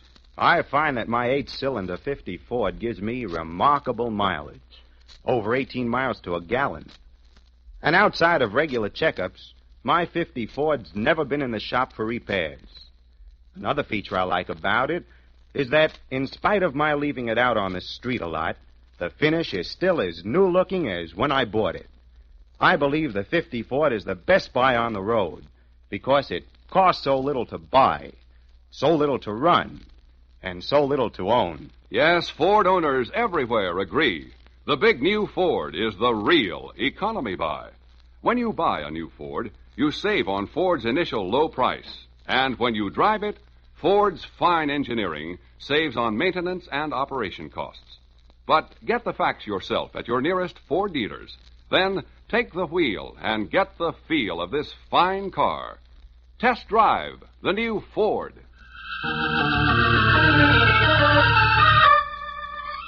My story begins in a scientific laboratory cut out of the solid rock many feet beneath New York's City University. Amidst a maze of electronic apparatus, Professor Wilbur Malcolm, a middle-aged pipe-smoking man, is making methodical tests, aided by his new assistant, Fred Andrews. The main output coils seem to be working the way they should. You ready at the meters, Fred? Yes, Professor. But I wish I knew what we were doing. You will in a few seconds, my boy. Now, wind up that alarm clock and put it here on this lead table in the center of the magnetic field. This old alarm clock? Yes. There. All right, it's in the magnetic field. Now what? Now I'm going to turn on the current. You give me the readings as we go along. Right, sir. Here we go. Readings, please. 1,000 volts positive main output tube. 1,500. 2,000. 3. 4. 5. 6. 7. 8,000. 9. 10,000. All right. We've reached critical voltage. Now watch the clock closely, Fred. The clock? Yes, sir. Why, it's getting a little hazy. Hard to see. Now it's transparent, as if it were made of glass. What is this, Professor? Patience, my boy. Watch and observe. That's the scientist's motto. Well, the tick is getting fainter. Fading out. The clock is disappearing. Professor, the clock has vanished. So it has. Gone completely. But where? Don't tell me you've discovered the secret of invisibility. Oh, something bigger than that, Fred. But watch now. I'm going to cut off the alpha tubes. Now I'll cut in the beta tubes. That will give us a negative charge and reverse the magnetic field. You ready, Fred? Yes, sir. Here we go. Readings, please. 2,000 volts negative. 3,000 negative. 4,000. 5. 6. 7. 8. 9. 10,000 volts negative. Good. I'm holding the field at 10,000. Now watch where the clock was. I'm watching, sir. Good Lord. I see a ghost of a clock there.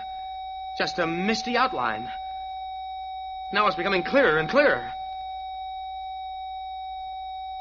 It's transparent. Now it's almost solid. Why, I can hear it ticking again.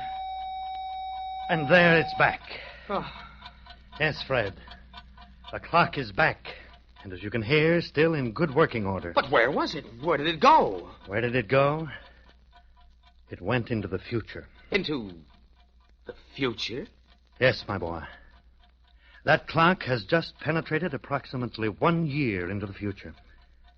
You've witnessed the first demonstration of something that up to now has always been considered a fantastic dream. Time travel. Good Lord. Ah, that's enough for today. You're coming home with me, Fred, while I tell you my plans.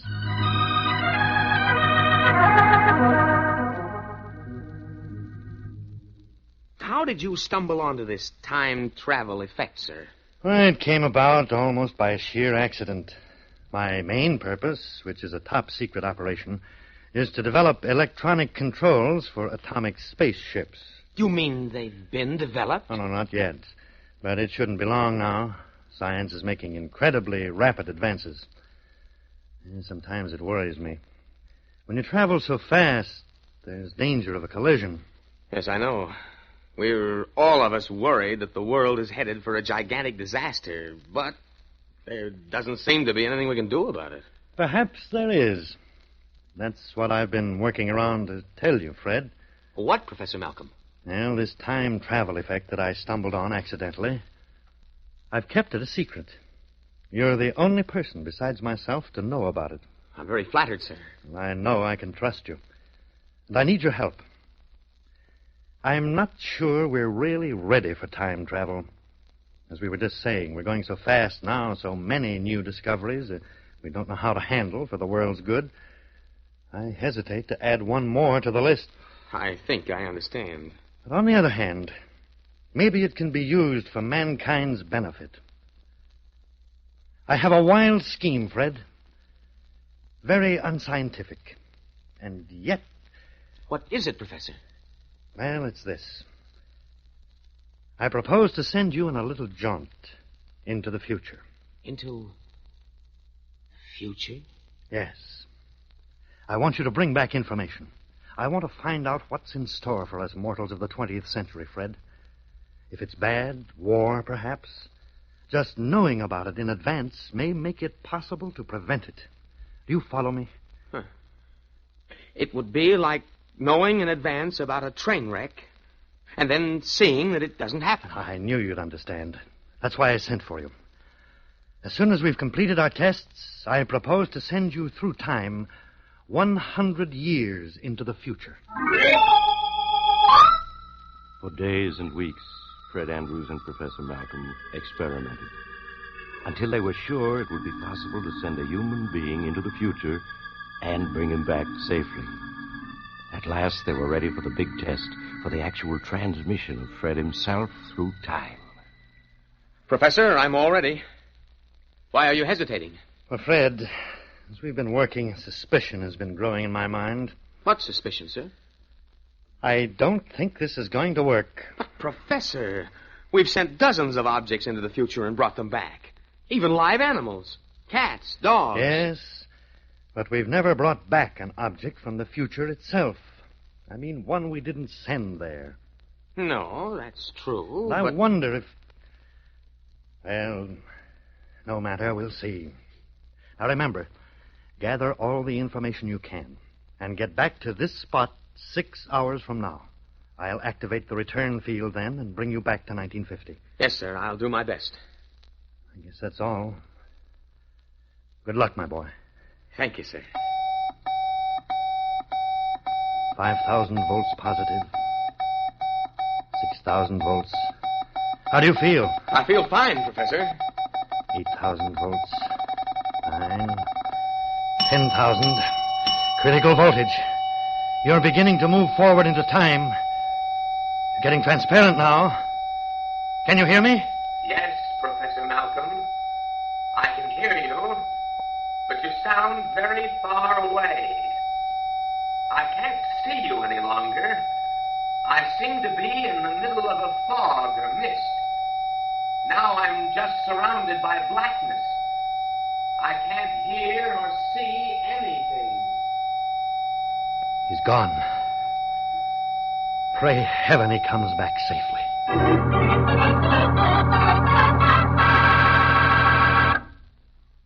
All over the country, folks are praising the beautiful new Ford. And no wonder. For this car is a masterpiece of sleek fashion styling. But there's more than style in the new Ford, much more. There's safety, too, built into Ford features. Into its dependable Magic Action king-size brakes, for example. Into its all-steel lifeguard body. And into its advanced steering mechanism. And the new Ford brings you economy, too. It's low in first cost and high in resale value. It's thrifty on gas and oil and inexpensive to maintain. So, before you buy any car, at any price, stop by your neighborhood Ford dealers. Look over the new Ford for beauty. Check its many safety features. Get the facts about Ford economy. Then discover the flashing performance and big car comfort of this great car. Test drive the 100 horsepower V8 or its companion in quality, the 95 horsepower 6. See, hear, and feel why the big new Ford is the one fine car in the low-price field. And now, back to the mysterious traveler. For a long moment, Fred Andrews felt as if he was spinning dizzily through empty darkness. Then the feeling passed, and he cautiously opened his eyes to find himself standing in an empty room, the laboratory which he had just left 100 years ago. Unsteadily, he crossed the room and, with difficulty, opened the door. Then he gasped. Outside was a maze of corridors and stairways, brilliantly lighted, as if a whole city had been carved out of the rock of Manhattan Island. As he stood there, someone came walking swiftly past him. An attractive girl in full military uniform. I beg your pardon. Yes? But, can you What are you tell doing me... here? This section is forbidden to civilians. Forbidden to civilians? I don't get it. How did you get past the guards? Where are your identification papers? No, wait a minute. Since when does an American citizen have to carry identification papers? Ever since the war started, as you know quite well. Put up your hands. A gun? No. Look, miss, you don't have to threaten me. I'm harmless. Stand still. I want to see if you're carrying a weapon. Well, satisfied? The only weapon I have is a fountain pen. What's your name? Frederick Andrews, Ph.D. Your draft card, please. Draft card? Look, what's all this about? War, draft card, identification papers. All these tunnels that have been dug down here. I'm a stranger here. I don't know what you're up to, but no one can be that ignorant. You're coming along with me to see Colonel Phillips. Colonel Phillips? He's the security officer for this sector. And I certainly hope you have a good story to tell him.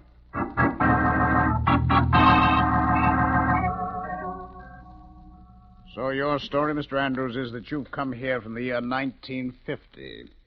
You must realize it's a very unconvincing tale. Completely unconvincing, in my opinion, Colonel. Well, it's the only story I have. I was born in 1923. And in 1950, Professor Wilbur Malcolm of City University sent me into the future.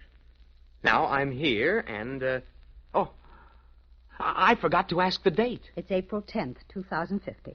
Exactly 100 years. Professor Malcolm's calculations were accurate to almost the minute. Colonel, in my opinion, this man is a very clever spy. Spy? But, well, look at that stuff you took from my pockets. The notebook, fountain pen, my driver's license, dated 1950. Those coins and bills, the cigarettes. Surely they convince you I came from 100 years ago. I think we can settle the question, Mr. Andrews. Our technical department can tell whether this currency is genuine and approximately how old it is. Lieutenant French. Yes, sir. Send all these things by pneumatic tube to the technical department. Ask them for an immediate report. Also ask them if there is any record of a Professor Malcolm or an assistant named Frederick Andrews at City University in 1950. Yes, sir, right away. I'll have a report for you in half an hour. When the report comes, Mr. Andrews, I'll know how to handle your case. If you are a spy, you know the penalty. Well, I'm not worried, Colonel. Now, may I ask a few questions? Are you at war? We are indeed at war. And these miles of tunnels I saw, carved out of the solid rock. This city has retreated underground, Mr. Andrews. No one lives on the surface now. Good Lord. How long has the war been going on? We have been at war, Mr. Andrews. Off and on, of course, with periods in between in which both sides have rested up. For 95 years.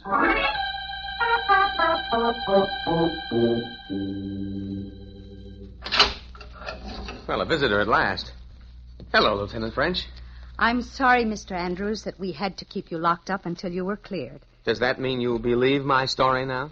Technical Division says your story is true. I'm free now? Well, not exactly, Mr. Andrews. This is a military sector, and you're a civilian. But I am to be your guide for the time being. Good. Then, suppose I call you Emily, and you call me Fred. All right, Fred. There's a great deal I want to see and learn before I go back to 1950. Go back? You mean you can return? Of course. Professor Malcolm will turn on his gadgets to bring me back at 4 o'clock. That's only 3 hours. I'll have to report this to Colonel Phillips. After I've reported, what would you like to do? I'm anxious to see what's going on. And I'd like to collect a number of books with the latest scientific and historical data to take back with me. Yes, all right. I'll phone the colonel. Then I'll show you around.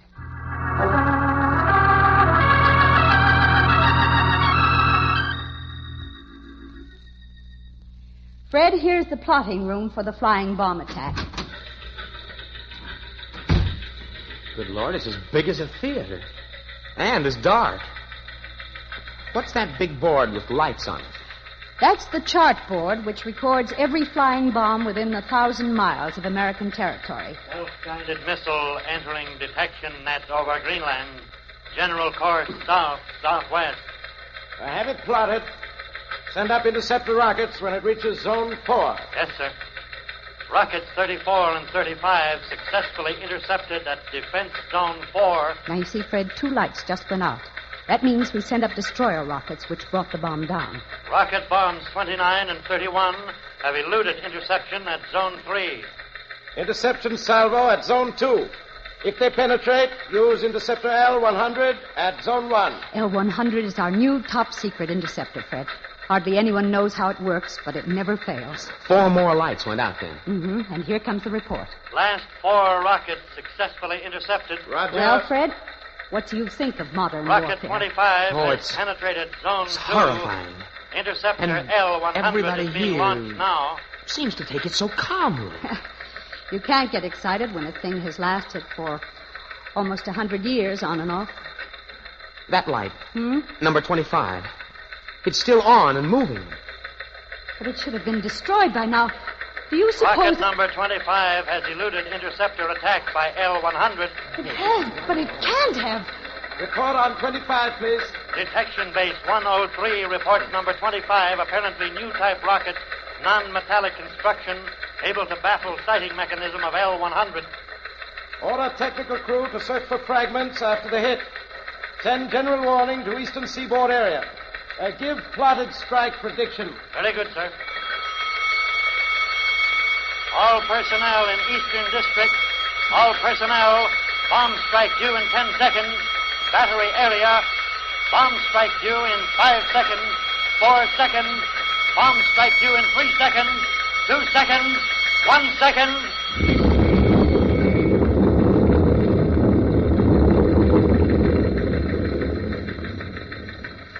All personnel. Bomb strike over. All right, Fred. I'll take you to the viewing room next. And you can see for yourself what this city looks like in the year 2050.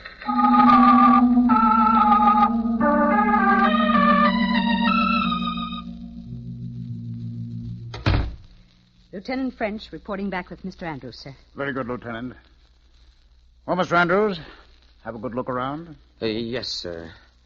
I saw the city through the television viewing screens. Not quite the city you left, is it? It's unbelievable. Just acres of twisted steel and fallen stone. The skeletons of giant buildings lying across one another, rusting. It's like the end of the world. Not quite. Perhaps not even the end of civilization. Man is an adaptable creature. But are we winning, sir? Nobody wins a war anymore, Mr. Andrews. We're holding our own, and we hope when the end comes there will be peace on Earth forever. But how did it start, sir? We were trying so hard to prevent war back in 1950. In fact, one reason for my trip into time was to get information that might help us keep war from breaking out. Lieutenant French, why didn't we think of that? Think of what, sir? If the world of 1950 knows the truth, maybe it won't happen. Either they can prevent the accident that started all this back in 1955, or at least they'll know the truth when it does happen. Of course, sir. Mr. Andrews can take the true story back with him. What story? I don't follow you. Fred, you asked how the war started. Yes? It started because of an accident and an over-jittery world. Yes, my boy, a horrible irony. Fred, now listen. During the 1950s, the government established a special experimental base in the heart of the Arizona desert, in a little town called Red Rock. Red Rock, Arizona? Yes, that's right. The first space rocket was put into production there, and work was pushed on the problem of fuel. During the course of experiments, an explosion occurred, late in 1955. It was a terrific blast, wiped out the whole base.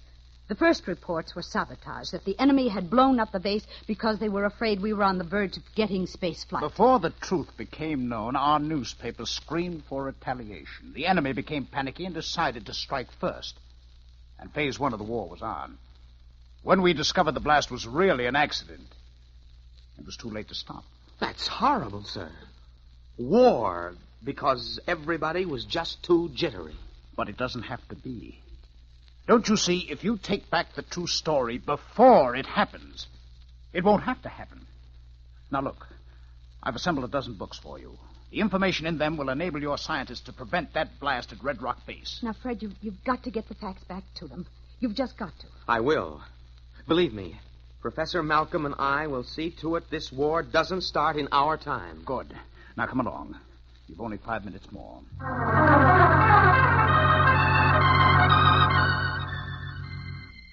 This is the exact spot where I was lying when I came through the time dimension, Colonel Phillips. You've only 30 seconds more, Andrews. Remember, impress the lesson of the accident at Red Rock on the world. These books, hold them close to you so they'll go back with you. Yes, sir. I've got a good grip on them. Fred. Yes, Emily? Just good luck.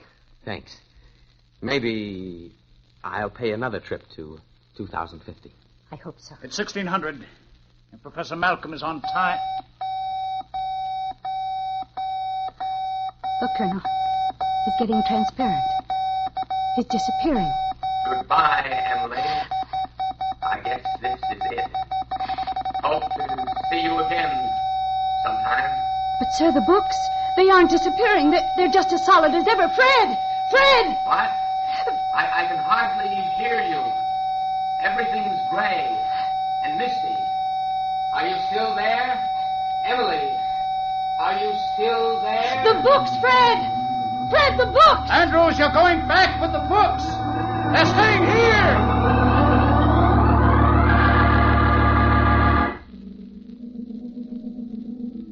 He's appearing. He's returning. Thank heaven he's safe. Fred, my boy. Fred, what's the matter? You're staring at me as if you didn't know me. Here, Fred, let me help you up. It's I, Professor Malcolm. Professor Malcolm? Yes. Don't tell me you don't remember. Professor Malcolm? Yes, Fred. What's the matter? Oh, my head feels so funny. I can't seem to remember who you are or what's happened to me. What am I doing here?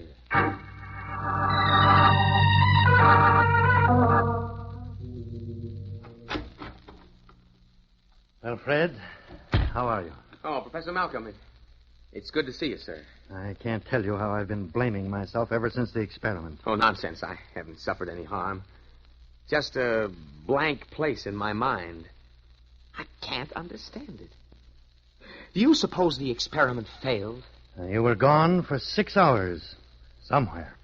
That's all I know, Fred. If you did get to 2050, Fred... Yes, sir? Well, I have a theory that though we can move from past to future, it's impossible for anything belonging in the future to move to the past. The structure of time itself prevents that. I see. So, if you did try to bring back any books or papers, they stayed behind. You must be right. You can't remember because nothing that you didn't take with you could come back with you, even including sensory impressions on your brain cells. The very act of returning wiped out your memories. Maybe if I went again, we could find some way around the problem. There must be some way, sir. No, Fred. I'm dropping the whole subject for the time being. I've been transferred to a new assignment, and you're coming with me. Well, what is the assignment, sir? All spaceship research is being concentrated at a new base now being developed. You and I are going out there to help develop a fuel that will take a rocket to the moon. I see. Where is the base, Professor Malcolm? Oh, someplace in the west. I believe they call it Red Rock, Arizona. Red Rock? The name seems awfully familiar to me. I wonder why.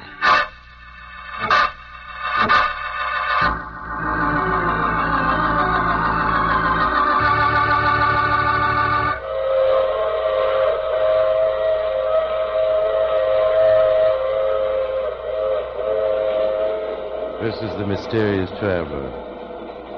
Well, time travel doesn't seem to be all it's been painted, especially if you can't remember what's happened when you get back. You aren't worried about the future, are you?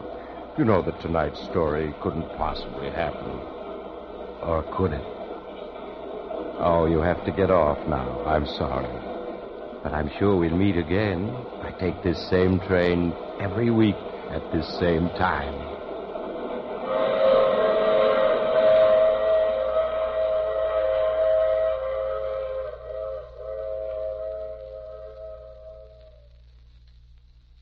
And now, a final message from the Ford dealers of America. The car everyone's talking about is the 1950 Ford. Listen to what Mr. Leonard Boren, purchasing agent, one of over 420,000 new Ford owners, said about the new 50 Ford. A purchasing agent's business is to know a lot about quality, about the things which mean real satisfaction. I've purchased a number of 50 Fords for my company, and they're doing a real job for us. They're dependable, easy riding, economical, easy to park, and a real quality car all through. On top of that, the 50 Ford certainly has eye appeal. I believe the 50 Ford is the best value in its class. Yes, satisfied owners agree. For flashing big car performance and luxurious comfort, the new Ford is tops in its field. This great car brings you real economy, too. Economy of operating cost and economy of upkeep. And when trade-in time comes, high resale value. So, before you buy any car, at any price, visit your local Ford dealer and test drive the big new Ford.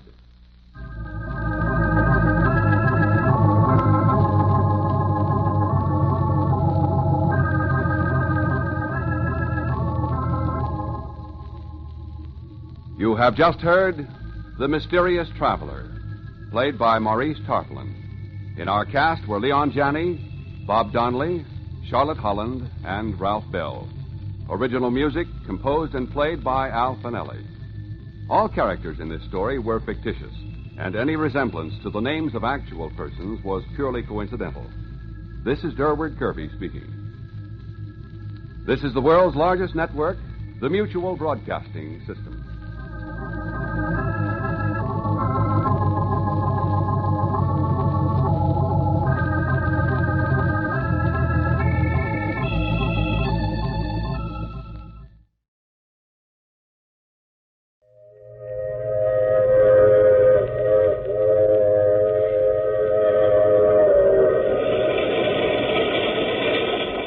Mutual Broadcasting System presents The Mysterious Traveler.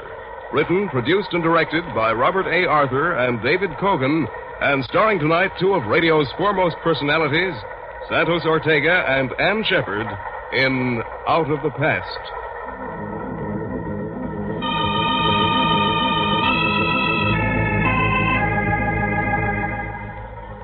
This is the Mysterious Traveler, inviting you to join me on another journey into the realm of the strange and the terrifying. I hope you will enjoy the trip, that it will thrill you a little and chill you a little. So settle back, get a good grip on your nerves, and be comfortable, if you can, as you hear Out of the Past.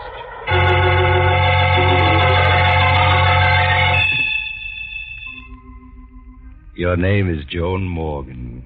And as you stand looking over Central Park from your penthouse terrace on this beautiful spring day, you can't help but feel you're the luckiest woman living.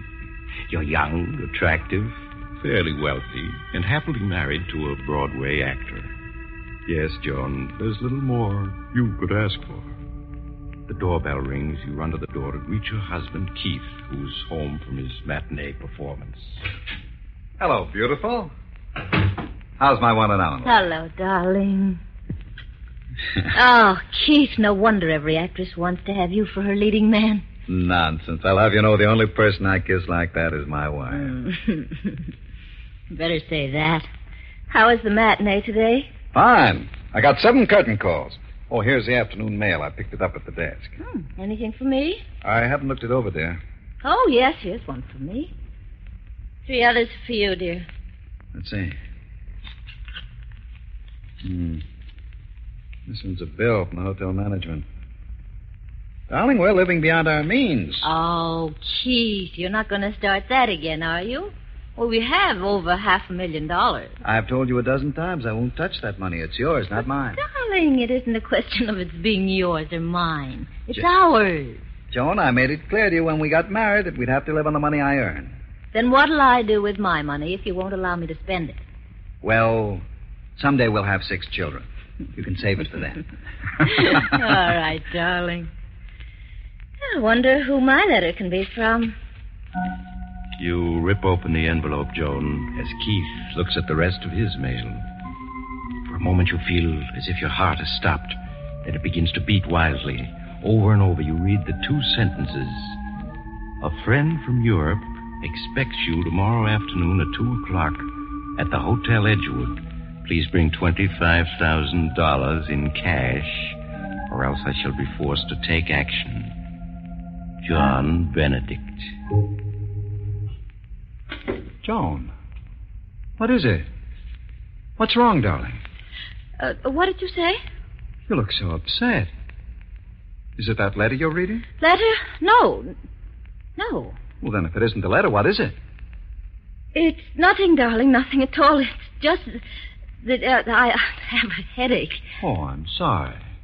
Can I get you something? No, Keith, no, I'll be all right. All I need is a little rest.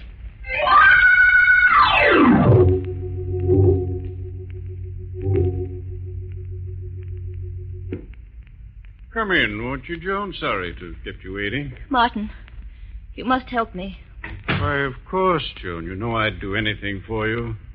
Sit down and tell me about it. Martin, I'm in trouble. I'm in great trouble. Joan, what is it? What's wrong? I'm being blackmailed. Blackmailed? Yes. By whom? A man named John Benedict. I don't know who he is. But I received a letter from him yesterday afternoon.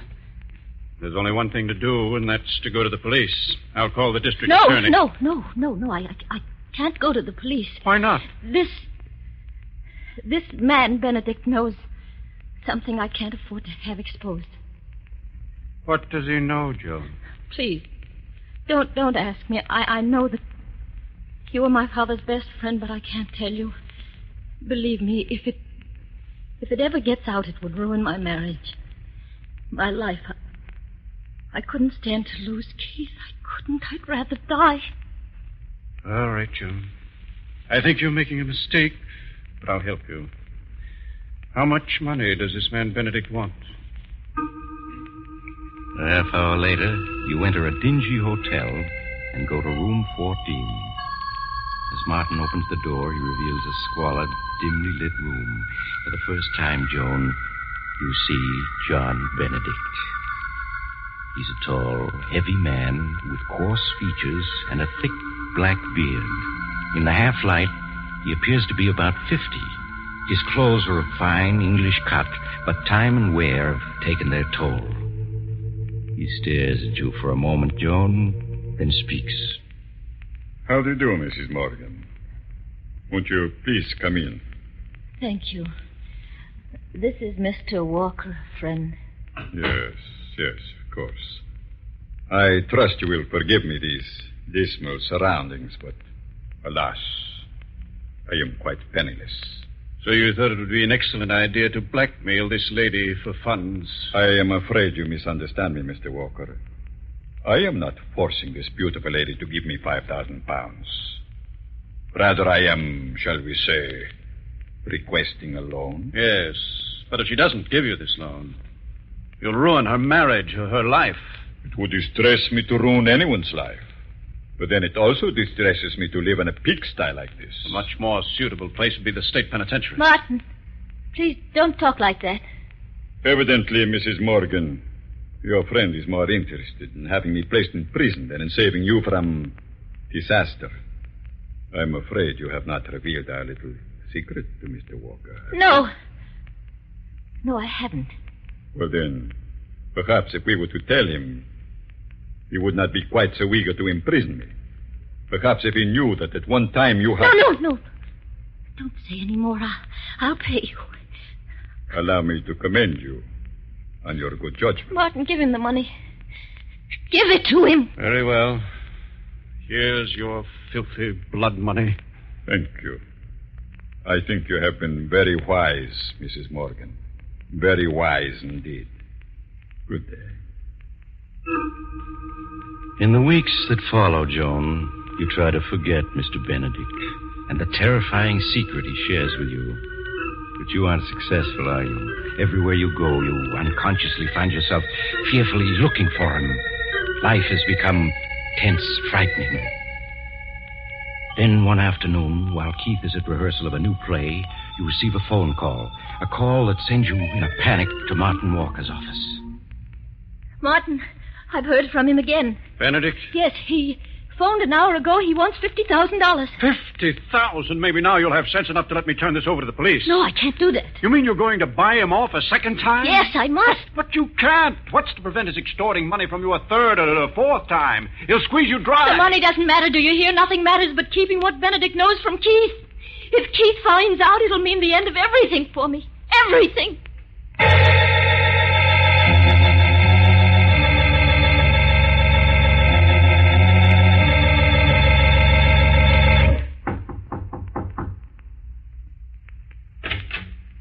Good afternoon, Mrs. Morgan.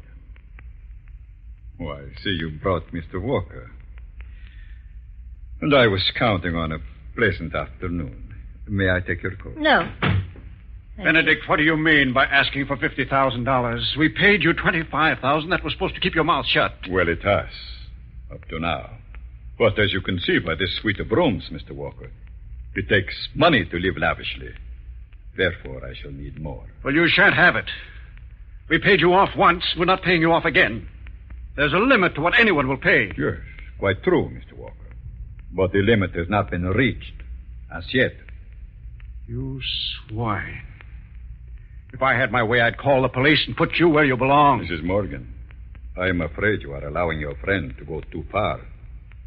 I have but to pick up this telephone, and your world will come crashing down about. No, don't do that. Don't do that. Don't. Martin, give him the money. But Joan, give it to him. I can't stand this any longer. Very well. Here it is, Benedict. But I warn you, you'd better not try anything further. There is such a thing as pushing a person too far. I shall try to remember that, Mr. Walker. Thank you for your advice and the money.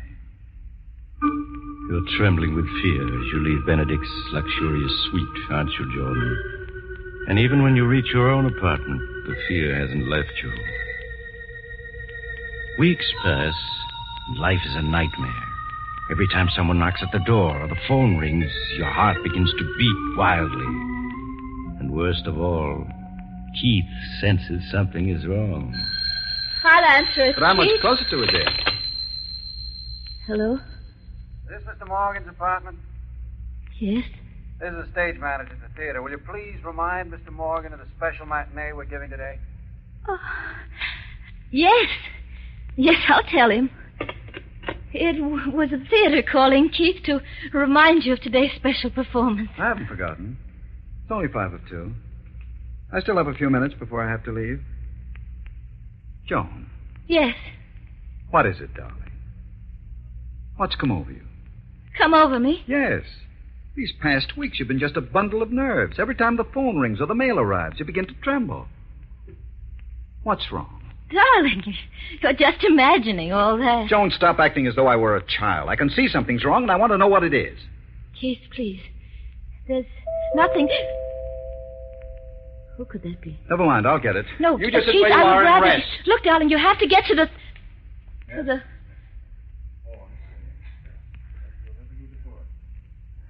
What's taking him so long? Why doesn't he come back? Keith? Who is it? Keith! Joan, what is it? Why did you scream like that? I didn't scream. Who was that at the door? Well, it was just a special delivery boy. He brought this special delivery for you. Special delivery? Yes, here. Thank you. Aren't you going to open it? After all, it is a special delivery. Yes. Of course. I never saw anyone so afraid of a letter. Who's it from? Joan, what's wrong? Nothing. Nothing. No. Don't tell me that. You look as though you were going to collapse. Now, give me that letter. No, I said, please, give it to me. No, please. There, that's better. Perhaps this letter will tell me what's wrong. Well, it's only one sentence. I will phone you at 2. There isn't even a signature. Who wrote this note, Joan? I don't know. You must know, else why would you have grown so pale? I'll phone you at 2. It's almost 2 now. I'll wait for that call. Keith, please. You must have faith in me. All these weeks I've had faith, said nothing, hoping you'd tell me what was wrong. Now I must find out for myself. Well, right on time. Just Keith, 2 o'clock. Please, don't answer. Take your phone. Take your hand off the phone, Please, Joan. Keith, no. I said won't take let your you hand off answer the it. phone. No. Hello? Hello? Hello? No answer. Another call hung up when they heard my voice. I suppose you won't tell me who it is? All right, then. I have to leave for the matinee now. I won't be home for dinner, but when I return after tonight's performance, we'll have this out once and for all. Keith, please. I just can't tell you. If you'd only Goodbye, wait. Joan. Keith. I can't.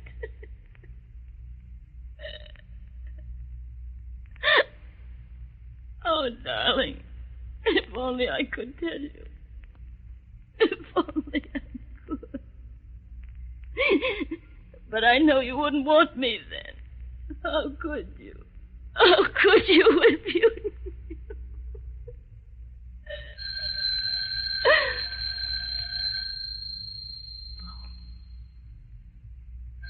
Must be he. Must be he again. Hello? Good afternoon, Mrs. Morgan. You promised you'd leave me alone, that I'd never hear from you again. That was only a month ago. Yes, I know.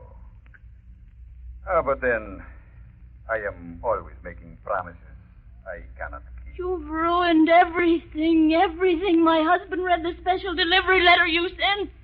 He answered the phone when you called a few minutes ago. How can I explain? Oh, that should not be too difficult for a clever woman like yourself. And you are a clever woman, are you not? What do you want? I'm tired of your playing cat and mouse with me. I intend to call on you at 5:30 this afternoon. I won't pay you another cent, do you hear? There's no end to your demands. You may expect me at 5:30. No. And do not have Walker there. No, I won't see you. I won't... Hello?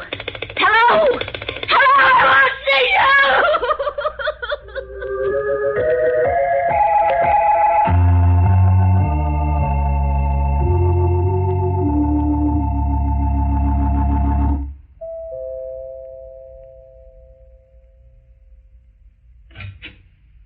Good afternoon, Mrs. Morgan.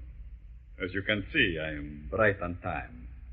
It's exactly 5:30. This is a lovely penthouse you have. It's good to see you without Walker around. How can you do this to me? I've never harmed you. Why do you insist on ruining my life? Why? My dear lady, the last thing I desire to do is to ruin your life. Unfortunately, the world you and I live in being what it is, I am forced by circumstances to live by my wits. If I give you the money now, how do I know you won't be back in another month? Oh, that is very simple.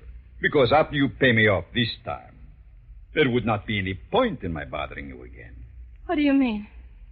I mean, Mrs. Morgan, that this time I want $500,000. $500,000? Yes. If I am not mistaken, that is what the balance of your fortune amounts to. Do you not see? Once you have paid it over to me, there would be no point in my bothering you anymore. Simple, is it not? You must be mad. I? Oh, no, Mrs. Morgan, not I. Come now, you love your husband and he loves you. There are years and years of happiness before you. If he does not learn your little secret, you are wise. You will turn the money over to me. I can't. If I were to withdraw $500,000, he'd find out about it. But there is always the chance that he won't. You do not do as I ask.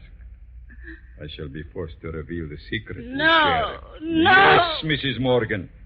Your husband will learn that while you were in England in 1939, you murdered your sweetheart. I won't listen. But your husband will. And he will learn that after you committed this murder, you spent the following 8 years in an English insane asylum. No, you can't tell him. You can't. Think of what a sensation the tabloids will make out of it. And think of what people will say. No. Your husband would have to divorce you. So, fainted, have you? That is not going to help you, Mrs. Morgan.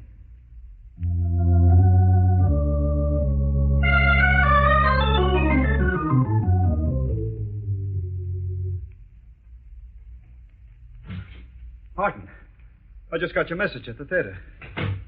Where's Joan? What's wrong? She's in her bedroom with Dr. Richards. It seems that she... Here's Dr. Richards now. Doctor, what's wrong? Keith, you must prepare yourself for a shock. What's happened? A half hour ago, one of your neighbors on the floor heard Joan weeping and screaming hysterically. The manager knew I was your doctor and sent for me. But why was she weeping and screaming? She's had a breakdown. Breakdown? Yes. Well, I want to see her. I must. Very well, Keith, but only for a moment. Mr. Walker, I'm afraid you'll have to wait here. I understand, Doctor. Keith, you must keep a grip on yourself. All right. Joan. Darling. It's Keith. You stay away from me. Stay away, both of you. Don't come near me. Doctor, she doesn't even recognize me. Yes, Keith, I know. I know who you are. You can't fool me. One of you is Mr. Benedict. Maybe both of you are Mr. Benedict. Yes. I know what you're here for, but I won't let you. I won't let you. She's completely out of her mind. I know you're both Mr. Benedict.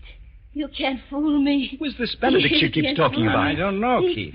She feels she's being persecuted by this Benedict fellow. He may be real, and again, he may be a figment of her imagination. She's deathly afraid of us. Yes, she sees everyone as this fellow Benedict. I tried to give her a sedative, but she grows violent when I approach. Well, can't you do something for her? I've already sent for an ambulance. She'd be much better off in a hospital where she can have constant medical care. Come along, Keith. How is she, Doctor? Well, it may be a long time before she recovers. I'm going down to the lobby, wait for the ambulance. I suggest you two stay here. Keep an eye on her. I've left the door to her room open. All right, Doctor. Shouldn't be more than a few minutes.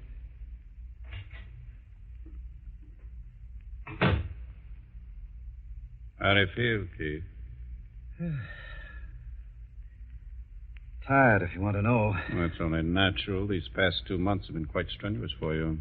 But with $500,000 and a wife who'll probably never be in any condition to ask you about it, you've done quite well. Quite well? That's an understatement. Name one actor, living or dead, who could have given as great a performance of Mr. Benedict as I did. You were superb as Benedict, I admit. Superb? Why, I was magnificent. The costume, the makeup, my accent, simply perfect. I tell you, it was the greatest performance ever given. What a pity you weren't here at 5:30 this afternoon. I'm sure I missed the performance of the age. I outdid myself. You should have heard me. Yes, Mrs. Morgan. Your husband will learn that while you were in England in 1939, you murdered your, sweetheart. That after you committed this murder, you spent the following 8 years in an English insane asylum. It's really a pity I played my greatest role to an audience of one. Well, yes, Keith, but you were probably the highest paid actor in the world. I'm sure that $500,000 for 2 months' work, less my share, of course, is something of a record. Yes, it probably is. I heard you, Mr. Benedict. But- You can't fool me. Joan! I know one of you is Mr. Benedict. Or are you both Mr. Benedict? Yes, you both must be Mr. Benedict. That's clever. That disguise you use, that's clever. But you can't fool me! She must have overheard you. That brought her out of her room. Yes, No matter how many disguises you use, I know you. No, don't you come near me. Don't come near me. Keith, she's got a gun. Come Joan, near me. put that gun down. I'm not going to let you tell. I'm not going to let No, don't. you tell. Don't, Joan. Stop. You shot me. Oh, Joan, no. I'm not Mr. Benedict. He's...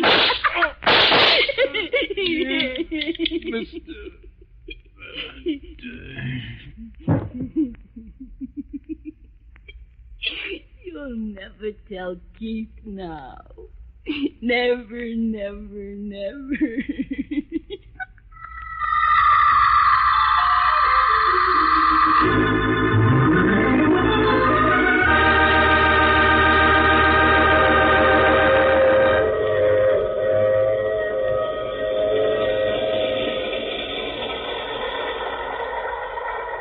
This is the mysterious traveler again. Did you enjoy our trip? Too bad about poor Keith and Martin. Such interesting scoundrels. That fellow Keith was certainly a remarkable actor, wasn't he? But, like so many actors, he overplayed his role. With fatal results. What happened to Joan Morgan? Well, the poor woman was committed to an institution where after several years of treatment, she recovered completely. However, she still has a deathly fear of actors. Oh, you'll have to get off here. I'm sorry. But I'm sure we'll meet again.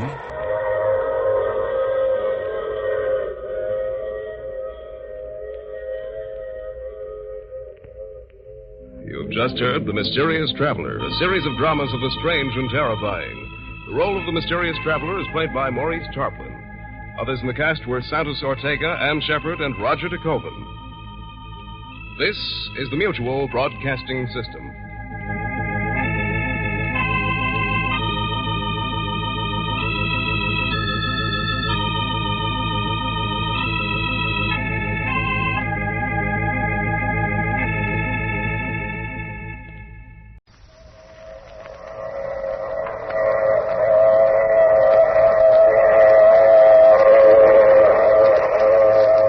Transcribed.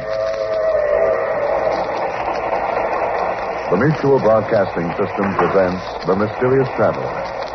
Written, produced, and directed by Robert A. Arthur and David Copeland, and starring two of radio's foremost actors, Ralph Bell and Brett Morrison, in The Planet Zevius.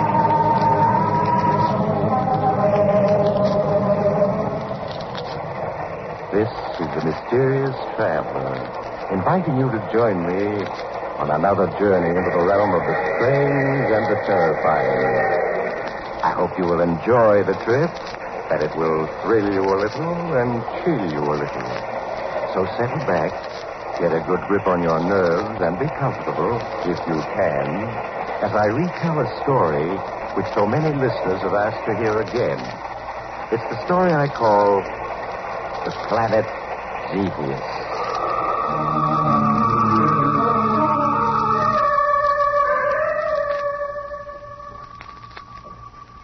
Our story begins in a large, darkened laboratory filled with intricate machinery and instruments. A half-dozen engineers are seated before control panels which run the length of the laboratory, while two small, slender men stand in the middle of the room looking up at a large screen. A screen which reveals the celestial heavens to them. The two men follow closely, anxiously, the movement of a pinpoint light across the screen. Signal's coming in much stronger, Commander. Yes. The ship is approaching the stratosphere. I think that this time we've succeeded. Let's hope it all goes well in the landing. Yes, we've waited so long for success. Pay close attention to the controls, men. The IPX-4 will soon enter the stratosphere. Prepare to land it. Pardon me. Commander Destro? Yes, what is it? My name is 𝒆𝒍'𝒔. I've been assigned by the Scientific Council to act as historian for the work you're engaged in. I see. Well, you come at a most momentous time, 𝒆𝒍'𝒔. If you look at the screen above us, you will see history in the making. Oh, allow me to introduce Professor Capaccio, our chief scientist. How do you do, sir? I'm happy to meet you.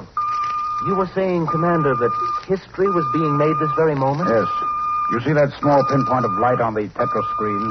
Pinpoint of light?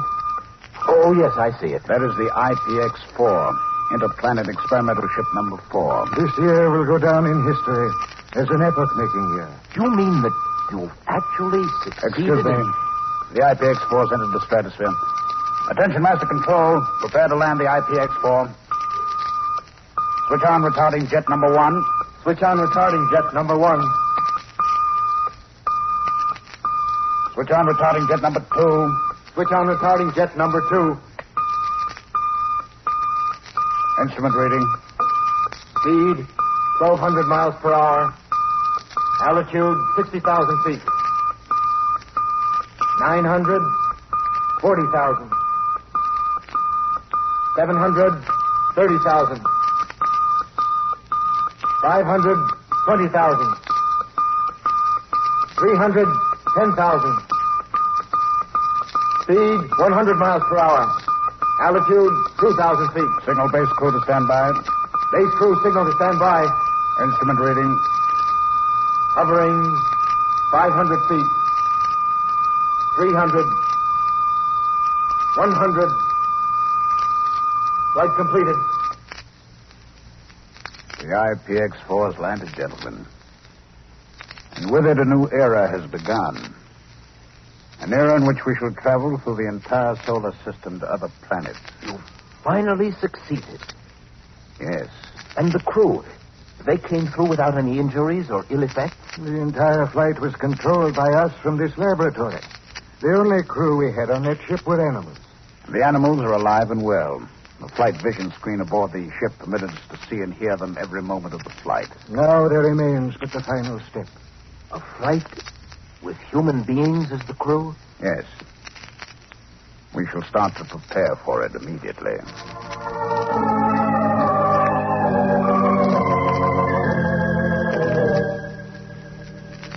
Ready for flight, sir. The crew are at their stations. Thank you. Professor, why don't you show our young friend through the ship while I have a last-minute conference with my officers? Of course, Commander. Come along, 𝒆𝒍'𝒔. You'll be more than interested. Well, thank you. I should like to see the rest of the ship. Well, as you probably gathered, this is the fuel room. Mm-hmm. Well, on the deck below are the nuclear propulsion engines. Watch your head. Oh, yeah. Now, this is the crew's quarters. And beneath it are storage quarters for ship supplies and equipment. It's strange, Professor, but from the outside, the IPX-4 seems so much larger than from in here. Well, that's easy enough to explain, 𝒆𝒍'𝒔.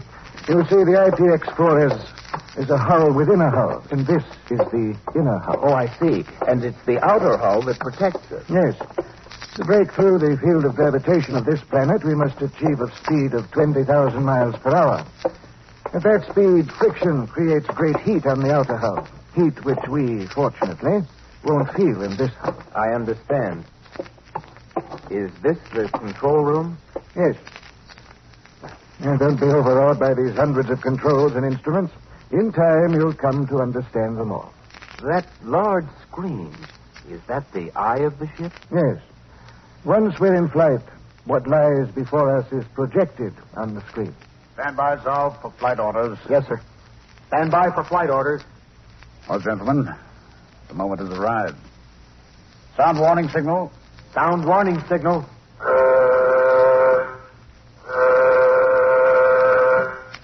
Switch on flight vision screen. Switch on flight vision screen. Establish contact with base. Establish contact with base. Cut in nuclear jet number 1. Cut in nuclear jet number 1. We're taking off, 𝒆𝒍'𝒔. Cut in nuclear jet number 2. Cut in nuclear jet number 2. Instrument reading. Rate of flight, 500 miles per hour. Altitude, 1,000 feet. Rate of flight, 2,000 miles per hour. Altitude, 150,000 feet. Don't worry if you start to black out, Vidray. It's to be expected. The crew is conditioned for it. Rate of flight, 5,000 miles per hour. Altitude, 140,000 feet. Rate of flight, 10,000 miles per hour. Altitude, 300,000 feet. This is the crucial moment, Vidray. Rate of flight, 11,000 miles per hour. Altitude, 500,000 feet. Rate of flight, 13,000 miles per hour. Altitude, 700,000 feet.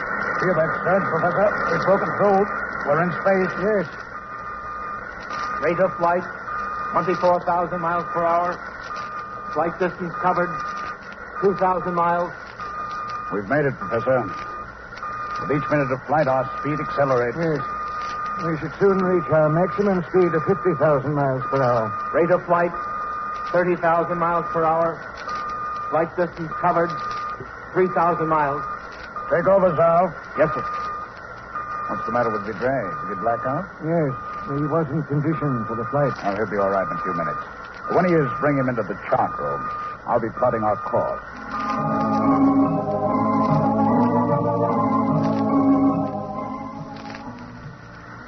Come in, Vidray, Professor. How do you feel, Vidray? I'm all right now, sir. Have a seat. Thank you. I've just been plotting our course to the planet Zevius. Zevius, sir? Why Zevius? It isn't the nearest planet. Well, that's quite true, Vidray. But through the use of a spectrometer, we've been able to determine that Zevius can support human life. The composition of the air on that planet isn't much different from our own. The air of our planet contains 22.8% oxygen and 77% nitrogen, and traces of other gases. And Zevius? On Zevius, the oxygen content is 20.5%, a little less than our own. The nitrogen content is 79%. Well, we shouldn't have too much difficulty breathing on Zevius. I'm afraid I'm not too familiar with Zevius. How does it compare with our planet in other respects? Well, 3/4 of Zevius seems to be water. The land is divided into two continents. Very much like our own planet. Yes. The circumference is approximately 28,000 miles. 300 years ago, our astronomers noted huge explosions on Zevius. For a time, they thought it was disintegrating. But it didn't. Yes, and since those huge explosions 300 years ago, there have been no additional ones. Professor, do you think there might be human life on Zevius? Oh, it's quite possible, Vidray. We should reach Zevius in 60 days. Perhaps then, Vidray, we shall have the answer.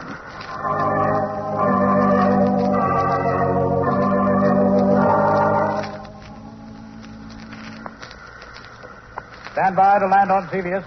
Attention, crew members. Stand by to land on Zevius. They're approaching Zevius already. It's exerting a strong pull toward its surface. Yes. Switch on radar sender. Switch on radar sender. Our radar signals are reaching Zevius and being reflected back off its surface. As we get closer, the speed of the signal will accelerate. I see.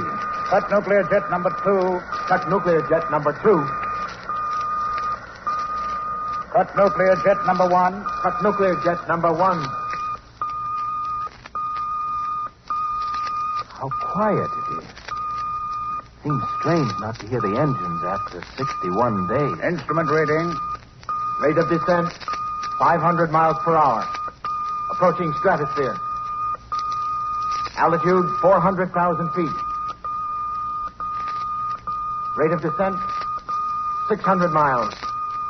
Altitude, 300,000 feet. Our speed is increasing. Why? We're in Zevius orbit. Gravity is pulling us down toward it. Switch on retarding jet number 1. Switch on retarding jet number 1. Instrument reading. Rate of descent, 400 miles per hour. Altitude, 200,000 feet. Professor, look. You can clearly make out Zevius' surface now. 300 miles. Yes. Altitude, We're near the coast of one of the continents. That small silvery thread is a river flowing into the sea. 100 miles per hour. How green it is. Altitude. Zevius has plant life, just like our own planet. Yes. That give us quite a large one. Far larger than any we have. Hovering. Only 50,000 feet. Commander's evidently going to land near that mountain overlooking the river. It's rather hilly country. Yes. 800. Too bad darkness is falling. 600. 400. 200. 100. Flight completed. We've landed. Cut retarding jet number 1. Cut retarding jet number 1. Cut radar sender. Cut radar sender. Well, gentlemen, we've done it. Flown 80 million miles from our own planet to Zevius. Congratulations, Commander. Thank you. Well, it's already grown dark. We'll wait until morning before leaving the ship. Meanwhile, Professor, I suggest you make extensive tests of the air on Zevius. We can't be too careful. Quite agree. I'll proceed at once, Commander. You'll have a full report by morning.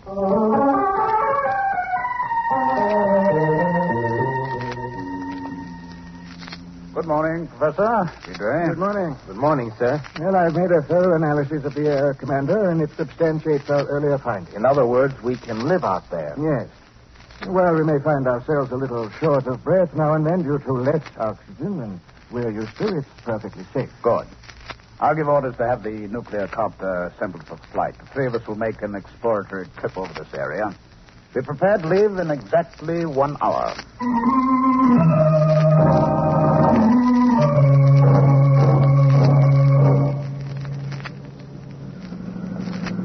We're ready for takeoff. I suggest you fasten your safety belts, gentlemen.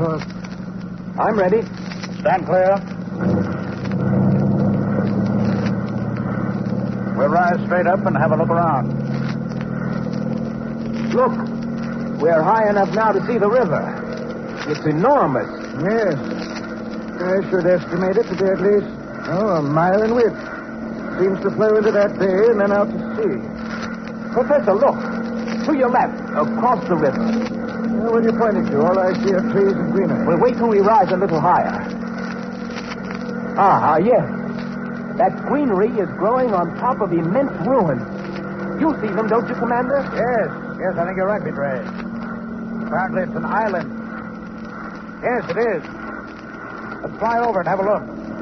The island itself doesn't seem to be very large. Oh, yes, I see the ruins now. And they're barely discernible under the growth of trees and grass that covers it. Well, where are you going to land, Commander? We'll put down on that huge ruin directly ahead. From it, we'll have a good view of the entire island.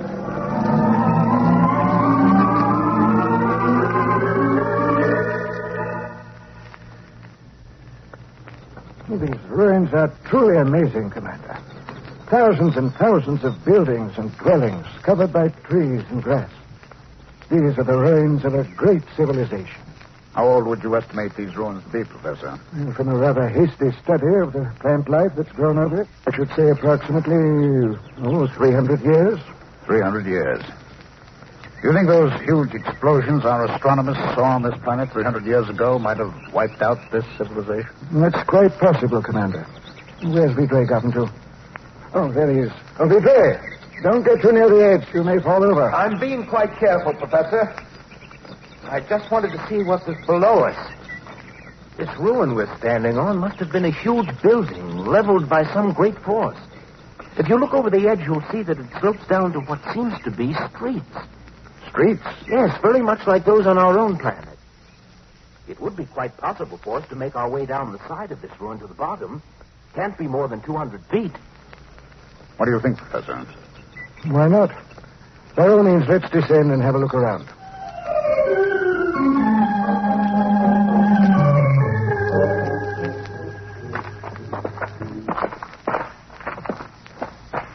Well, we only have a few more feet. Watch your footing here. These rocks keep giving way beneath me. Yes. It'd be quite easy to break a leg here. You all right, Professor? Yes, Commander. Well, here we are. Oh, it seems as though we've descended 1,000 feet instead of only 200. Yes. It's rather dark down here. Everything's in shadows. Yes, you were quite right, Vidre. Beneath this rubble we're standing on, there seems to be a paved street. Let's have a look around, shall we?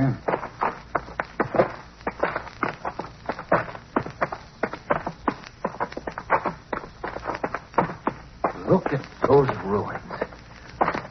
They seem to have been huge buildings. Yes. If I'm any judge, they must have been 7, 8, perhaps 1,000 feet high. Apparently, this civilization was almost as highly developed as ours before it was destroyed. Yes. Professor, do you think it's possible that there may be descendants of the people who built this civilization? It's possible, of course, but as yet I've seen no signs of them. Look, there's a building which hasn't been entirely destroyed. Let's have a look inside. Yes, by all means. Perhaps we'll discover objects that will give us more information about the race that once lived here. How huge that entrance is. It looks quite dark in there. Unfortunately, I have a small torch. Come along.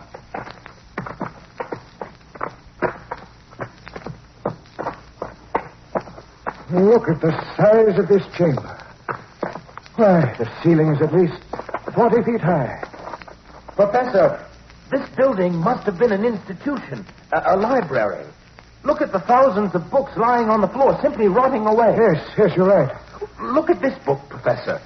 It's about twice the size of our own. Yes. It's too bad it's been exposed to the elements. Pages are yellow. The printing is all but faded. Here's another one on the floor. It's a much larger book and bound in some sort of animal skin. Let me see it. Yes, this is in much better condition. We shall take it back to the ship, Vidre. See if one of our scientists can decipher the language it's printed in. Professor, would you come here for a minute? Oh, yes, of course. Look. These ashes on the floor. Looks like the remains of a fire. Yes, you're right. It appears to be only a few weeks old. A few weeks old? Then that means... Yes. There were survivors of the Holocaust that destroyed this civilization. Their descendants may be here, in these ruins, watching us. That's quite possible. However, we're armed. I wonder what they look like. Perhaps after a time when they get used to the sight of us, they'll show themselves. Yes. What was that? Sounded like a signal of some sort. Yes, you're right. I suggest we leave, Commander. Yes, come along.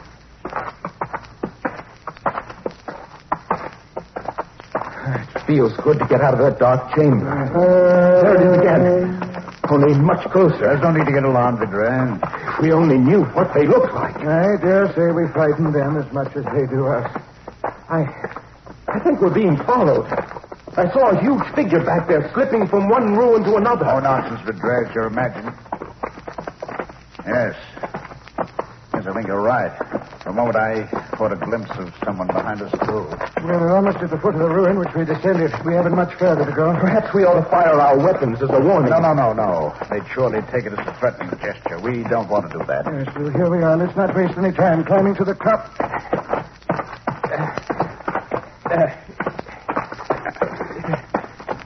Yes, they still seem to be following. Now and then I can make out a shadowy figure. It's almost impossible to tell what they look like. They cling to the shadows. They seem enormous. Much larger than ourselves. Mustn't let your imagination run away with you. It's amazing how much faster we're going up than when we came down. We're almost at the top. I have a feeling they won't try to climb this ruin after us. Evidently, they don't like daylight. Here we are. Professor, look out! Oh, it was close. What was it? They threw some sort of weapon at you. Oh, it's nothing but a long, round pole with a sharp piece of metal on the end. It's a spear. We have them in our museums. It's the weapon of a primitive tribe. Then they must be little more than savages. Yes. And I don't think they'll come after us, but I suggest we take off and return to the ship.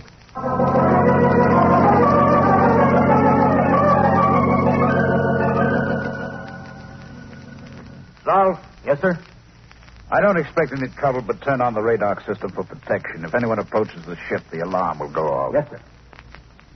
Why are you so fascinated by that spear, Vidray? You've been examining it for 10 minutes now. Well, it's just that... Well, it's an enigma, Commander. We find the ruins of a great civilization. Huge buildings, dwellings, streets.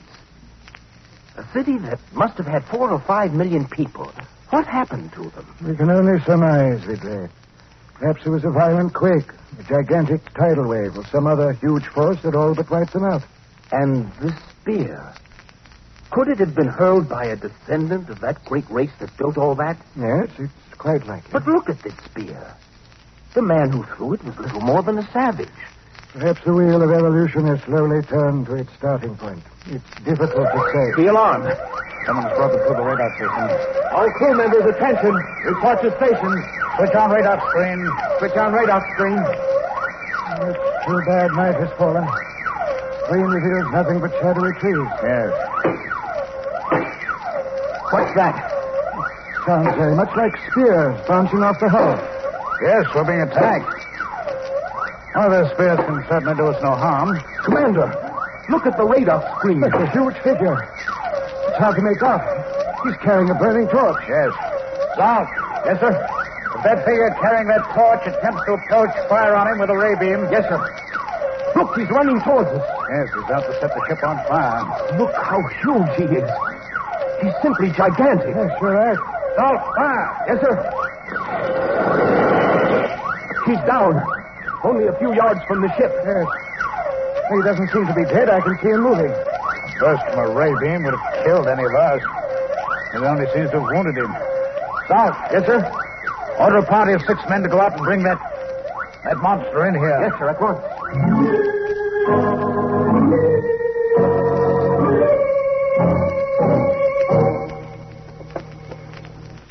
They're bringing him in now, Commander. Yes. Bring him over here, man. He's much too big for the bed. All right, lie him down on the floor. Good. That's it. He's dying. I'm afraid there's nothing we can do for him. He's trying to say something. If we only knew his language.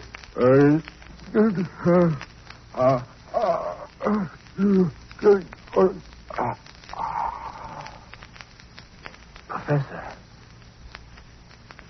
He's dead. Too bad. Sorry we had to fire on him. I was hoping we could establish friendly relations with the people of Zevius. Look at the size of him. He's gigantic. Even larger than I thought. Yes. You must measure it at least. Here, let me see. Professor, the leather-bound book you found in the ruins. I've succeeded in deciphering the language. I've already translated the first 2 pages. Be patient a moment, Ledo.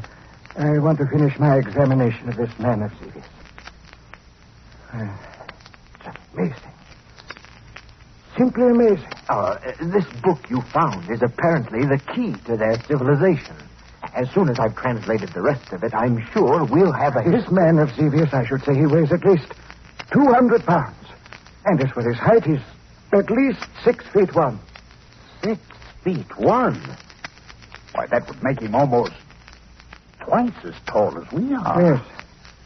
But that isn't all. He only has 5 fingers. 5 fingers? Are you sure? Positive. Please, sir, I wish you'd let me read you the translation of the book you found in the ruins. Oh, yes, Ledro. By all means. Go ahead. Well, I've translated only the first 2 pages. It begins this way. When God began to create the heavens and the earth was a desolate waste with darkness covering the abyss and a tempestuous wind raging over the surface of the waters. It's evident, sir, that this planet we know as Zevius was called Earth by the race that wrote this book. Earth. I wonder what happened to the people of Earth that brought their civilization to an end.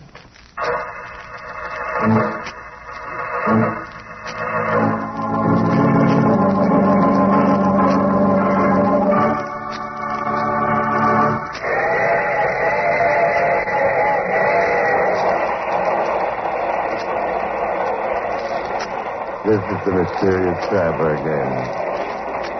Did you enjoy our little visit to the Planet Zevius, better known to us as Earth? What's that, madam?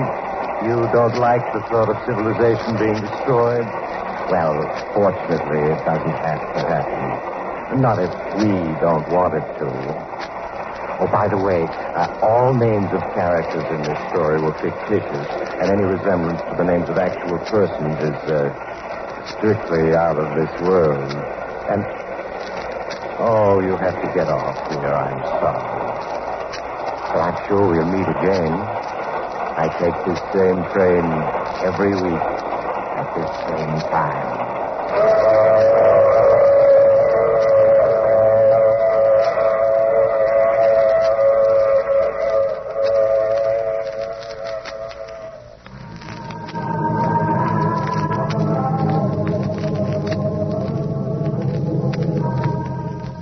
You have just heard The Mysterious Traveler with Maurice Tarplin in the title role. Others in our cast were Ralph Bell, Larry Haynes, and Lawson Zerbe. All characters in this story were fictitious. Any resemblance to the names of actual persons living or dead was purely coincidental. Original music composed and played by Al Finelli. Bill Tompkins speaking. This is the Mutual Broadcasting System.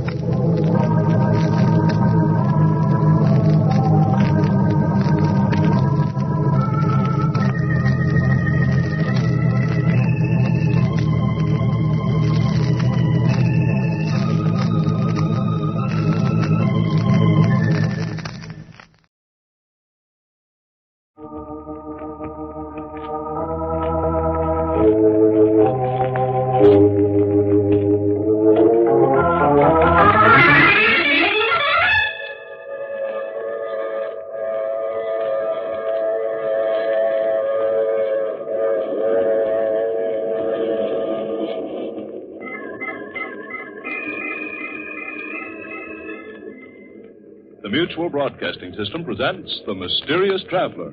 Written, produced, and directed by Robert A. Arthur and David Kogan, starring tonight two of radio's foremost personalities, Carl Weber and Inga Adams, in an original radio drama titled Queen of the Cats.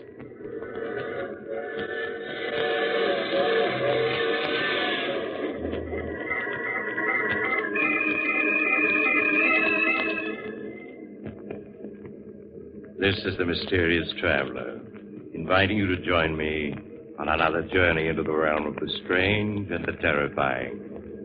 I hope you will enjoy the trip, that it will thrill you a little and chill you a little. So settle back, get a good grip on your nerves, and be comfortable, if you can, as we prepare to meet the Queen of the Cats.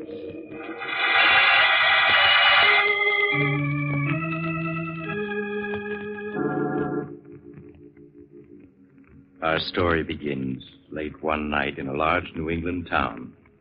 Jane Elliott, an attractive girl in her early 20s, hurries down a quiet and darkened residential street. Finally, she stops before a large colonial house with a nameplate on the door, Dr. George Richards. She hesitates a moment, then rushes up the few steps to the door.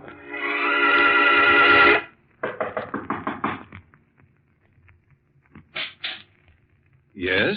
Dr. Richards, my name is Jane Elliott. I'm sorry to wake you up at such a late hour, but I'm desperate. That's quite all right, Miss Elliott. Please come in. Thank you.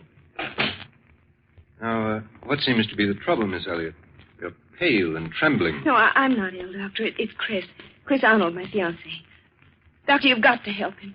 You've got to, or something terrible will happen. I know it will. I'll do everything I can, Miss Elliott. Now, please tell me what's wrong. Well, I don't know what's wrong. All I know is that Chris is frightened. He's in deadly fear of something. I see. Where is your fiancé now? At his home, Brookfield Manor. Doctor, I know it's late, but won't you come with me and see Chris? He needs help desperately. Please, Miss Elliott, you mustn't cry. Of course I'll come with you, and I'll do what I can.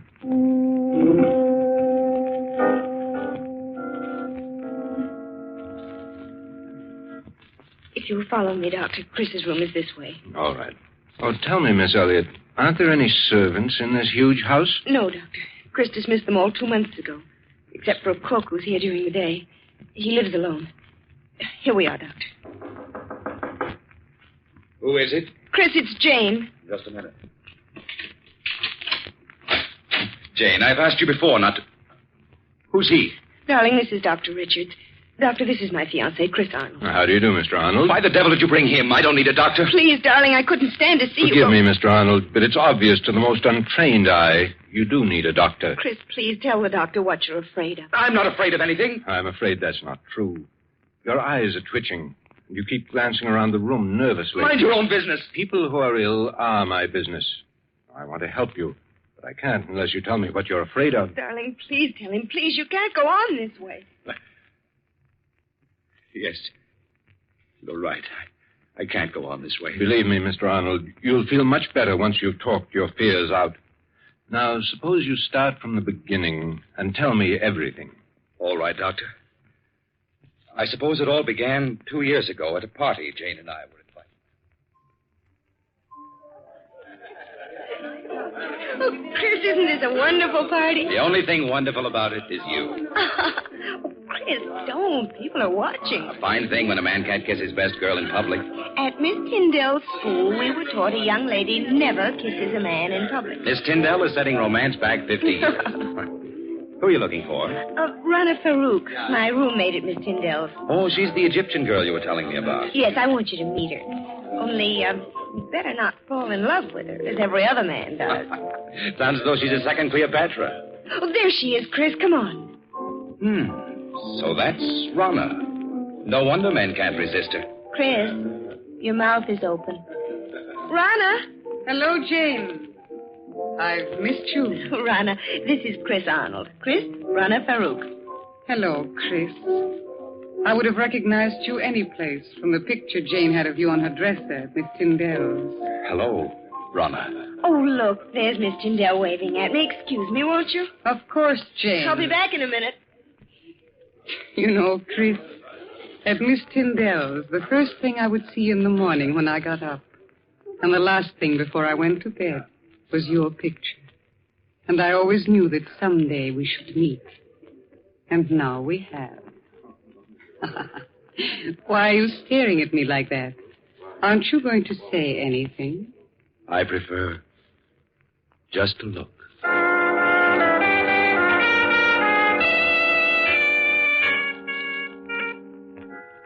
Even now, Doctor, 2 years after our first meeting, I find it difficult to describe how beautiful Rana was.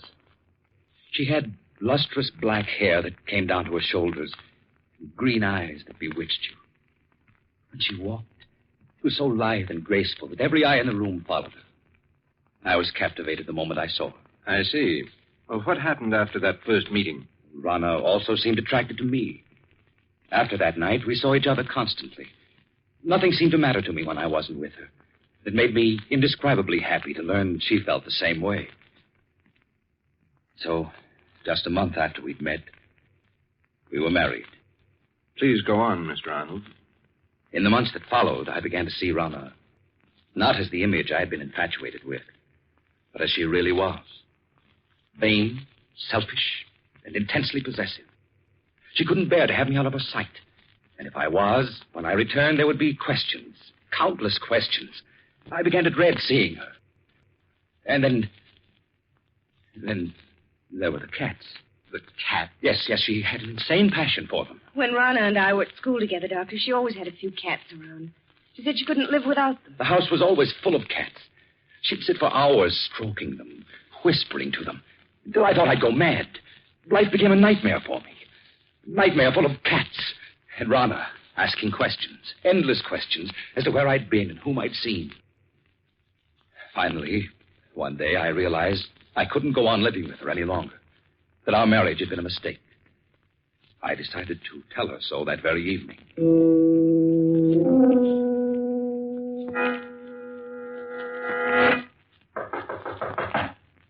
May I come in, Rana? Of course, dear. Good evening, Chris. Darling, why didn't you tell me that you'd had lunch with Mary Walker when I called you at the office this afternoon? How did you know I had lunch with her? A friend told me. Friend? Who was it? Oh, what is it, Beauty? What are you trying to say? Rama, put that cat down and answer me. Who was the friend that told you I had lunch with Mary Walker? You've never met her, darling. How is it that you always seem to know what I've been doing, who I've been seeing? It's as though you have people spying on me. Chris, what a thing to say. Now, please hurry and change, or we'll be late for the Hopkins party. There's something strange about the way you always know what I've been doing. Sometimes I suspect... Chris, look out! You stepped on Sabina's tail. I'm sorry, but I didn't see her. I've asked you before to be more careful.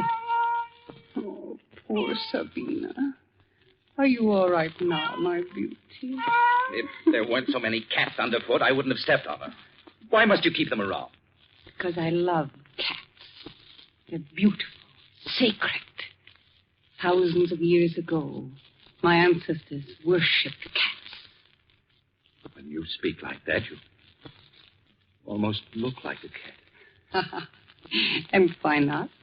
Is there anything in the world more beautiful than a cat? You see? They agree. Ron, I can't go on like this anymore. Why, darling, what do you mean? Oh, marriage was a mistake. I want a divorce. Chris, you can't be serious. Oh, I am, Rana. Dead serious. I love you, Chris. And I won't give you up. You're mine, darling, and you'll always be. Nothing shall ever separate us.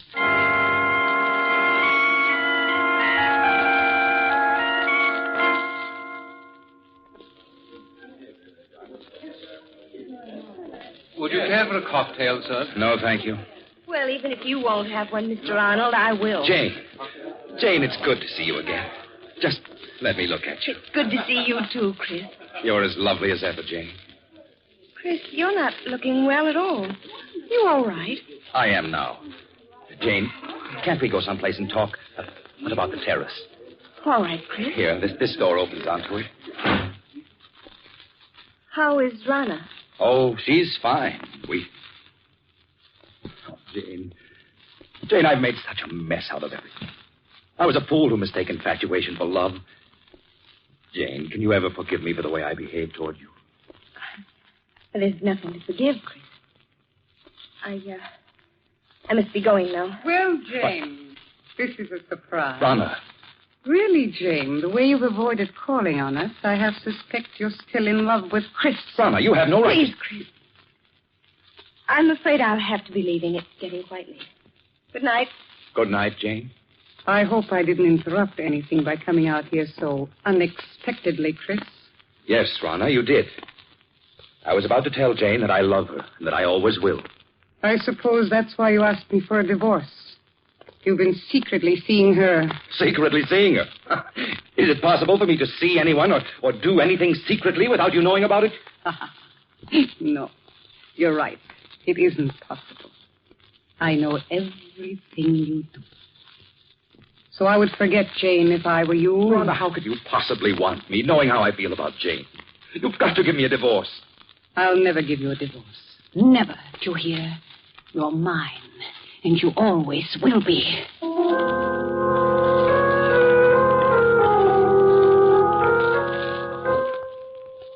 I can still see her, Doctor, as she stood there, hissing at me.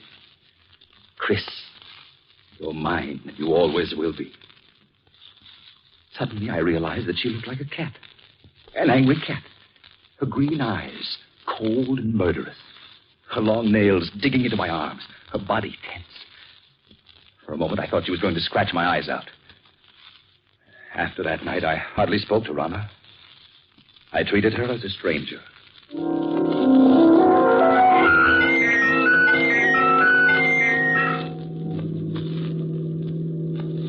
Darling, you're behaving very childishly, refusing to talk to me. It's been a month now.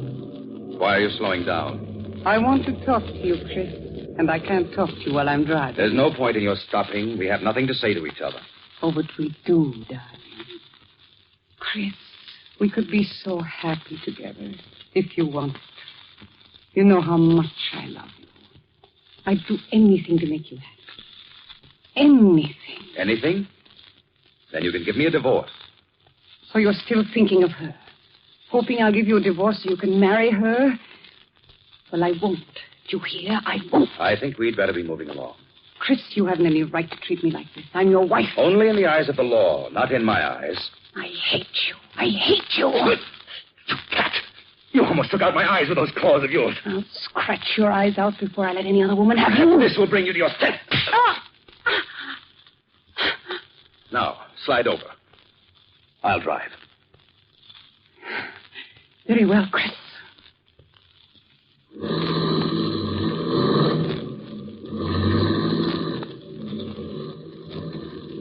You think you've beaten me, Chris, but you haven't. Don't think it was weakness on my part because I tried to make up with you this evening. I know better than to think that. In the end, you'll come crawling to me. It may take a year, 2 years, 5 years, but I'll wait. I'll never come crawling to you. But you will, Chris. Jane knows I'll never give you your freedom. In time, she'll marry. And when she does, all the heart will be gone out of you. And then you'll be mine. You have everything planned perfectly, Rana, don't you? But I have one escape from you you've never thought of. Really? And what is that, Chris? I can escape through death. Through death? Yes, Rana. If I should fail to take that curve ahead, we'd plunge off the side of the mountain. Chris, you wouldn't. Why not, Rana? You've shown me there's nothing to live for. This at least is a clean way out. Chris, you don't mean it. But I do, Rana. Just watch. No, Chris. Don't. No!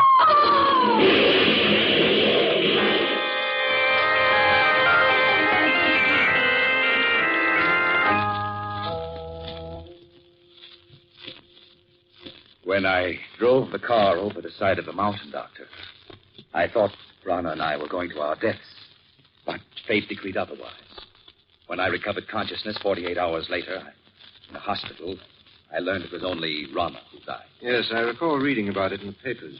It was a miracle that you survived. Yes, for weeks they despaired of saving me. But at the end of 8 months, I walked out of that hospital. It was just a week after I was discharged that I ran into Jane on the street. Chris. Oh, Chris, it is you. Jane.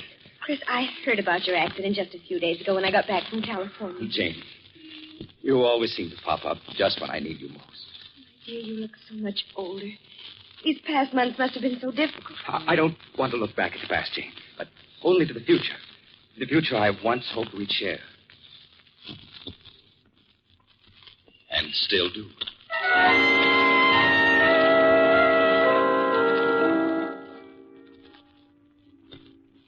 2 months ago, Doctor, Jane and I became engaged. It was just about that time that I first began to notice that everywhere I went, there always seemed to be a cat following me.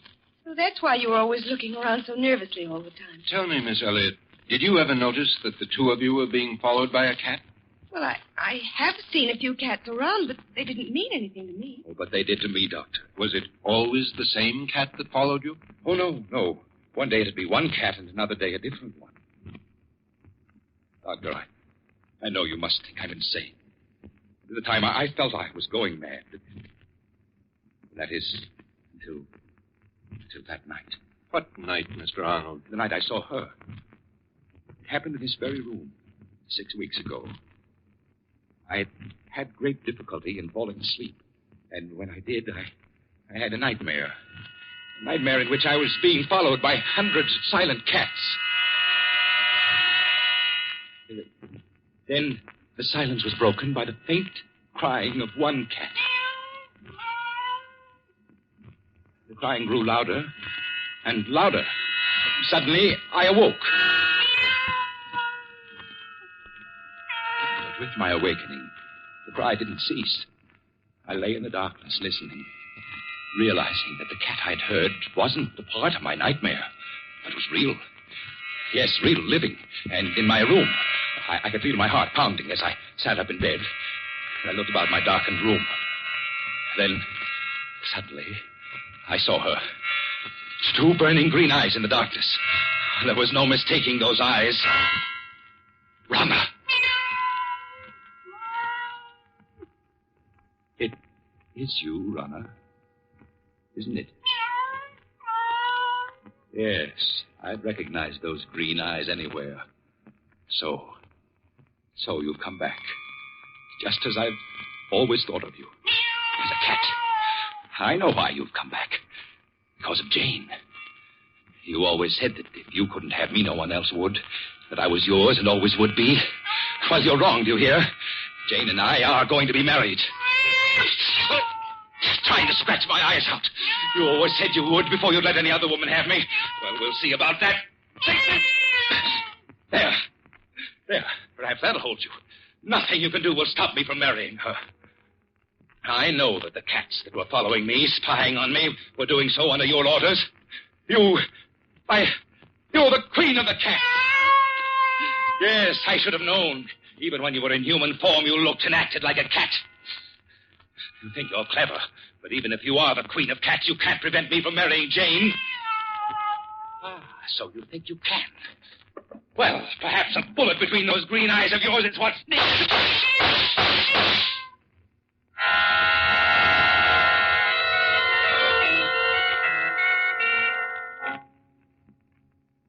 I emptied the gun at her, Doctor. Then turned on the light.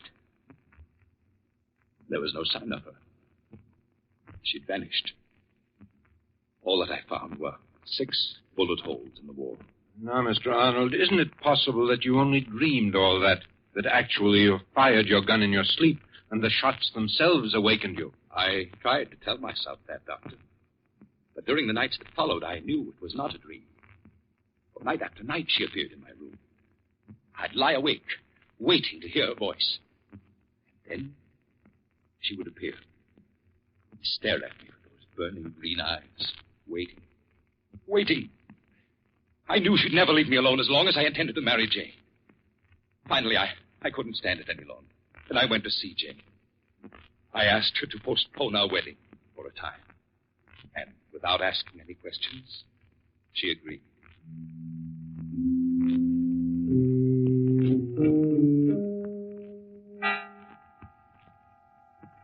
Doctor, the night I put off my marriage with Jane was the first night that Rana didn't appear. And the first night in a week that I was able to sleep. Chris, why didn't you tell me that night what was troubling you? I was afraid you wouldn't understand, Jane, that you might think I was mad. Do you think, Mr. Arnold, that she didn't appear again because you had postponed your marriage to Jane? I know it. Weeks went by. Weeks in which I was able to sleep soundly without being awakened by her. I came to think that perhaps it had all been part of a horrible nightmare, and that I was over it at last. Then, a week ago, I asked Jane to set the date for our wedding. She did so, and that same day we took out a marriage license. Dr. Chris looked so much better that I thought he'd gotten over what was troubling him. So did I. But the night after we'd applied for a license, she appeared again, in this very room. And you've seen her every night ever since? Yes. She just keeps staring at me with those green eyes. Waiting. And Doctor, I have a feeling something horrible will happen if I attempt to marry Jane. Do you still have the marriage license? Why? Yes. Why do you ask? Mr. Arnold, you've reached a crisis in your life. You're faced with fears that are threatening to overwhelm your sanity. If you want Jane and happiness, you must be prepared to fight. Fight? What? How, Doctor? Often when we challenge our fears, we find that they exist only in our imagination. The only way for you to challenge your fears is to go through with your marriage with Jane. Now, tonight. Tonight? Yes, I know it's quite late, but a friend of mine who's a judge, I'm sure he'll marry you. All right, Doctor. Jane, will you marry me? Tonight? Oh, yes, Chris. Yes.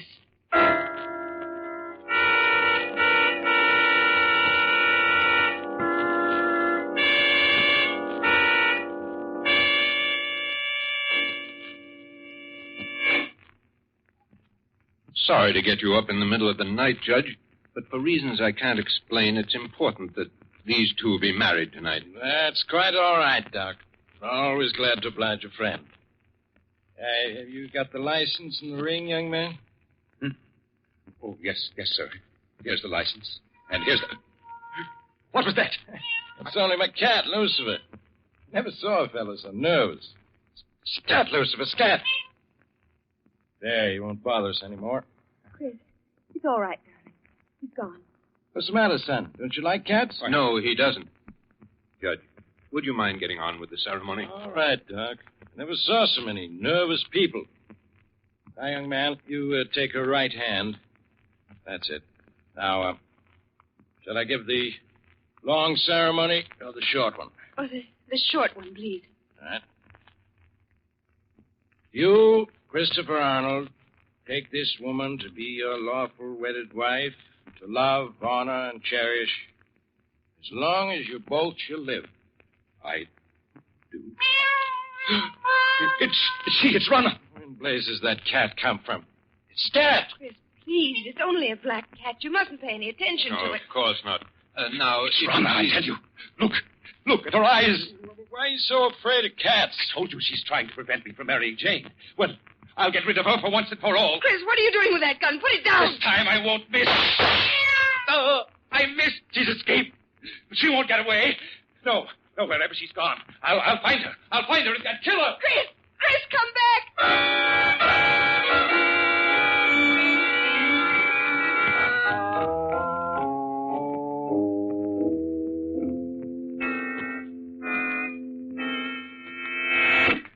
We've got to stop. I'm out of breath. Doctor, where can he be? No, Miss Elliot. He can't be far off. We'll find him. There isn't a soul in sight. Doc, you sure he isn't crazy? Please, Judge. Well, he sure acted like he was. Pulling out that gun. Listen. Doctor, that must be Chris firing that gun. Yes. Come on. Those shots came from close by. But, Doc, there's no one inside. I think those shots came from that driveway just ahead. Hurry, please. Hurry. We've got to take it easy now, Doc. This driveway's in complete darkness. Yes, you're right. Can't see a thing. It's so dark. Have you got any matches, Doc? Oh, yes. Wait a minute. I'll strike one. Afraid it isn't much of a help. Doc, look. Dead cat. What? Yes. It was shot to death. Look. Here's another one that's been shot to death. Oh, but neither of them is the black cat. No. Match is out. Wait a minute. I'll light another one. Come on. Doc, isn't that somebody lying over there? Chris! No, Miss Elliot. You stay with the judge while I look. All right, Doctor. This would never have happened if I hadn't agreed to marry. I was afraid. So afraid. Doc, is it Arnold? Yes, it's him. Dead, isn't he? You can see it in your face. Yes, Miss Elliot. He's dead. Doc, I don't understand. What happened to him? He's been clawed to bits, as if by hundreds of cats. His face has been torn to shreds, and his eyes...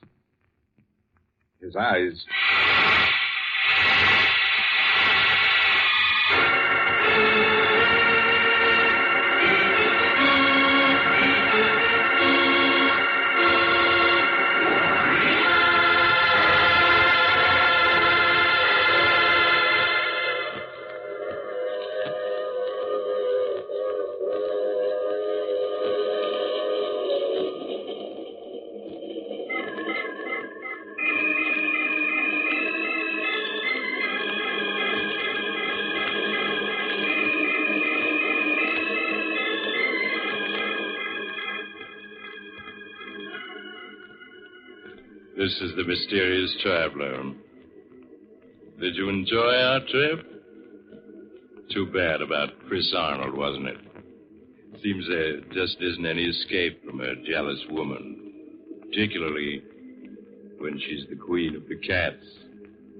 You know, strangely enough, at Chris Arnold's funeral, just as the coffin was being lowered into the grave, the mourners suddenly noticed a black cat with green eyes sitting on the edge of the grave, quietly licking its paws. That cat It simply couldn't be driven off. Now, I recall another case in which two ghosts got together and decided... Now, you have to get off here. I'm sorry. I'm sure we'll meet again. I take this same train every week at this same time.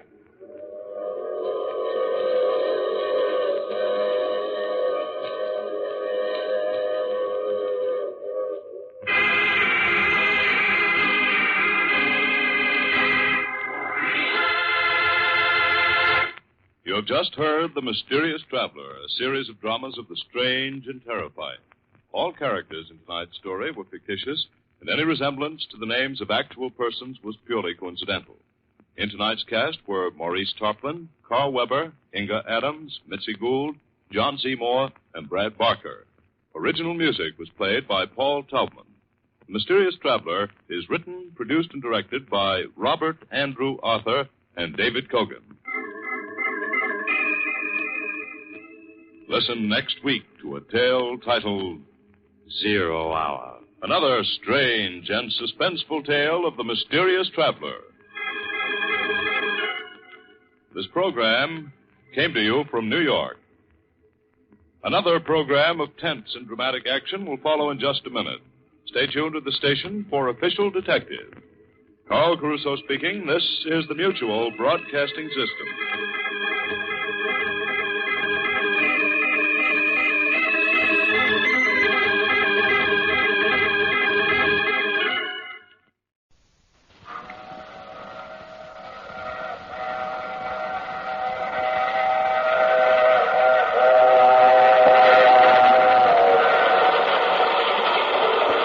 Mutual Broadcasting System presents The Mysterious Traveler, written, produced, and directed by Robert A. Arthur and David Kogan, and starring two of radio's foremost actors, Clifford Carpenter and Lawson Zerbe, in Strange New World.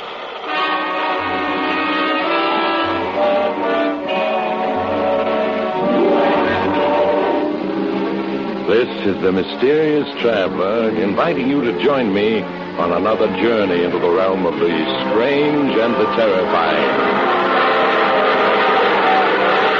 I hope you will enjoy the trip, that it will thrill you a little and chill you a little. So settle back, get a good grip on your nerves, and be comfortable, if you can, as we follow two young flyers on a routine flight which suddenly deviated from normal and brought them to a strange new world.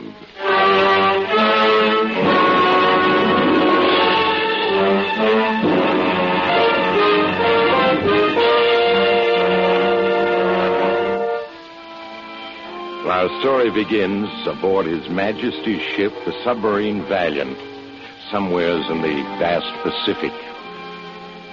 Captain Farnsworth, commander of the Valiant, makes his way along the narrow passageway of the submarine to the sick bay and steps into the small cabin.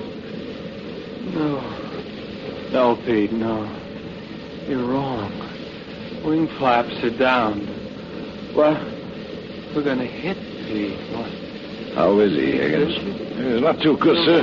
Lord knows how many days he was adrift on that life raft. Did you find any identification on him? Oh, yes, sir. His dog tags ETL, sir. Thank you. Daniel Walker, Lieutenant, United States Air Force. Of course, sir. I knew from his lingo, sir, he was an American. That's quite so, quite so. Well, Higgins, you'll have to do what you can for him until we reach a ship with the doctor. Ah, yes, sir. Pete? Where am I? I think he's coming out of it, Captain. Yes. Who are you? Lie quietly, Lieutenant. I'm Captain Farnsworth, His Majesty's Navy. You're aboard the submarine Valiant. We picked you up an hour ago. Pete.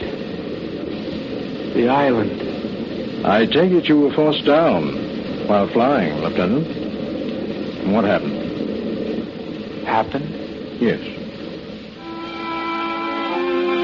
Pete, Mendez and myself were flying a C-47 from Honolulu to Japan. There were only the two of us. Pete was the pilot, I was holding down co-pilot. We were attached to air transport and had aboard a cargo of medical supplies. We were 6 hours out of Honolulu, and I'd taken over the controls. Pete was relaxing in his seat, chewing on a chocolate bar. Hey, where's the newspaper we picked up in Honolulu, Junior? Right behind. Oh, yeah, I heard it. Now, what's the good news? They exploded another atomic bomb at Los Alamos. Oh, yeah? Anything else of interest? Bad enough. Hey, what are you doing? I haven't seen that paper yet. I'm sorry. What are you getting so worked up about? What's one atomic explosion, more or less? Oh, you're just a kid, wet behind the ears. Okay, Pop, relax. I was there when the first one was used. Where? Hiroshima. Oh. Oh, I didn't know that. There's a lot you don't know, Junior. Yeah, well, give me a chance, will you? You weren't on the plane that actually dropped it, were you? No, I was piloting one of the escorts. It must have been quite a sight. Yeah. I hope I never live to see another one. Yeah. Hey, look at those clouds ahead. We may be in for a rough trip, Junior. Better let me take over.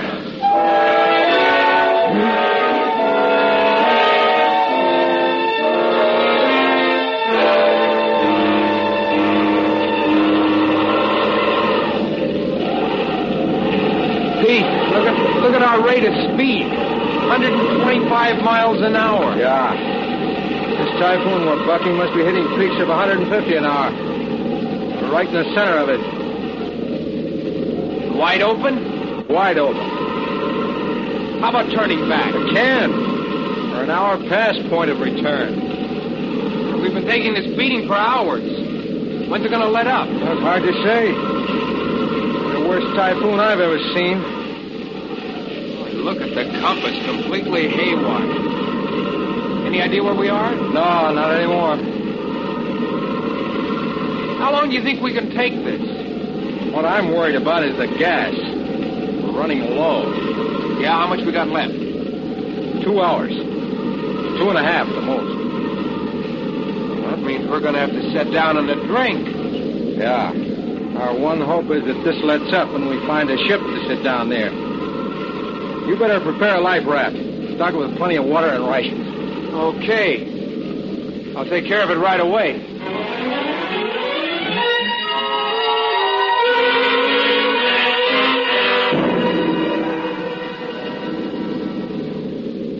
Well, looks as though we've come through it. Yeah. Well, that was one to tell your grandchildren about. There go the engines. Okay, Junior. Get back to the raft. Be ready to launch it when we hit. All right, Pete. Put it down nice and easy. Those are my intentions, Junior. What's the altitude? 1,600. 14. Water rock? Well, not too bad. 800. 600. 4. Wing flaps are down. Get ready with the hatch, Junior. Right. We're down to 100. Hang on. You okay, Dad? Yeah. Now, but you're spilling fast. Here, give me a hand with the raft. Right. There sure is a lot of water out there. Climb in, will you? Huh? Oh, yeah. Okay, let's shove off. So far, so good.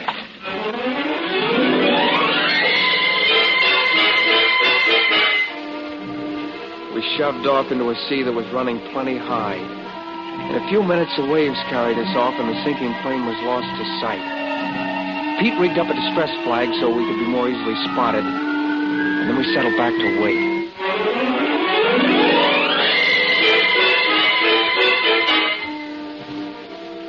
For 2 nights and 1 day, we drifted in a fast-running sea with a heavy overcast.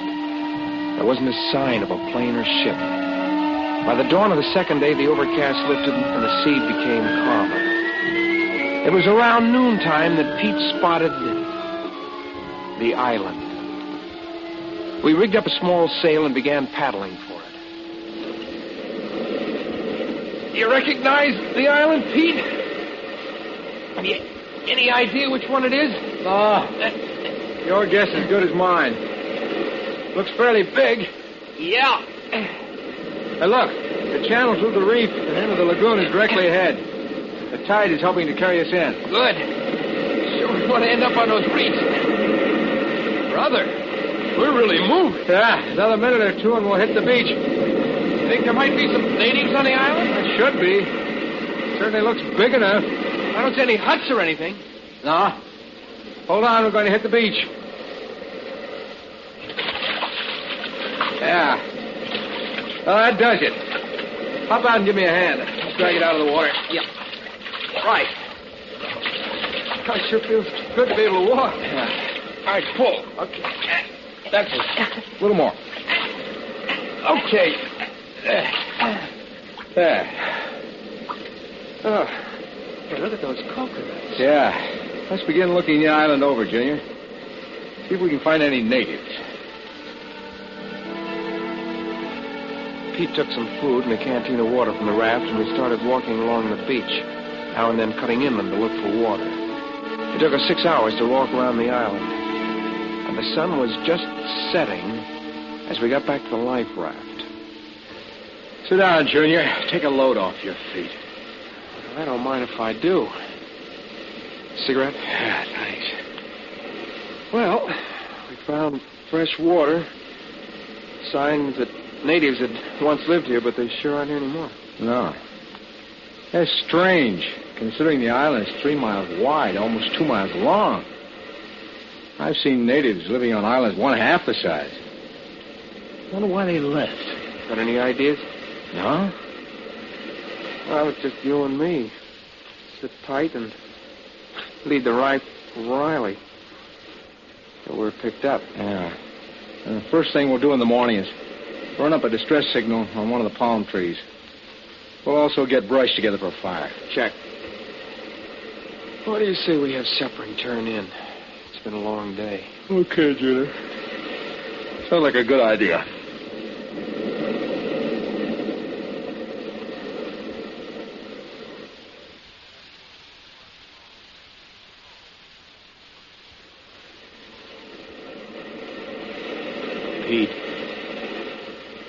Pete, wake up. Huh? What? Oh, what time is it? 2 a.m. 2 a.m.? What are you waking me for? Go to sleep. Pete, I heard something moving around in the brush inland. Oh, probably wild pigs. Island's full of them. Go to sleep. It made too much noise for a pig. Holy smoke, Junior. It certainly wasn't an elephant. Well, maybe not, but... Do you hear that? Yeah. I heard. Does that sound like a pig in the brush? Ah, maybe there's a herd of them. Who's kidding who? Okay, wait till I get my 45. All right, come on. Let's have a look. And step lightly. Sounds as if it's over that way. Listen to that. It almost does sound like an elephant. Look, the moon's coming out behind those clouds. That's a break. Yeah, and we're getting closer. Now, we better take it easy. The sound of it, that 45 of yours isn't going to do much good. Well, I got the feeling I'm dreaming all this. I've been on dozens of tropical islands like this one. Biggest thing you'll find on any of them are wild pigs. That's no wild pig, brother. Yeah. That's why this seems like a dream. What in the devil could it be? You see anything yet? No. Look out for those palm leaves. They're sharp. Yeah, okay. Listen to that. Good Lord. Look.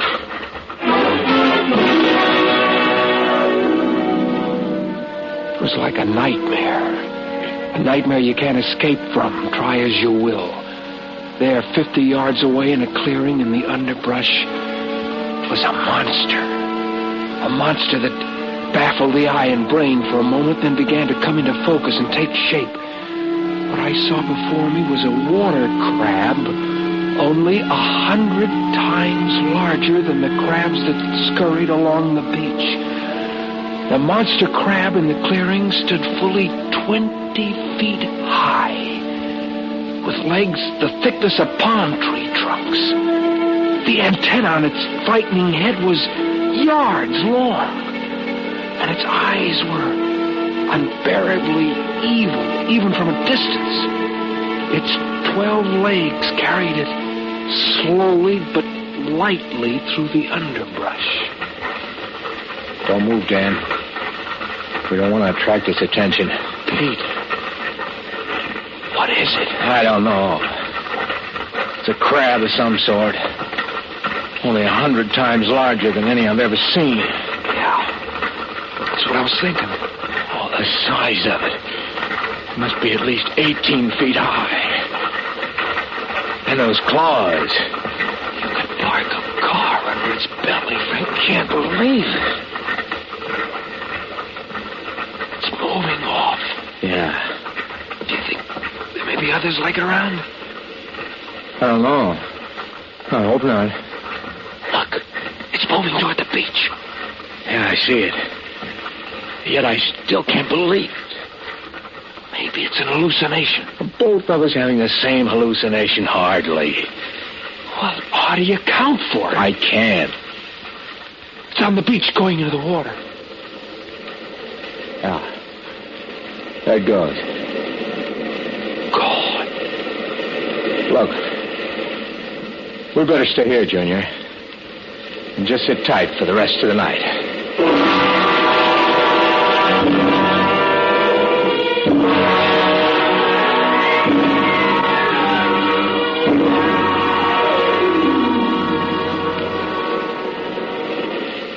Oh, it's good to see daylight again. Yeah.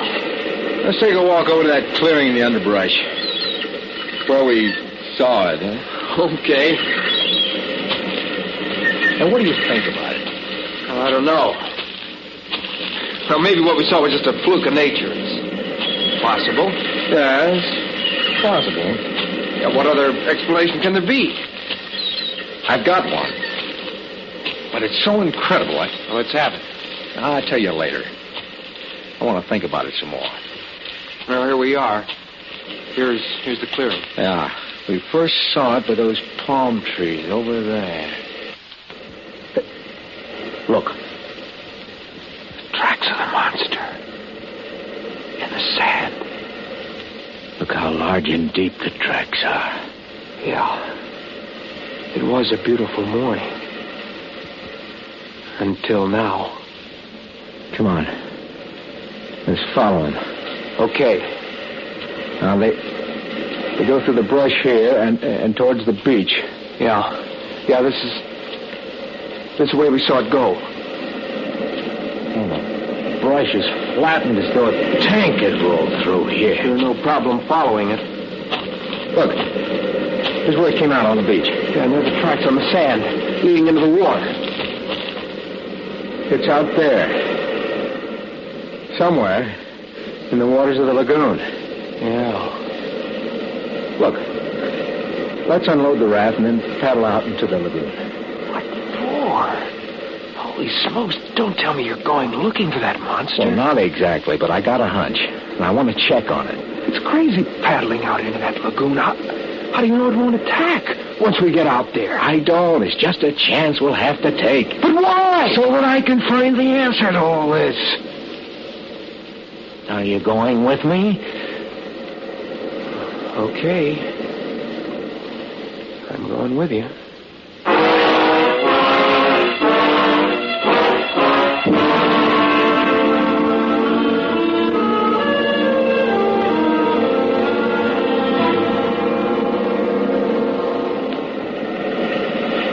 For an hour, I've been paddling you across the lagoon. All you've been doing is peering down into the water. What are you trying to spot, the monster? No. Well, if it isn't a monster you're looking for, what then? Stop paddling. I think we found it. Found what? Take a look over the side. Into the water. I don't see a thing. Oh, the sun's been in your eyes. Keep looking towards the bottom till your eyes get used to the water. Nah, I don't see it. But wait a minute. I can hardly make it out, but there seems to be a wreck on the bottom. A big one. It is a wreck. That's a battleship you see on the bottom. A battleship? Yeah, don't you understand? This island. It's Bikini. Bikini? You mean where they dropped an atomic bomb on those old battleships? Yeah. A dozen ships on the bottom here. All sunk by atomic bomb tests. Bikini. Pete, you don't think the island's radioactive, do you? Well, not enough to do us any harm. It's been years since the test.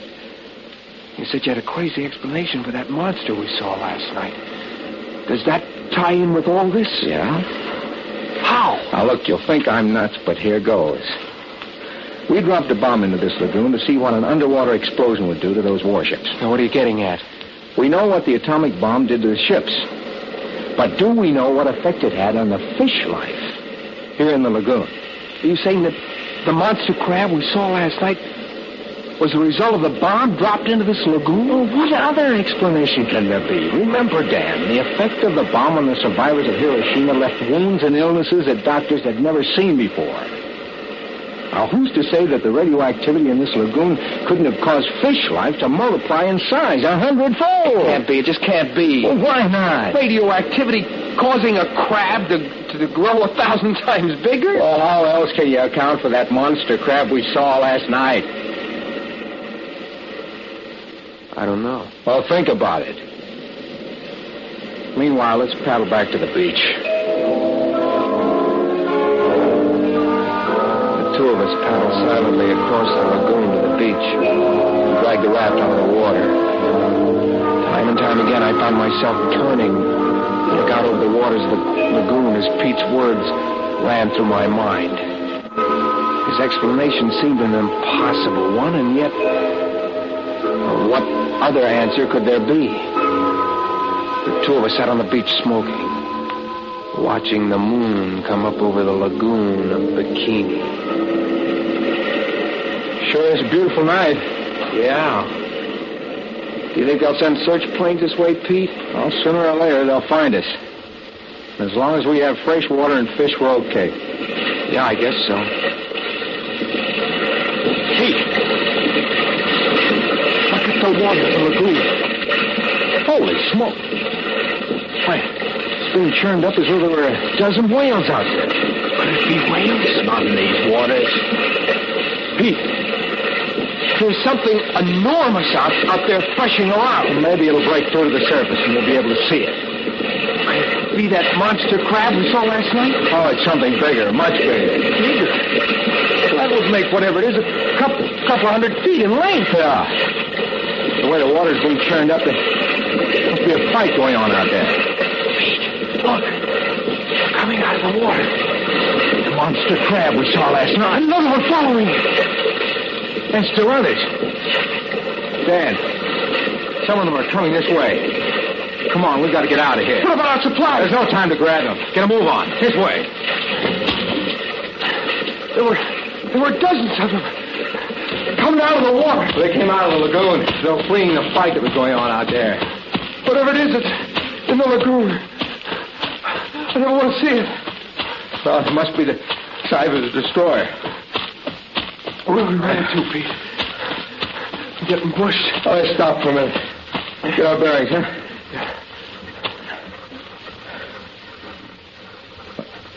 Do you hear that? Yeah. Those monster crabs. There must be dozens of them. Overrunning the island. Look. The moon's getting behind the clouds. Oh, just our luck. Can't see much now. Those crabs.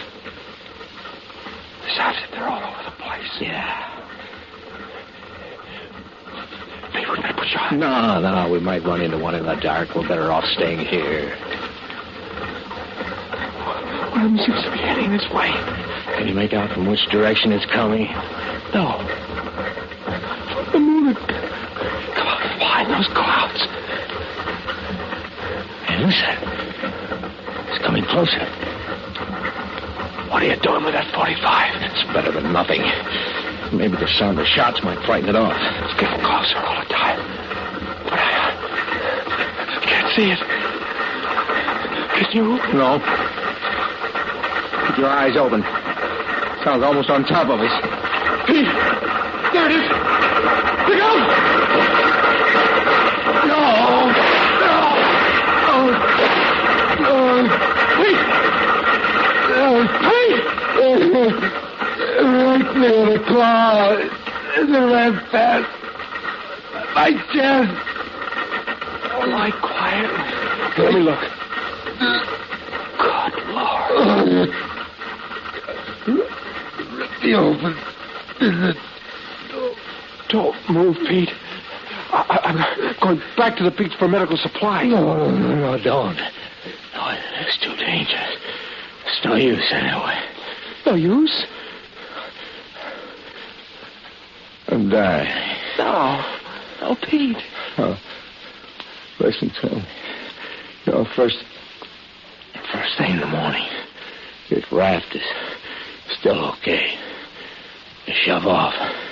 Don't stay here. It's too dangerous. Pete, let me go for the medical supply. No. When you're rescued, explain to them. Strange new world. Sea life. Multiplying hundredfold. Radioactivity of atomic bomb in lagoon. Sea life will increase. Overrun 7 seas. Tell them. Pete. Pete.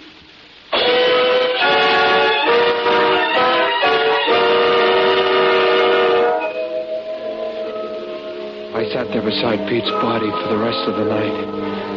Several times I heard monster crabs passing in the brush nearby, but I didn't leave. In the morning, the island was once again peaceful, tranquil. I buried Pete on a high hill and then returned to the beach. The raft was overturned, the supplies gone. I overhauled the raft, gathered coconuts and a supply of water. By noon, I was paddling across the 3-mile lagoon to the channel through the reefs that led to sea. As dusk came, I was several miles out to sea.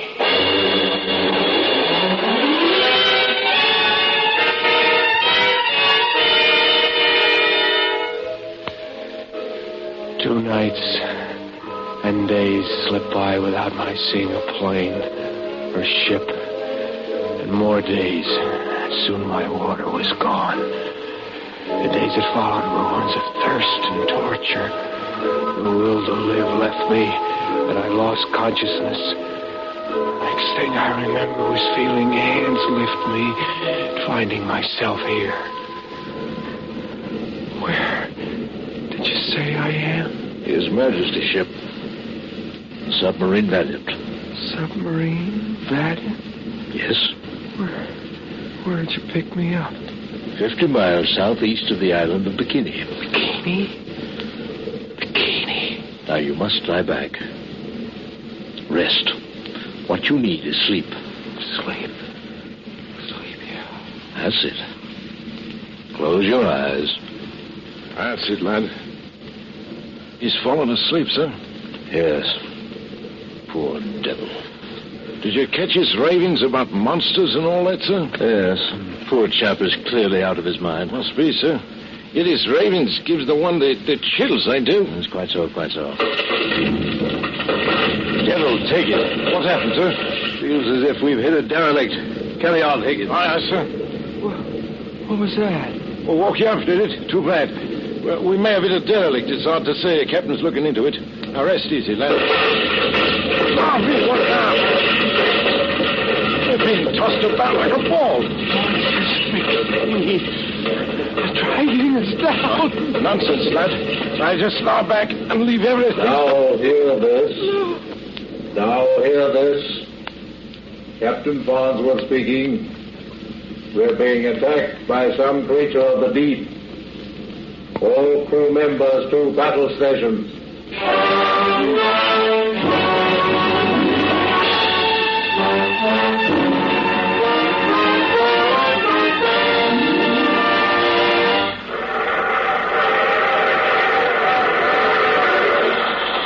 This is the mysterious traveler again. Did you enjoy our trip? Oh, what happened to the submarine Valiant? Well, after a 2-hour battle with an unseen enemy, it managed to escape. But at a naval court of inquiry, Captain Farnsworth was at a loss to explain the nature of the enemy his submarine had been in battle with. Well, of course, there was Lieutenant Dan Walker's testimony, but obviously the poor fellow was out of his head. Who ever heard of monster crabs 20 feet high and denizens of the deep as large as a destroyer? The court could reach no verdict in the matter of the submarine Valiant, and there the case rested.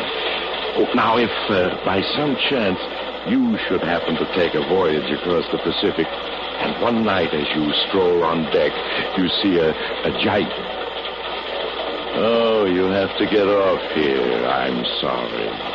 But I'm sure we'll meet again. I take this same train every week at this same time.